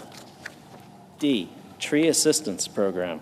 Section 1501E of the Agricultural Act of 2014, 7 U.S.C. 9081E, is amended, 1, in paragraph 2B by striking 15%, adjusted for normal mortality, and inserting normal mortality, and 2, in paragraph 3, A, in subparagraph A1 by striking 15% mortality, adjusted for normal mortality, and inserting normal mortality, and B, in subparagraph B, 1, by striking 50 and inserting 65, and 2, by striking 15% damage or mortality, adjusted for normal tree damage and mortality, and inserting normal tree damage or mortality. Subtitle E, Crop Insurance. Section 10501, Beginning Farmer and Rancher Benefit. A, definitions. 1, in general, Section 502B3 of the Federal Crop Insurance Act, 7 U.S.C. 1502B3, is amended by striking 5 and inserting 10. 2, conforming amendment. Section 522C7 of the Federal Crop Insurance Act, 7 U.S.C. 1522C7, is amended by striking subparagraph F. B, increase in assistance. Section 508E of the Federal Crop Insurance Act, 7 U.S.C. 1508E, is amended by adding at the end the following. 9, additional support. A, in general, in addition to any other provision of this subsection, except paragraph 2A regarding payment of a portion of premiums, a beginning farmer or rancher shall receive additional premium assistance that is the number of percentage points specified in subparagraph B greater than the premium assistance that would otherwise be available for the applicable policy, plan of insurance, and coverage level selected by the beginning farmer or rancher. B, percentage points adjustments. The percentage points referred to in subparagraph A are the following. 1, for each of the first and second reinsurance years that a beginning farmer or rancher participates as a beginning farmer or rancher in the applicable policy or plan of insurance, 5 percentage points. 2, for the third reinsurance year that a beginning farmer or rancher participates as a beginning farmer or rancher in the applicable policy or plan of insurance, 3 percentage points. 3, for the fourth reinsurance year that a beginning farmer or rancher participates as a beginning farmer or rancher in the applicable policy or plan of insurance, 1 percentage point. Section 10502, area-based crop insurance coverage and affordability. A, coverage level. Section 508C4 of the Federal Crop Insurance Act, 7 U.S.C. 1508C4 is amended, 1, in subparagraph A by striking clause 2 and inserting the following. 2, may be purchased at any level not to exceed 1, in the case of the individual yield or revenue coverage, 85%. 2, in the case of individual yield or revenue coverage aggregated across multiple commodities, 90%. And 3, in the case of area yield or revenue coverage as determined by the corporation, 95%. And 2, in subparagraph C. A, in clause 2 by striking 14 and inserting 10. And B, in clause 3(1) by striking 86 and inserting 90. B, premium subsidy. Section 508E2H1 of the Federal Crop Insurance Act, 7 U.S.C. 1508E2H1, is amended by striking 65 and inserting 80. Section 10503, administrative and operating expense adjustments. Section 508K of the Federal Crop Insurance Act, 7 U.S.C. 1508K, is amended by adding at the end the following. 10, additional expenses. A, in general, beginning with the 2026 reinsurance year and for each reinsurance year thereafter, in addition to the terms and conditions of the standard reinsurance agreement, to cover additional expenses for loss adjustment procedures, the corporation shall pay an additional administrative and operating expense subsidy to approved insurance providers for eligible contracts. B, payment amount. In the case of an eligible contract, the payment to an approved insurance provider required under subparagraph A shall be the amount equal to 6% of the net book premium. C, definitions. In this paragraph, 1, eligible contract. The term eligible contract, 1, means a crop insurance contract entered into by an approved insurance provider in an eligible state, and 2, does not include a contract for AA, catastrophic risk protection under subsection B, BB, an area-based plan of insurance or similar plan of insurance as determined by the corporation, or CC, a policy under which an approved insurance provider does not incur loss adjustment expenses as determined by the corporation. 2, eligible state. The term eligible state means a state in which, with respect to an insurance year, the loss ratio for eligible contracts is greater than 120% of the total net book premium written by all approved insurance providers. 11, specialty crops. A, minimum reimbursement.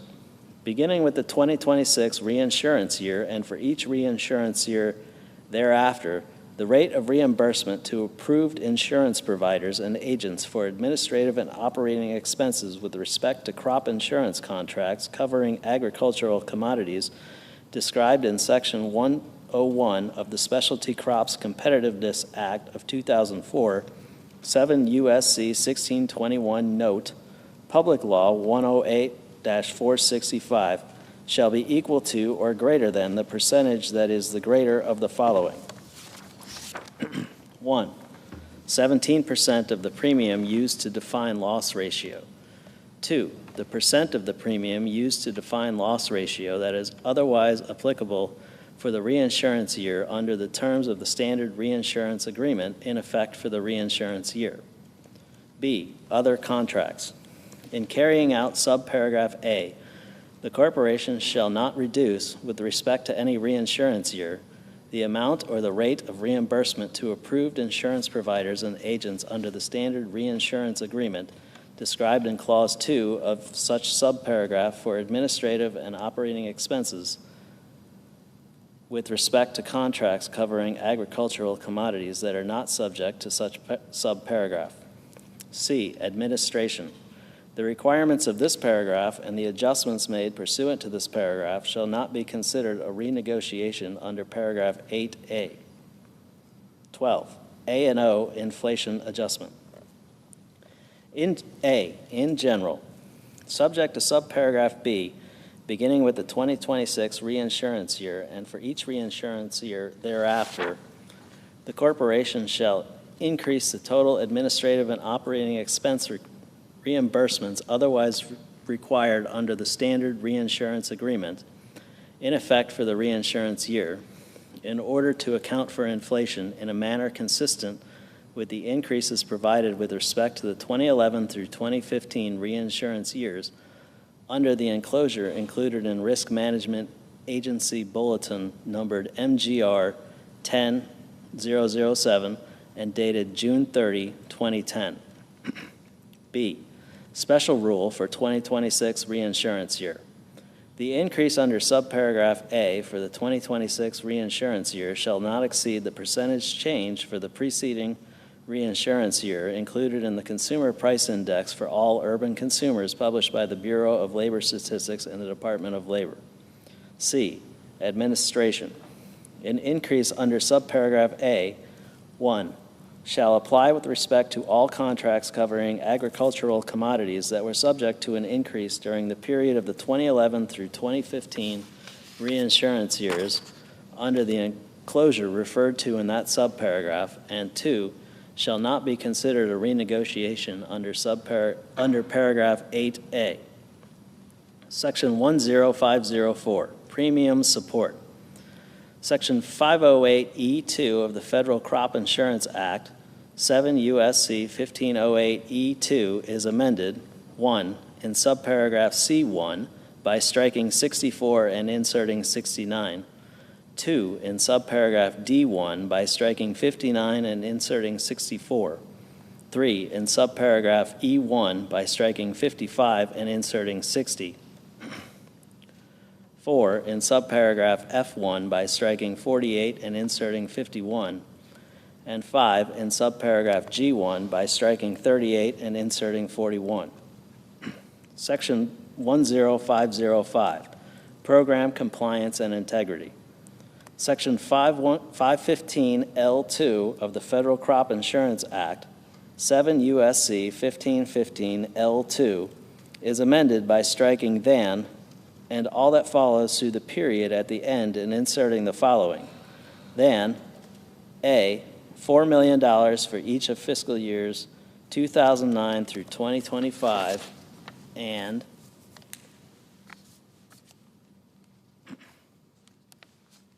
B, $6 million for fiscal year 2026 and each subsequent fiscal year. Section 10506, Reviews, Compliance, and Integrity. Section 516B2C1 of the Federal Crop Insurance Act, 7 U.S.C. 1516 B2C1, is amended in the matter preceding subclause 1 by striking for each fiscal year and inserting for each of fiscal years 2014 through 2025 and $10 million for fiscal year 2026 and each fiscal year thereafter.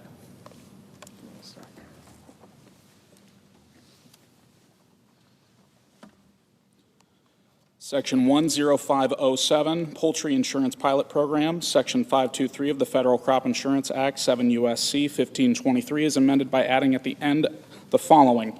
J, Poultry Insurance Pilot Program. 1, in general, notwithstanding subsection A2, the corporation shall establish a pilot program under which contract poultry growers, including growers of broilers and laying hens, may elect to receive index-based insurance from extreme weather-related risk resulting in increased utility costs, including costs of natural gas, propane, electricity, water, and other appropriate costs, as determined by the corporation associated with poultry production. 2, stakeholder engagement. The corporation shall engage with poultry industry stakeholders in establishing the pilot program under paragraph 1. 3, location. The pilot program established under paragraph 1 shall be conducted in a sufficient number of counties to provide a comprehensive evaluation of the feasibility, effectiveness, and demand among producers in the top poultry producing states as determined by the corporation. 4, approval of policy or plan, notwithstanding section 5081. The board shall approve a policy or plan of insurance based on the pilot program under paragraph 1. A, in accordance with section 508H, and B, not later than 2 years after the date of enactment of this subsection. Subtitle F, Additional Investments in Rural America, Section 10601, Conservation. A, in general, Section 1241A of the Food Security Act of 1985, 16 U.S.C. 3841A is amended. 1, in paragraph 2 by striking subparagraphs A through F and inserting the following. A, $625 million for fiscal year 2026. B, $650 million for fiscal year 2027. C, $675 million for fiscal year 2028. D, $700 million for fiscal year 2029. E, $700 million for fiscal year 2030. And F, $700 million for fiscal year 2031, and 2, in paragraph 3A and subparagraph A by striking clauses 1 through 5 and inserting the following. 1, $2,655 million for fiscal year 2026. 2, $2,855 million for fiscal year 2027. 3, $3,255 million for fiscal year 2028.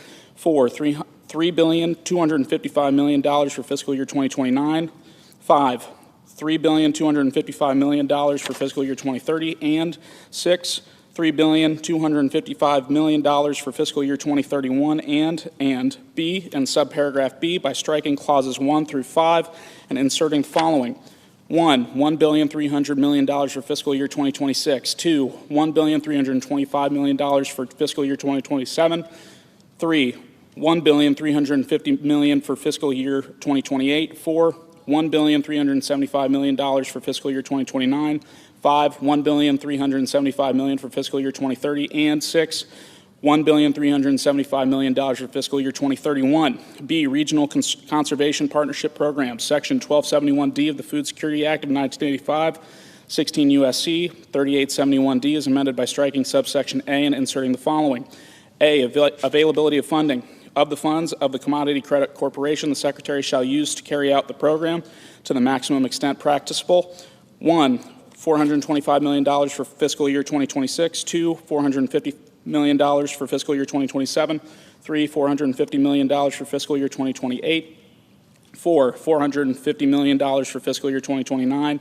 5, $450 million for fiscal year 2030. And 6, $450 million for fiscal year 2031. C, Grassroots Source Water Protection Programs, Section 1240 OB of the Food Security Act of 1985, 16 U.S.C. 3839 BB. 2B is amended 1 in paragraph 1 by striking 2023 and inserting 2031, and 2 in paragraph 3A and subparagraph A by striking and at the end.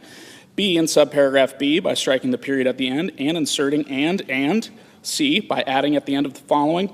C, $1 million beginning in fiscal year 2026 to remain available until expended. D, voluntary public access and habitat incentive programs, Section 1240 RF1 of the Food Security Act of 1985, 16 U.S.C. 3839 BB. 5F1 is amended 1 by striking 2023 and inserting 2023, and 2 by inserting and $70 million for the period of fiscal years 2025 through 2031 before the period at the end. E, watershed protection and flood prevention. Section 15 of the Watershed Protection and Flood Prevention Act, 16 U.S.C. 1012A is amended by striking $50 million for fiscal year 2019 and each fiscal year thereafter, and inserting $150 million for fiscal year 2026 and each fiscal year thereafter to remain available until expended. F, Feral Swine Eradication and Control Pilot Program, Section 2408G1 of the Agricultural Improvement Act of 2018, 7 U.S.C. 8351, note, Public Law 115-334 is amended 1 by striking 2023 and inserting 2023, and 2 by inserting and $105 million for the period of fiscal years 2025 through 2031 before the period at the end. G, rescission. The unobligated balances of amounts appropriated by Section 21001A of Public Law 117-169, 136 Stat 2015 are rescinded. Section 10602 Supplemental Agricultural Trade Promotion Program. A, in general, the Secretary of Agriculture shall carry out a program to encourage the accessibility, development, maintenance, and expansion of commercial export markets for United States agricultural commodities. B, funding. Of the funds of the Commodity Credit Corporation, the Secretary of Agriculture shall make available to carry out the Section $205 million for fiscal year 2027 and each fiscal year thereafter. Section 10603 Nutrition, Section 203D-5 of the Emergency Food Assistance Act of 1983, 7 U.S.C. 7507 D5 is amended by striking 2024 and inserting 2031. Section 10604 Research. A, Urban, Indoor, and Other Emerging Agricultural Programs, Production, Research, Education, and Extension Initiative, Section 1672 ED1B of the Food, Agricultural, Conservation, and Trade Act of 1990, 7 U.S.C. 5925 GD1B is amended by striking fiscal year 2024 to remain available until expended, and inserting each of fiscal years 2024 through 2031. B, Foundation for Food and Agricultural Research. Section 7601 G1A of the Agricultural Act of 2014, 7 U.S.C. 5939 G1A is amended by adding at the end of the following. 4, further funding not later than 30 days after the date of enactment of this clause of the funds of the Commodity Credit Corporation, the Secretary shall transfer to the Foundation to carry out the Section $37 million to remain available until expended. C, scholarships for students at 1890 institutions, Section 1446B1 of the National Agricultural Research Extension and Teaching Policy Act of 1977, 7 U.S.C. 3222A-B1 is amended by adding at the end the following. C, further funding of the funds of the Commodity Credit Corporation, the Secretary shall make available to carry out this section $60 million for fiscal year 2026 to remain available until expended. D, assistive technology program for farmers with disabilities, Section 1680 of the Food, Agricultural, Conservation, and Trade Act of 1990, 7 U.S.C. 5933 is amended 1 in subsection C2 by inserting and subsection D after paragraph 1 and 2 by adding at the end of the following. D, mandatory funding. Subject to subsection C2 of the funds of the Commodity Credit Corporation, the Secretary shall use to carry out this section $8 million for fiscal year 2026 to remain available until expended. E, Specialty Crop Research Initiative. Section 412K1B of the Agricultural Research, Extension, and Education Reform Act of 1998, 7 U.S.C. 7632 K1B, is amended by striking section $80 million for fiscal year 2014 and inserting the following section. 1, $80 million for each of fiscal years 2014 through 2025, and 2, $175 million for fiscal year 2026. F, Research Facilities Act, section 6 of the Research Facilities Act, 7 U.S.C. 390D is amended 1 in subsection C by striking subsection A and inserting subsections A and E, and 2 by adding at the end the following. E, mandatory funding subject to subsections B, C, and D of the funds of the Commodity Credit Corporation. The Secretary shall make available to carry out the competitive grant program under section 4, $125 million for fiscal year 2026 and each fiscal year thereafter. Section 10605 Energy, Section 9005 G1F of the Farm Security and Rural Investment Act of 2002, 7 U.S.C. 8105 G1F is amended by striking 2024 and inserting 2031. Section 10606 Horticulture. A, Plant, Pest, and Disease Management and Disaster Prevention, Section 420F of the Plant Protection Act, 7 U.S.C. 7721F is amended 1 in paragraph 5 by striking and at the end, 2 by redesignating paragraph 6 as paragraph 7, 3 by inserting after paragraph 5 the following. 6, $75 million for each of fiscal years 2018 through 2025, and 4 in paragraph 7 as so redesignated by striking $75 million for fiscal year 2018 and inserting $90 million for fiscal year 2026. B, Specialty Crop Block Grants, Section 10111 of the Specialty Crops Competitiveness Act of 2004, 7 U.S.C. 1621, note, Public Law 108-465 is amended, 1 in subparagraph D by striking and at the end, 2 by redesignating subparagraph E as subparagraph F, 3 by inserting after subparagraph D the following. E, $85 million for each of fiscal years 2018 through 2025, and 4 in subparagraph F as so redesignated by striking $85 million for fiscal year 2018 and inserting $100 million for fiscal year 2026. C, Organic Production and Market Data Initiative, Section 7407 D1 of the Farm Security and Rural Investment Act of 2002, 7 U.S.C. 5925 CD1 is amended 1 in subparagraph B by striking and at the end, 2 in subparagraph C by striking the period at the end and inserting and by 3 by adding at the end the following. D, $10 million for the period of fiscal years 2026 through 2031. D, Modernization and Improvement of International Trade Technology Systems and Data Collection, Section 2123C4 of the Organic Foods Production Act of 1997, U.S.C. 6522C4 is amended in the matter preceding subparagraph A by striking and $1 million for fiscal year 2024 and inserting $1 million for fiscal years 2024 and 2025 and $5 million for fiscal year 2026. E, National Organic Certification Cost Share Program, Section 10606 D1C of the Farm Security and Rural Investment Act of 2002, 7 U.S.C. 6523 D1C is amended by striking 2024 and inserting 2031.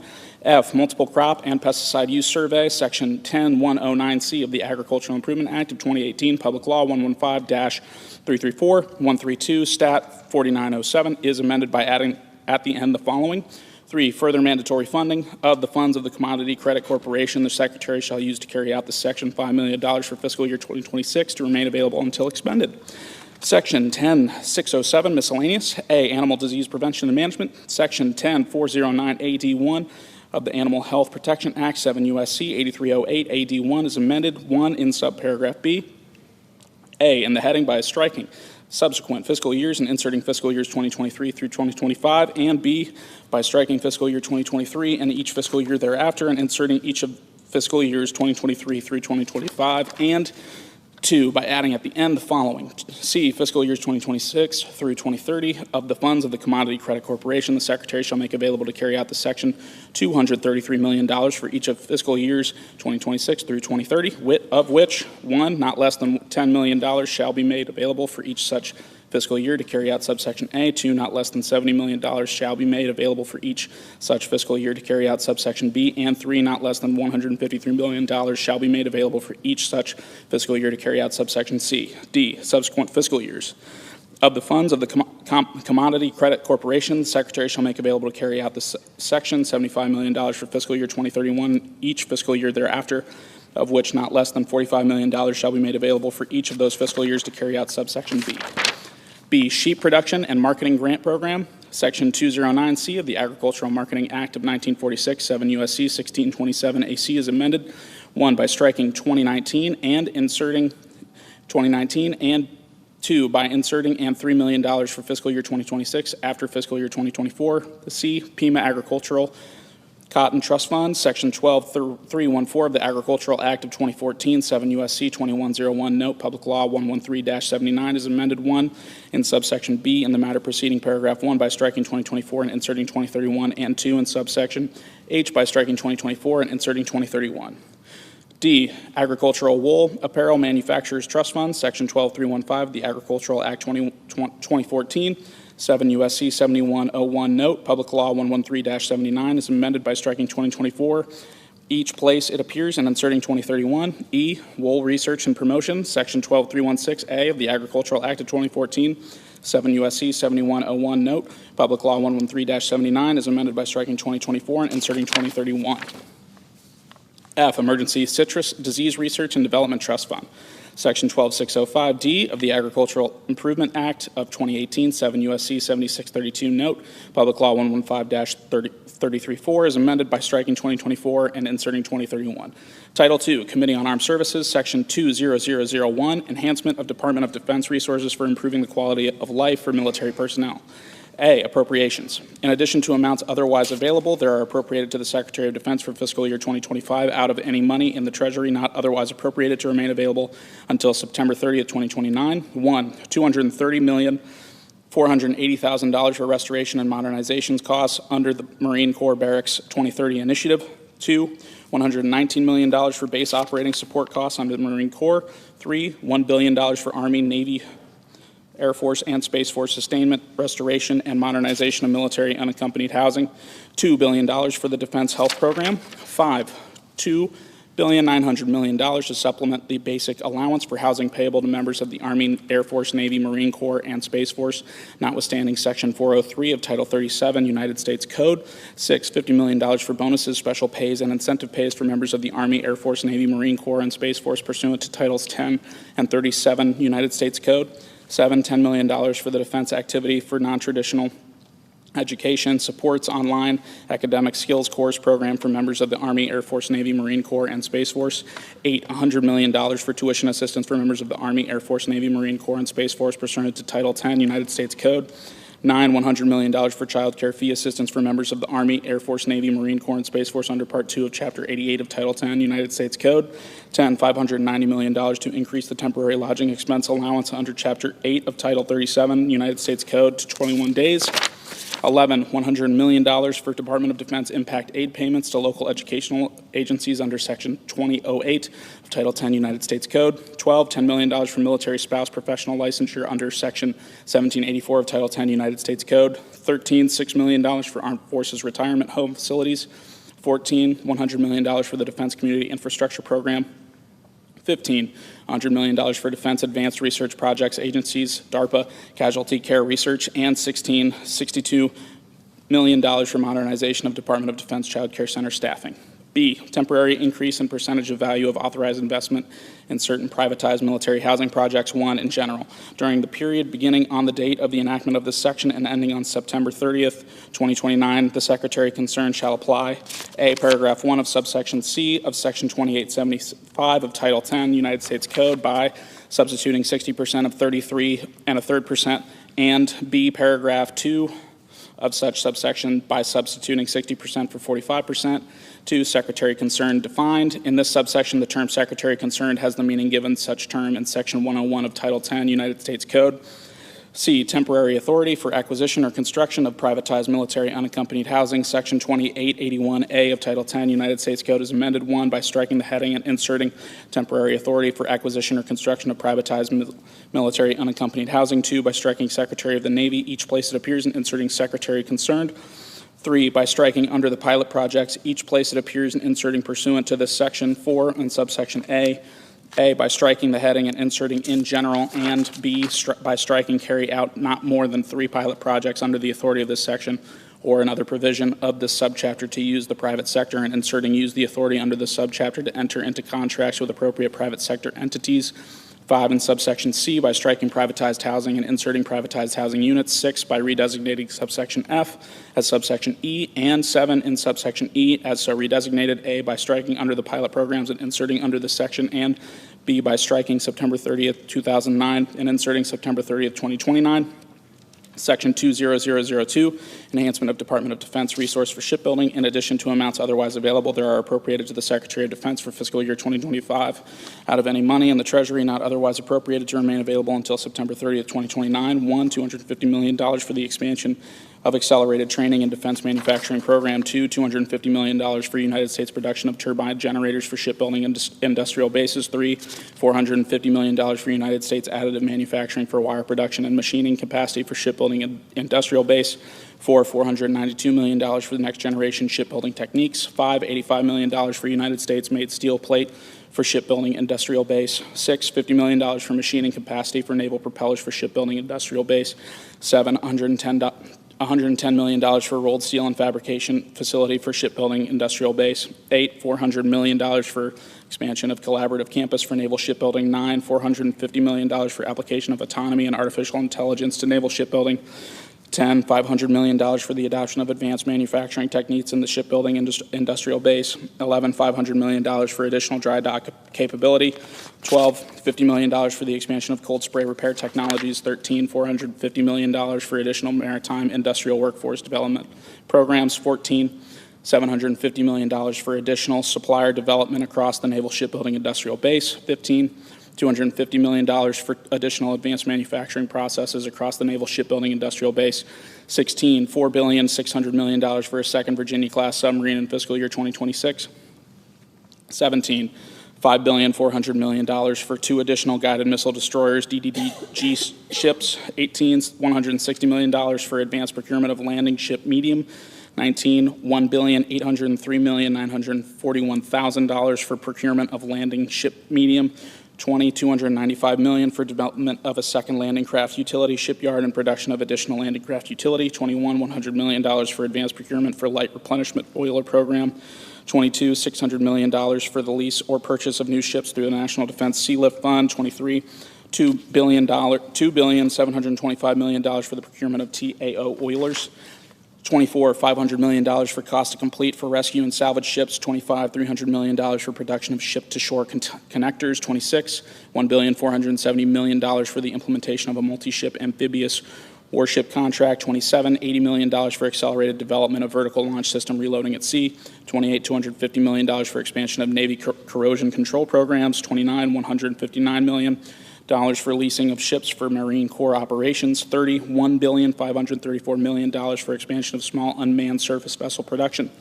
31, $2,100 million for development, procurement, and integration of purpose-built medium unmanned surface vessels. 32, $1,300 million for expansion of unmanned underwater vehicle production. 33, $188,360,000 for the development of testing of maritime robotic autonomous systems and enabling technologies. 34, $170 million for the development of a test resource management center, robotic autonomous systems proving ground. 35, $250 million for the development, production, and integration of wave-powered unmanned underwater vehicles. And 36, $150 million for retention of inactive reserve fleet ships. Section 20003, enhancement of Department of Defense resources for integrated air and missile defense. A, next-generation missile defense technologies. In addition to amounts otherwise available, there are appropriated to the Secretary of Defense for fiscal year 2025 out of any money in the Treasury not otherwise appropriated to remain available until September 30th, 2029. 1, $250 million for development and testing of directed energy capabilities by the Undersecretary for Research and Engineering. 2, $500 million for national security space launch infrastructure. 3, $2 billion for air-moving target indicator military satellites. 4, $400 million for expansion of multi-service advanced capability hypersonic test bed program. 5, $5,600 million for development of space-based and boost phase intercept capabilities. 6, $7,200 million for the development, procurement, and integration of military space-based sensors. And 7, $2,550 million for the development, procurement, and integration of military missile defense capabilities. B, Homeland Defense. In addition to amounts otherwise available, there are appropriated to the Secretary of Defense for fiscal year 2025 out of any money in the Treasury not otherwise appropriated to remain available until September 30th, 2029. One, $2.2 billion for acceleration of hypersonic defense systems. Two, $800 million for accelerated development and deployment of next-generation intercontinental ballistic missile defense systems. Three, $408 million for Army space and strategic missile test range infrastructure restoration and modernization in the United States Indo-Pacific Command Area of Operations west of the international date line. Four, $1.975 billion for improved ground-based missile defense radars. And five, $530 million for the design and construction of Missile Defense Agency missile instrumental range safety ship. Section 20004, enhancement of Department of Defense resources for munitions and defense supply chain resiliency. A, appropriations. In addition to amounts otherwise available, there are appropriated to the Secretary of Defense for fiscal year 2025 out of any money in the Treasury not otherwise appropriated to remain available until September 30th, 2029. One, $400 million for the development, production, and integration of Navy and Air Force long-range anti-ship missiles. Two, $380 million for production capacity expansion for Navy and Air Force long-range anti-ship missiles. Three, $490 million for the development, production, and integration of Navy and Air Force long-range air-to-surface missiles. Four, $94 million for the development, production, and integration of alternative Navy and Air Force long-range air-to-surface missiles. Five, $630 million for the development, production, and integration of long-range Navy air defense and anti-ship missiles. Six, $688 million for the development, production, and integration of long-range multi-service cruise missiles. Seven, $250 million for the production, capacity expansion, and supplier base strengthening of long-range multi-service cruise missiles. Eight, $70 million for the development, production, and integration of short-range Navy and Marine Corps anti-ship missiles. Nine, $100 million for the development of an anti-ship seeker for short-range Army ballistic missiles. 10, $175 million for production capacity expansion for next-generation Army medium-range ballistic missiles. 11, $50 million for the mitigation of diminishing manufacturing sources for medium-range air-to-air missiles. 12, $250 million for the procurement of medium-range air-to-air missiles. 13, $225 million for the expansion of production capacity for medium-range air-to-air missiles. 14, $50 million for the development of second sources for components of short-range air-to-air missiles. 15, $325 million for production capacity improvements for air-launched anti-radiation missiles. 16, $50 million for the accelerated development of Army next-generation medium-range anti-ship ballistic missiles. 17, $114 million for the production of Army next-generation medium-range ballistic missiles. 18, $300 million for the production of Army medium-range ballistic missiles. 19, $85 million for the accelerated development of Army long-range ballistic missiles. 20, $400 million for the production of heavyweight torpedoes. 21, $200 million for the development, procurement, and integration of mass-producible autonomous underwater munitions. 22, $70 million for the improvement of heavyweight torpedo maintenance activities. 23, $200 million for the production of lightweight torpedoes. 24, $500 million for the development, procurement, and integration of maritime mines. 25, $50 million for the development, procurement, and integration of new underwater explosives. 26, $55 million for the development, procurement, and integration of lightweight multi-mission torpedoes. 27, $80 million for the production of sono buoys. 28, $150 million for the development, procurement, and integration of air-delivered long-range maritime mines. 29, $61 million for the acceleration of Navy expeditionary loitering munitions deployment. 30, $50 million for the acceleration of one-way attack unmanned aerial systems with advanced autonomy. 31, $1 billion for the expansion of the one-way attack unmanned aerial systems industrial base. 32, $200 million for investments in solid rocket motor industrial base through the Industrial Base Fund established under Section 4817 of Title 10 United States Code. 33, $400 million for investments in the emerging solid rocket motor industrial base through the Industrial Base Fund established under Section 4817 of Title 10 United States Code. 34, $42 million for investments in second sources for large diameter solid rocket motors for hypersonic missiles. 35, $1 billion for the creation of next-generation automated munitions production factories. 36, $170 million for the development of advanced radar depot for repair, testing, and production of radar and electronic warfare systems. 37, $25 million for the expansion of the Department of Defense industrial base policy analysis workforce. 38, $30,300,000 for the repair of Army missiles. 39, $100 million for the production of small and medium ammunition. 40, $2 billion for additional activities to improve the United States stockpile of critical minerals through the National Defense Stockpile Transaction Fund, authorized by Subchapter 3 of Chapter 5 of Title 5 United States Code. 41, $10 million for the expansion of Department of Defense Armaments Cooperation Workforce. 42, $500 million for the expansion of the Defense Exportability Features Program. 43, $350 million for protection of Navy long-range air and missile defense interceptors. 44, $93 million for replacement of Navy long-range air and missile defense interceptors. 45, $100 million for development of a second solid rocket motor source for Navy air defense and anti-ship missiles. 46, $65 million for expansion of production capacity of Missile Defense Agency long-range anti-ballistic missiles. 47, $225 million for expansion of production capacity for Navy air defense and anti-ship missiles. 48, $103,300,000 for expansion of depot-level maintenance facility for Navy long-range air and missile defense interceptors. 49, $18 million for creation of domestic source for guidance section of Navy short-range air defense missiles. 50, $65 million for integration of Army medium-range air and missile defense interceptor with Navy ships. 51, $176,100,000 for production of Army long-range movable missile defense radar. 52, $167 million for accelerated fielding of Army short-range gun-based air and missile defense system. 53, $40 million for development of low-cost alternatives to air and missile defense interceptors. 54, $50 million for acceleration of Army next-generation shoulder-fired air defense system. 55, $91 million for production of Army next-generation shoulder-fired air defense system. 56, $500 million for development, production, and integration of counter-unmanned aerial system programs. 57, $350 million for development, production, and integration of non-kinetic counter-unmanned aerial systems programs. 58, $250 million for development, production, and integration of land-based counter-unmanned aerial systems programs. 59, $200 million for development, production, and integration of ship-based counter-unmanned aerial systems programs. 60, $400 million for acceleration of hypersonic strike programs. 61, $167 million for procurement of additional launchers for Army medium-range air and missile defense interceptors. 62, $500,000 for expansion of defense advanced manufacturing techniques. 63, $1 million for establishment of the Joint Energetics Transition Office. 64, $200 million for acceleration of Army medium-range air and missile defense interceptors. 65, $150 million for additive manufacturing for propellant. 66, $250 million for expansion and acceleration of penetrating munitions production. And 67, $50 million for development, procurement, and integration of precision extended range artillery.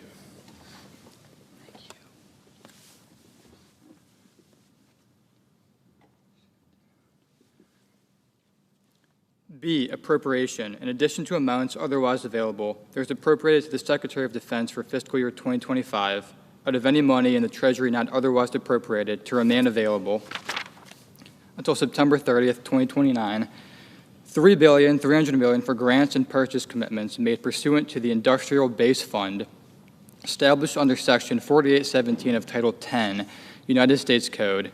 C, appropriation. In addition to amounts otherwise available, there is appropriated to the Secretary of Defense for fiscal year 2025 out of any money in the Treasury not otherwise appropriated to remain available until September 30th, 2029, $5 billion for investments in critical mineral supply chains made pursuant to the Industrial Base Fund established under Section 4817 of Title 10, United States Code. D, appropriations. In addition to amounts otherwise available, there is appropriated to the Secretary of Defense out of any money in the Treasury not otherwise appropriated to remain available until September 30th, 2029, $500 million to the Department of Defense Credit Program account to carry out the Capital Assistance Program, including loans, loan guarantees, and technical assistance established under Section 149E of Title 10, United States Code for critical minerals and related industries and projects, including related covered technology categories, provided that 1, such amounts are available to subsidize gross obligations for the principal amount of direct loans and total loan principal, any part of which is to be guaranteed, not to exceed $100 billion, and 2, such amounts are available to cover all costs and expenditures as provided under Section 149E5B of Title 10, United States Code. Section 20005, enhancement of Department of Defense resources for scaling low-cost weapons into production. A, appropriations. In addition to amounts otherwise available, there are appropriated to the Secretary of Defense for fiscal year 2025 out of any money in the Treasury not otherwise appropriated to remain available until September 30th, 2029, 1, $25 million for the Office of Strategic Capital Global Technology Scout Program. 2, $1.4 billion for the expansion of the Small Unmanned Aerial System Industrial Base. 3, $400 million for the development and deployment of the Joint Fires Network and associated joint battle management capabilities. 4, $400 million for the expansion of advanced command and control tools to combatant commands and military departments. 5, $100 million for the development of shared secured facilities for the Defense Industrial Base. 6, $50 million for the creation of additional Defense Innovation Unit on-ramp hubs. 7, $600 million for the acceleration of strategic capabilities office programs. 8, $650 million for the expansion of mission capabilities office joint prototyping and experimentation activities for military innovation. 9, $500 million for the accelerated development and integration of advanced 5G, 6G technologies for military use. 10, $25 million for testing of simultaneous transmit and receive technology for military spectrum agility. 11, $50 million for the development, procurement, and integration of high-altitude stratospheric balloons for military use. 12, $120 million for the development, procurement, and integration of long-endurance unmanned aerial systems for surveillance. 13, $40 million for the development, procurement, and integration of alternative positioning and navigation technology to enable military operations in contested electromagnetic environments. 14, $750 million for the acceleration of innovative military logistics and energy capability development and deployment.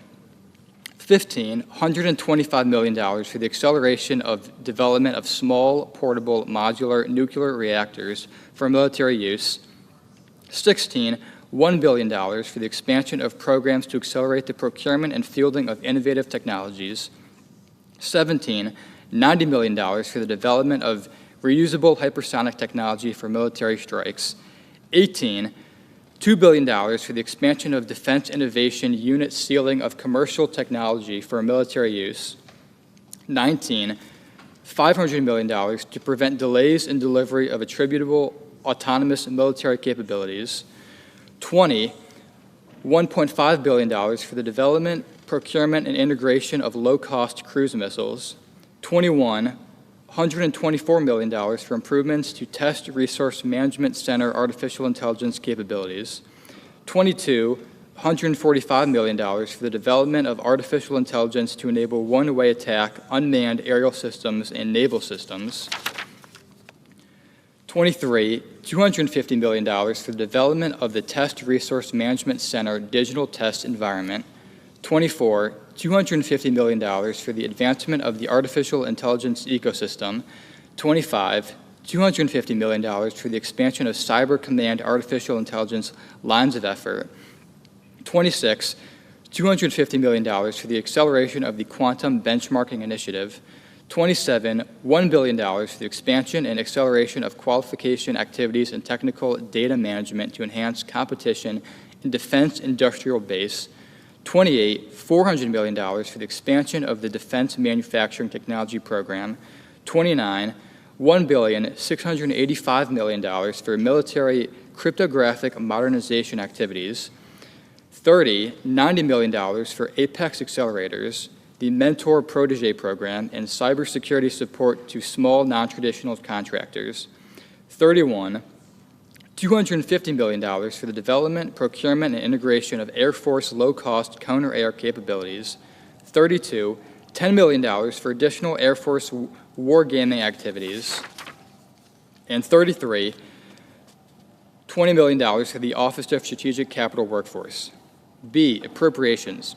In addition to amounts otherwise available, there are appropriated to the Secretary of Defense out of any money in the Treasury not otherwise appropriated to remain available until September 30th, 2029, $1 billion to the Department of Defense Credit Program account to carry out the Capital Assistance Program, including loans, loan guarantees, and technical assistance established under Section 149E of Title 10 U.S. Code, provided that 1, Such amounts are available to subsidize gross obligations for the principal amount of direct loans and total loan principal, any part of which is to be guaranteed not to exceed $100 billion, and 2, such amounts are available to cover all costs and expenditures as provided under Section 149E5B of Title 10 U.S. Code, Section 20006, enhancement of Department of Defense resources for improving the efficiency and cybersecurity of the Department of Defense.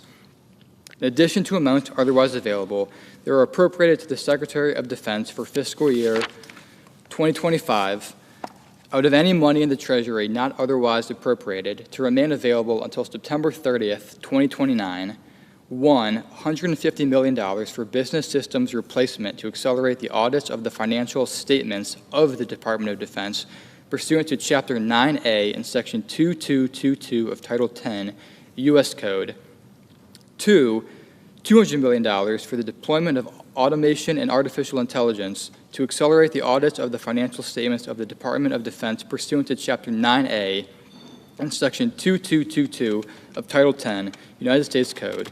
3, $10 million for the improvement of the budgetary and programmatic infrastructure of the Office of the Secretary of Defense. And 4, $20 million for defense cybersecurity programs of the Defense Advanced Research Projects Agency. Section 20007, enhancement of Department of Defense resources for air superiority.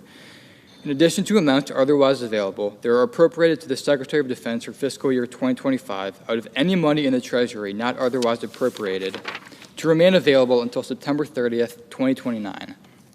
1, $3,150 million to increase F-15 aircraft production. 2, $361,220,000 to prevent the retirement of F-22 aircraft. 3, $127,460,000 to prevent the retirement of F-15E aircraft. 4, $187 million to accelerate installation of F-16 electronic warfare capability. 5, $116 million for C-17A mobility aircraft connectivity. 6, $84 million for KC-135 mobility aircraft connectivity. 7, $440 million to increase C-130J production. 8, $474 million to increase EA-37B production. 9, $678 million to